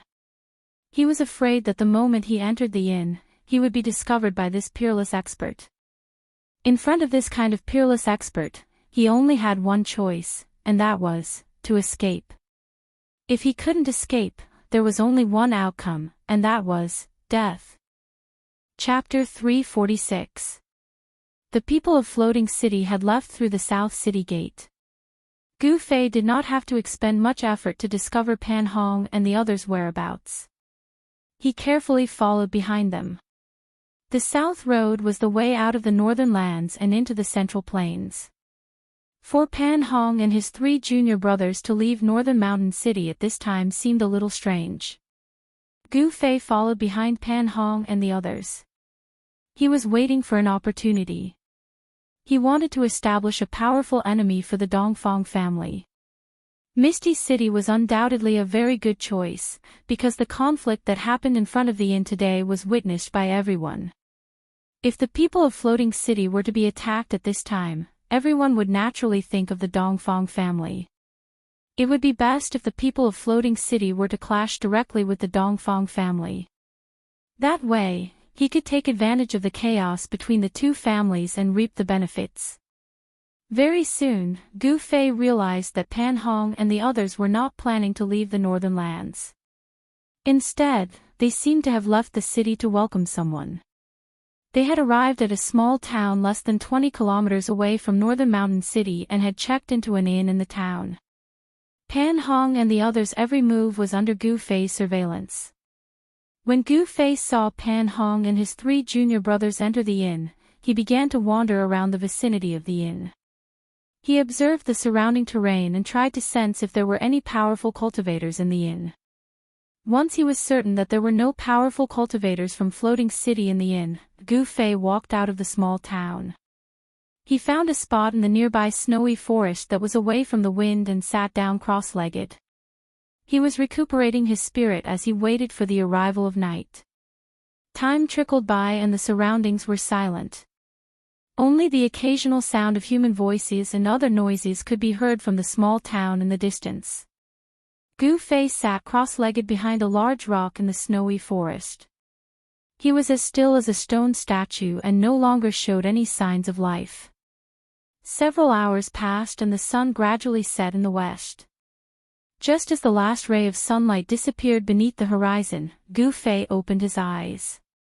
Gently shaking off the snowflakes on his body, he silently stood up from behind the boulder.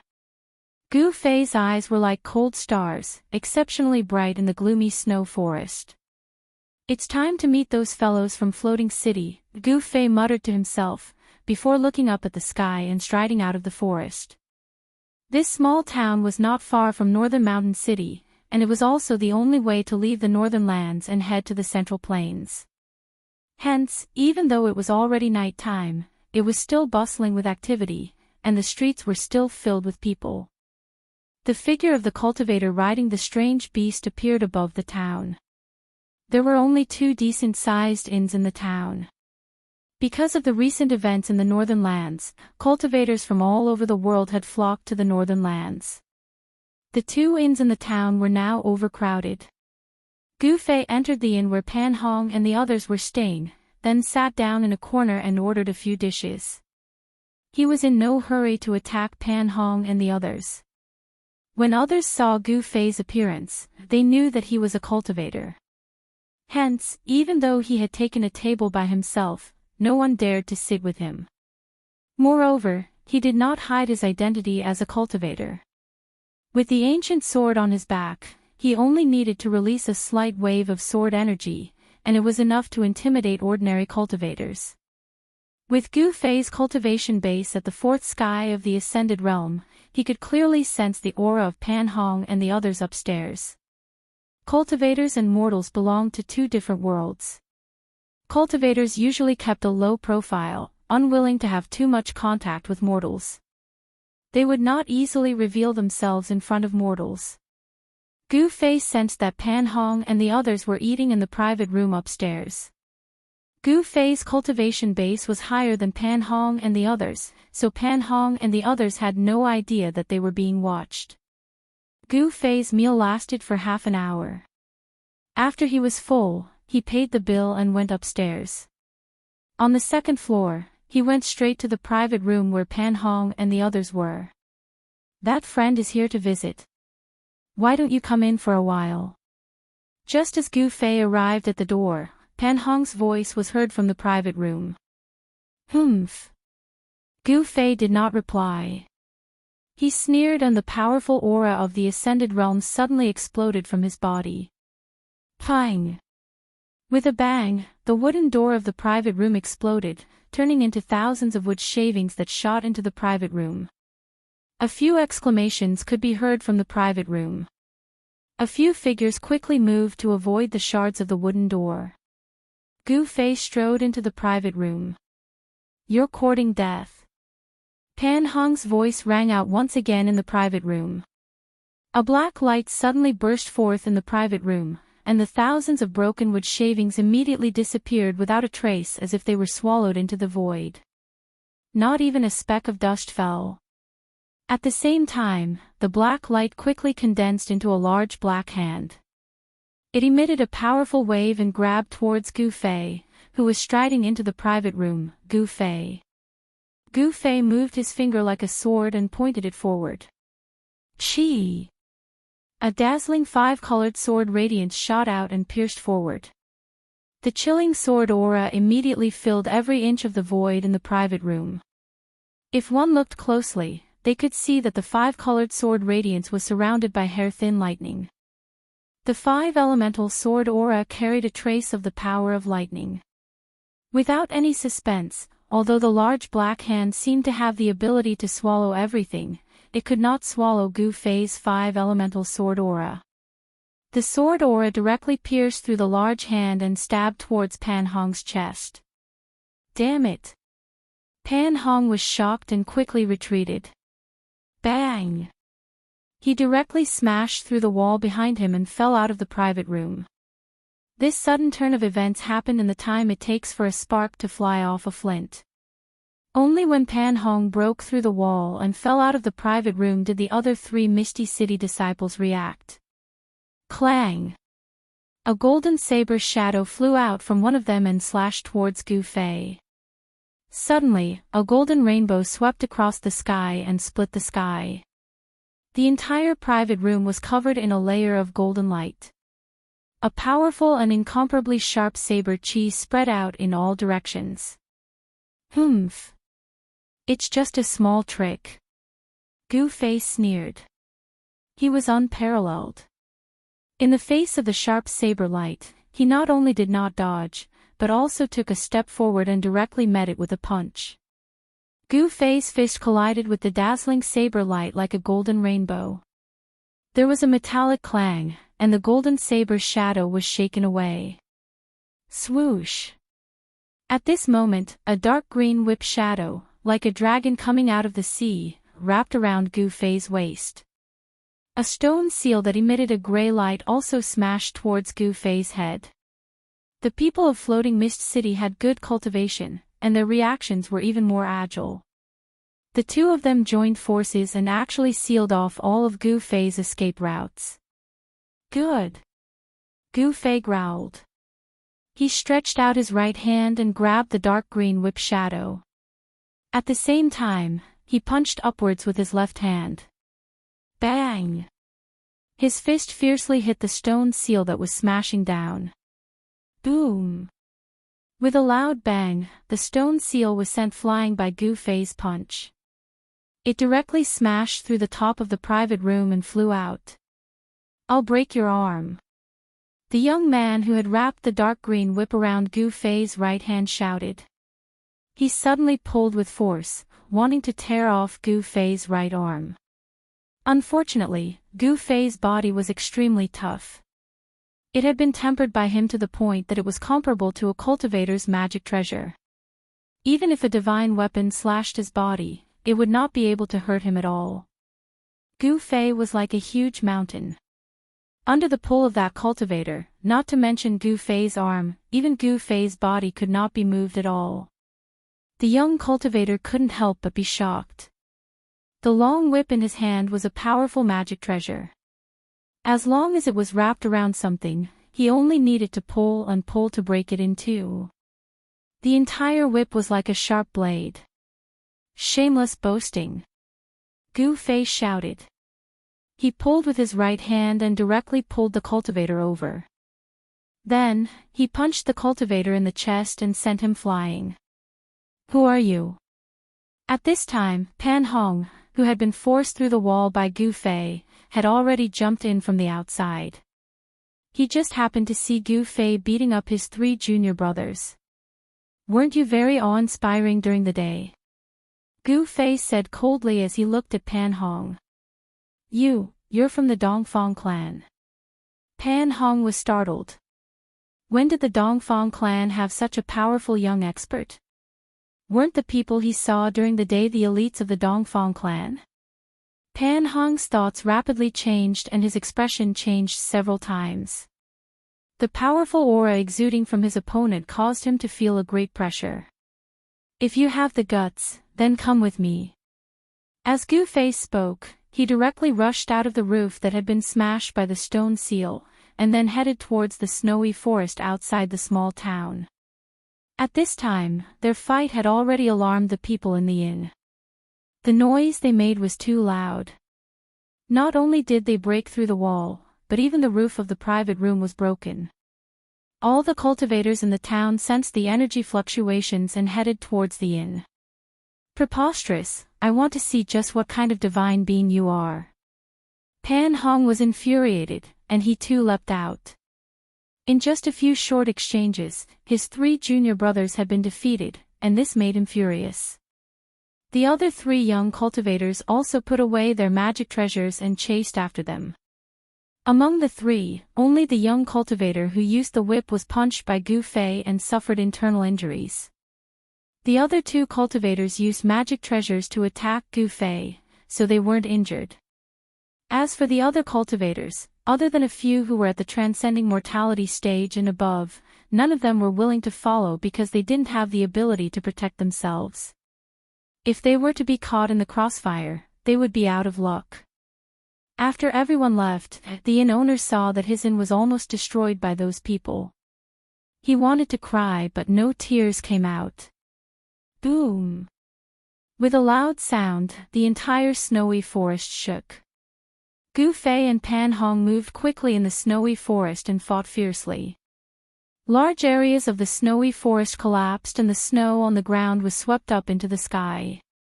It had to be said that Pan Hong was very strong. Among the young cultivators, he was definitely one of the best. However, it was a pity that he met Gu Fei. The battle didn't last long. Pan Hong's spells and divine abilities were broken one after another, and he was completely suppressed by Gu Fei. His 3 junior brothers hurriedly went forward to fight with Pan Hong against Gu Fei. The green whip shadow soared into the sky, as if it had turned into a green dragon. It crazily attacked Gu Fei. The golden saber chi traversed hundreds of feet, constantly slashing towards Gu Fei. A huge stone seal the size of a small mountain emitted a misty gray brilliance, bombarding towards Gu Fei. Chapter 347. Bam! Gu Fei sent the mountain-sized stone seal flying with a punch and pointed with his finger. Chi! Then, he swept away the green whip with a whip kick and sent the golden divine saber flying. He displayed great combat strength that made people's hearts palpitate. Master of the Void, I am supreme. Destroy! Destroy! Destroy! Pan Hong bellowed. A vast amount of energy surged out from his body. 2 balls of chilling black light erupted from his hands, as though 2 black holes had appeared in his hands. 2 balls of black light instantly spread out and shrouded Gu Fei. The terrifying fluctuation of the void seemed to be able to annihilate everything in its path.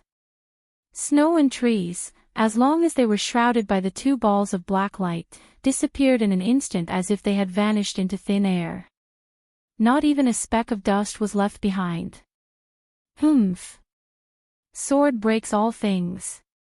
Kill! Kill! Kill! Gu Fei was like a reincarnated god of war. His long hair danced wildly. As he shouted, a 10-meter-long 5-colored sword radiance burst out of his hands. Like 2 5-colored rainbows, they pierced through the 2 balls of black light. Rumble! The earth trembled and the trees fell. 2 rays of dreadful sword chi instantly pierced into the 2 masses of black light that were spreading out. The other 3 ethereal city cultivators hurriedly dodged to the side. No one knew better than them how terrifying their senior brother's magical powers were. If they were shrouded by the black light, they would be annihilated in the void in an instant. Not even a speck of their remains would be left. What Pan Hong cultivated was a forbidden magical ability of floating city, a black demonic light that could obliterate everything. Even the magical treasures of martial cultivators would be obliterated. Unfortunately, Gu Fei's 5 elemental sword chi was almost tangible and carried a trace of the power of thunder and lightning. The power of thunder and lightning could intimidate all things and was difficult to destroy. Even though it shot into the black light curtain, it was not destroyed. The 2 forces collided violently. The terrifying light curtain formed by the 2 balls of black light shook violently and was actually shaken. The pitch-black light was like the light of death from hell, but it could not destroy the power of the 5 elements. Gu Fei's 5 elemental sword chi blocked the light curtain of death that enveloped him. Boom! With a loud bang, the void violently trembled. Then, ripples visible to the naked eye spread out as the 2 black light curtains that had enveloped the void exploded. Terrifying energy fluctuations swept out in all directions. The earth violently undulated like waves. Large swathes of trees fanned outwards. The accumulated snow on the ground was swept up high into the sky. The three young cultivators who had already escaped were also inevitably affected, and they cried out in alarm as they fled even further away. Roar! Pan Hong roared angrily as he flew backward. Two five-colored sword rainbows with traces of thunder and lightning power pierced through the power of his forbidden divine ability and chased after him like two bolts of lightning. Pooh! Pooh! With two soft sounds, the two five-colored sword rainbows instantly pierced through Pan Hong's shoulders. Blood splattered everywhere. In the air, it was impossible for him to dodge. Senior brother. When the three young experts from Ethereal City saw this, they couldn't help but be shocked. One of them hurriedly leaped forward and caught Pan Hong, who was falling from the sky. The other two young cultivators controlled the golden divine saber and stone seal to slash at Gu Fei, who was chasing after them. Humph! Weren't you very arrogant during the day? Why aren't you arrogant now? Gu Fei sneered. Facing the fierce attacks of the two young experts, his expression remained unchanged as he strode forward. Bam! The stone seal that was surrounded by gray light was punched away by Gu Fei. With a point of his finger, the golden saber chi that spanned hundreds of meters immediately collapsed in the air, turning into specks of golden light and dissipating in the void. Gu Fei was unparalleled and displayed his unparalleled combat strength. With every step he took, the earth shook. Bam! Bam! The two young cultivators who attacked Gu Fei coughed out blood and flew backward. Their golden divine sabers dimmed and one of the stone seals returned to its original form, its light fading away. Ethereal City. That's all there is to it. Gu Fei said disdainfully. He instantly arrived in front of Pan Hong and the cultivator who used the whip.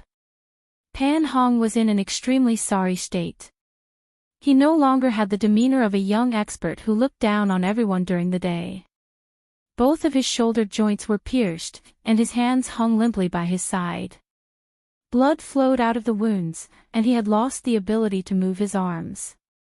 Pan Hong stared at Gu Fei and said coldly, "I have to admit that you are very strong. However, in Ethereal City, my strength is only above average. There are many people stronger than me." "Is that so? Then call the experts of your sect to come find me.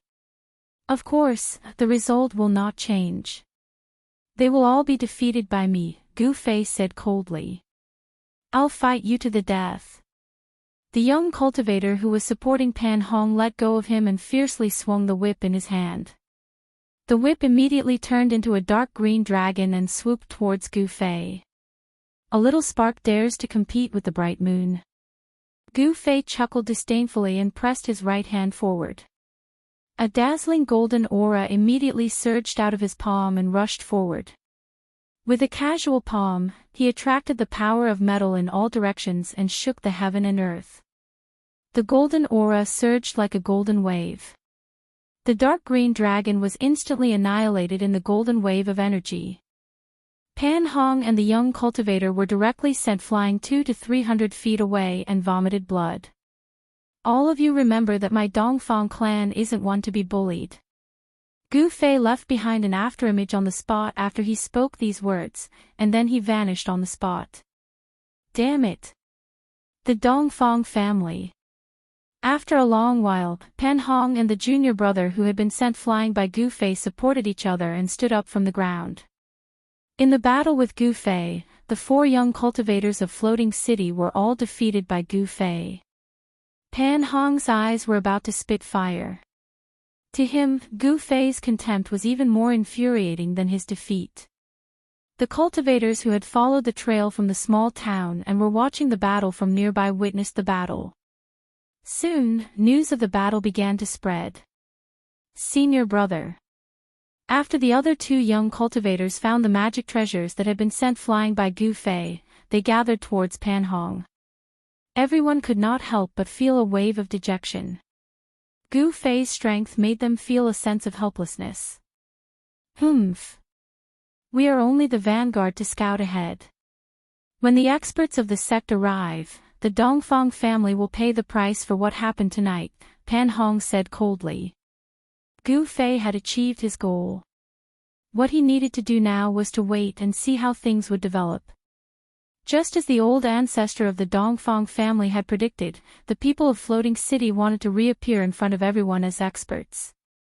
But now, Gu Fei had taught them a harsh lesson. If the people of Floating City did not get back at him, people would say that they were afraid of the Dongfang family. For an ambitious sect that wanted to make a name for itself in the cultivation world, this was simply a blow to the head. If they did not do something, Floating City would lose all face. Gu Fei returned to Bailing City that night and found a small inn near the Yunlai Inn where the people of the Dongfang family were staying. The night passed uneventfully. Other than sitting cross-legged in the guest room and cultivating, Gu Fei paid close attention to the movements of the Dongfang family. Early in the morning, Gu Fei, who had changed his appearance, began to wander around. He had changed his appearance again and suppressed his cultivation to the 5th or 6th layer of the awakened heaven. He did not carry the ancient sword on his back, but left it in the guest room. To him, that ancient sword was dispensable. Last night, when he fought with Pan Hong, he did not draw it at all. He did not walk the path of a sword immortal. His sword was in his heart, his body, and the surging 5 elemental yuan qi all over his body. After being struck by lightning for more than 10 days in the Thunder Lake, Gu Fei's 5 elemental yuan qi had fused with a trace of the power of thunder and lightning. He felt that his strength seemed to have undergone some kind of change. However, it was only a feeling. He did not know why he had such a feeling. The disciples of the Dongfang family rarely went in and out of the inn, so Gu Fei did not see Dongfang Chen again. Time passed quickly, and it was dusk again. Gu Fei, who had changed his appearance again, sat in the tea shop opposite the Yunlai Inn in an ostentatious manner and sipped tea as if nothing had happened. Of course, although he looked like he was sipping tea, he was actually paying attention to the movements on the opposite street. Suddenly, he noticed a few cultivators coming from the direction of the city gate. The few cultivators headed straight for the guest cloud arrival inn. When Gu Fei saw the appearance of these cultivators, he couldn't help but feel anger rising in his heart. Among the cultivators, he found a familiar figure. The burly middle-aged man who shot him with an evil bow shrouded in ghostly aura outside Biling Pass and almost killed him, as well as the middle-aged man with a strand of silver hair on his forehead and a black saber on his back, were among them. These guys. Gu Fei couldn't help but clench his teeth. These people were too despicable. They were a bunch of sanctimonious bastards. One must know that these people were from the older generation, but they disregarded their status and ganged up on a young cultivator like him. This was too much and could not be forgiven. Gu Fei thought that with his cultivation at the 4th sky of the Ascended Realm, he should be able to fight against these people. However, he wouldn't act rashly, but if he did, he would kill them in one strike. He didn't feel any guilt killing these people because they wanted him dead, so they had to be prepared to be killed by him. He couldn't be lenient to his enemies. There was an old saying that was right. Being kind to your enemies was being cruel to yourself. Gu Fei would never make such a low-level mistake. After watching those people enter the inn, Gu Fei was still leisurely sipping his tea. A few batches of people from the Dongfang family came back one after another. Their expressions were very solemn, and they didn't talk much. They all walked into the inn in silence. It was a peaceful day, and nothing happened. The people from the floating city didn't come to the Dongfang family to punish them. Gu Fei couldn't help but feel a little strange. Could it be that the experts from the floating city haven't reached the northern lands yet? Chapter 348. As night fell, Bailing City gradually calmed down. Gu Fei had long left the tea house, but he did not go far. He continued to keep an eye on the cloud arrival inn. Time, to transcending mortality stage cultivators, was only a number. They had a lifespan of 500 years, but to young cultivators who had already broken through to the transcending mortality stage, it was not enough for them to worry about prolonging their lifespan. Gu Fei had gone through all kinds of hardships and hardships. His heart was as strong as a piece of godly steel. He was like a ferocious beast hunting its prey. If anyone from the Dongfang family came out alone, or if they were alone, he would make a move. However, it was a pity that he didn't get such an opportunity. The Dongfang family seemed to be very cautious and cautious. No one moved alone, and no one was alone. In Bailing City, where powerful cultivators gathered and the situation was complicated, the Dongfang family would undoubtedly protect themselves. After a day and a night, Gu Fei did not find a worthy opportunity to make a move. When it was late at night, Gu Fei quietly sat on the roof of a pavilion a few hundred meters away from the inn. He hid his body in the shadows as he quietly watched the inn under the night sky across from him. Are the people of Floating City strong in appearance but weak in reality? Are they afraid of offending the Dongfang family? Gu Fei could not help but doubt the strength of Floating City. Gu Fei was not impatient. On the contrary, his state of mind was as calm as a mirror. He sat on the roof for a few hours. When dawn was about to break, Gu Fei thought that there was no chance for him today and was about to leave. But at this moment, a figure silently flew out of the inn across from him. In a flash, it disappeared into the darkness before dawn. Gu Fei was instantly invigorated. He immediately stood up and jumped down from the pavilion like a phantom. He silently chased after the figure. You're unlucky. I'll start with you. Gu Fei thought. Soon, he caught up to the figure. Looking at the figure's back, it seemed to be a young cultivator. The young cultivator ran quickly above the houses, sometimes leaping onto the streets. He seemed to be very careful, stopping from time to time and hiding in the shadows for a while to see if anyone was following him. Then, he would continue forward. However, his tricks were useless against Gu Fei. Gu Fei was a veteran in stealth and had rich experience. How could he be fooled? As the young cultivator was thinking about heading towards the southern part of the city, Gu Fei did not want to recklessly take action. Thus, he kept a certain distance from the young cultivator, neither too far nor too close. That person didn't seem to notice that someone was following him. Soon, the young cultivator arrived at the southern city wall. He jumped onto the wall and jumped over it.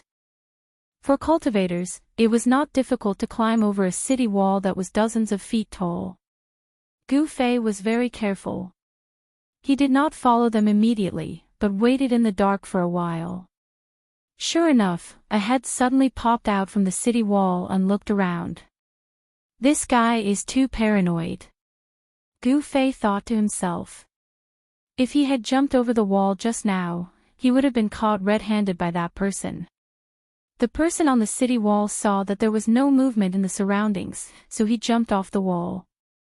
Only then did Gu Fei come out from the dark and leaped onto the city wall.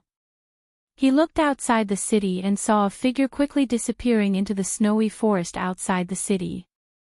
What is that guy trying to do? Why is he so careful? Gu Fei couldn't help but be a little curious. The person in front was definitely a disciple of the Dongfang clan, but why did he leave the city alone? Swoosh! Gu Fei jumped down from the city wall and landed on the ground like a feather without making a sound. After he landed, he immediately used his extreme speed 8 steps movement technique and rushed into the snowy forest. Leaving no traces in the snow. That person's cultivation doesn't seem to be low. Gu Fei noticed that there were no obvious footprints in the thick snow in the forest. After walking for about a mile in the snow forest, a pavilion appeared in the snow forest. Gu Fei carefully walked towards the pavilion. From a distance, there seemed to be two figures standing in the pavilion. When he was only 20 to 30 meters away from the pavilion, he was shocked.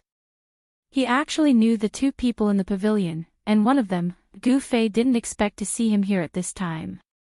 The young cultivator who had come out of the guest cloud arrival and was indeed a disciple of the Dongfang clan. This young cultivator had once been defeated by Pan Hong. Dongfang Yu, why did you ask me to come to this place? A crisp voice with a hint of anger came from the pavilion. A slender and elegant woman in white was glaring angrily at the young cultivator. Hee hee.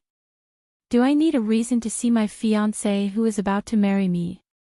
Dongfang Yu said with a smile. His eyes were constantly moving around the white-clothed woman's body. Humph. Who said I'm going to marry you? Don't think too highly of yourself. The woman in white said coldly, her face as cold as frost. Li Mengyao, Junior Marshal Sisterly, you still don't understand the situation. Marriage is an important matter. It's decided by the parents and the matchmaker. How can you just say no?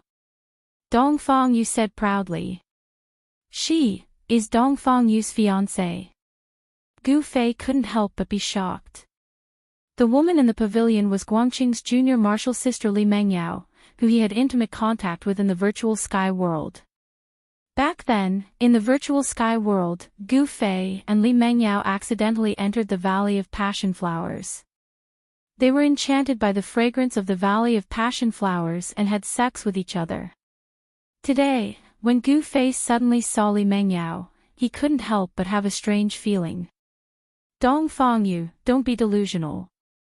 The reason why I came to see you is to make it clear to you that I'm wholeheartedly cultivating and comprehending the Tao. I'll never get married, Li Mengyao said. Dongfang Yu smiled frivolously, then said ambiguously, Mengyao, don't reject me. Those who cultivate and comprehend the Tao are not allowed to get married. In this world, who knows how many immortal couples there are who cultivate and comprehend the Tao together. Dongfang Yu, you. Li Mengyao couldn't help but be angry. She pointed at Dongfang Yu with her trembling hand. Outrageous. You want to marry my woman? The conversation in the pavilion passed into Gu Fei's ears. Gu Fei couldn't help but be furious. Gu Fei didn't want to listen anymore, so he walked out from the darkness. Dongfang Yu immediately sensed something strange. He turned around abruptly and shouted in Gu Fei's direction, "Who is it?" Li Mengyao also looked at Gu Fei's direction cautiously. She was very surprised that someone was nearby and she didn't notice it at all. There was only one possibility, and that was that this person's cultivation was higher than hers, much higher. Swoosh! Gu Fei took one step forward, leaving an afterimage on the spot and directly appeared outside the pavilion. His movement was so fast that it was like teleportation. Dongfang Yu and Li Mengyao who were inside the pavilion were shocked again. Swoosh! A green light flashed, and a 1-foot-long green spear rushed out from Dongfang Yu's body. It shot towards Gu Fei who was outside the pavilion like a green lightning. Dongfang Yu! Li Mengyao quickly shouted. She wanted to know the situation before making a move. You should know that the northern land right now was definitely not peaceful. She didn't know how many cultivators had entered the northern land. Dongfang Yu was really too rash. He rashly attacked someone. If the opponent's cultivation level was lower than his, it would be fine, but if the opponent was an expert, the consequences would be unpredictable. At this time, Gu Fei had moved all the muscles in his body. Not only did he change his appearance, but he also changed his figure. Li Mengyao didn't know that the person who suddenly appeared in front of her was the person who had the most intimate contact with her in the virtual sky world. Dongfang Yu had already made his move, so the result couldn't be changed. A grim smile appeared on Gu Fei's face. He stretched out his right hand and caught the green spear that was shooting towards him. In an instant, he forced himself in front of Dongfang Yu and punched Dongfang Yu's chest. The clear sound of bones breaking immediately rang out. Dongfang Yu let out a blood-curdling scream and flew out of the pavilion while vomiting blood. Bang! He smashed into the snow outside the pavilion. Everything happened too quickly. Gu Fei's movement technique was extremely fast. In just a single exchange, he had already heavily injured Dongfang Yu. If it wasn't for the fact that he wanted to spare Dongfang Yu's life, Gu Fei's punch would have killed Dongfang Yu. Li Mengyao couldn't help but be stunned. The opponent's attack was extremely ruthless, and his cultivation level seemed to be extraordinarily high. She couldn't help but be greatly shocked. She immediately opened her mouth and spat out a sword light to protect herself. "You're courting death." Gu Fei deliberately lowered his voice. He then grabbed the green spear and took another step, directly passing through the pavilion towards Dongfang Yu. "Be lenient," Li Mengyao exclaimed. Although she hated Dongfang Yu very much, she couldn't just watch him die and watch him be beaten to death. Gu Fei turned a deaf ear to her and directly arrived in front of Dongfang Yu, who was rolling in the snow. He stretched out his left hand, grabbed the clothes in front of Dongfang Yu's chest, and lifted him up from the ground. "Excuse me." A light shout came from behind. A sword light rushed out from the pavilion like a dragon coming out of the sea, and slashed towards Gu Fei's waist. Gu Fei didn't want to fight with Li Mengyao. After grabbing Dongfang Yu, he disappeared from the spot. When he reappeared, he was already 20 feet away. Swoosh! The sword light swept across in an instant. Several big trees were immediately cut in half and fell down from the sky. Snowflakes suddenly flew in the snow forest, making it a mess. Taking advantage of the chaos, Gu Fei carried Dongfang Yu like a dead dog and rushed into the depths of the snow forest. Li Mengyao wanted to chase after him, but after chasing for a few hundred feet, she lost the trace of Gu Fei. Gu Fei carried Dongfang Yu and quickly went through the snow forest. Soon, he got rid of Li Mengyao's pursuit and entered the depths of the desolate snow forest. He carried Dongfang Yu and came to a piece of snow land. Then, he threw Dongfang Yu on the snow land. Cough, cough. Dongfang Yu coughed up a mouthful of blood, then gasped for breath and said, "You, who the hell are you?" Gu Fei's punch was extremely heavy. With just a single punch, it had already shattered Dongfang Yu's sternum. The force of the punch even penetrated his internal organs and caused serious injuries to Dongfang Yu. "Who am I? Hasn't your Dongfang family been looking for me?" Gu Fei said coldly. Then, the muscles on his body began to return to their original position, gradually revealing his true appearance. You. Dongfang Yu's eyes gradually widened as if he had seen a ghost. In his excitement, he spat out another mouthful of blood with a "wah" sound. "Do you know who I am now?" Gu Fei said with a chuckle.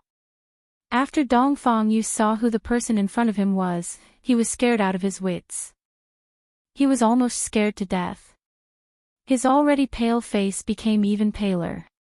"You're Gu Fei." Dongfang Yu's entire body was ice cold. He collapsed powerlessly on the snowy ground. First publication of this book.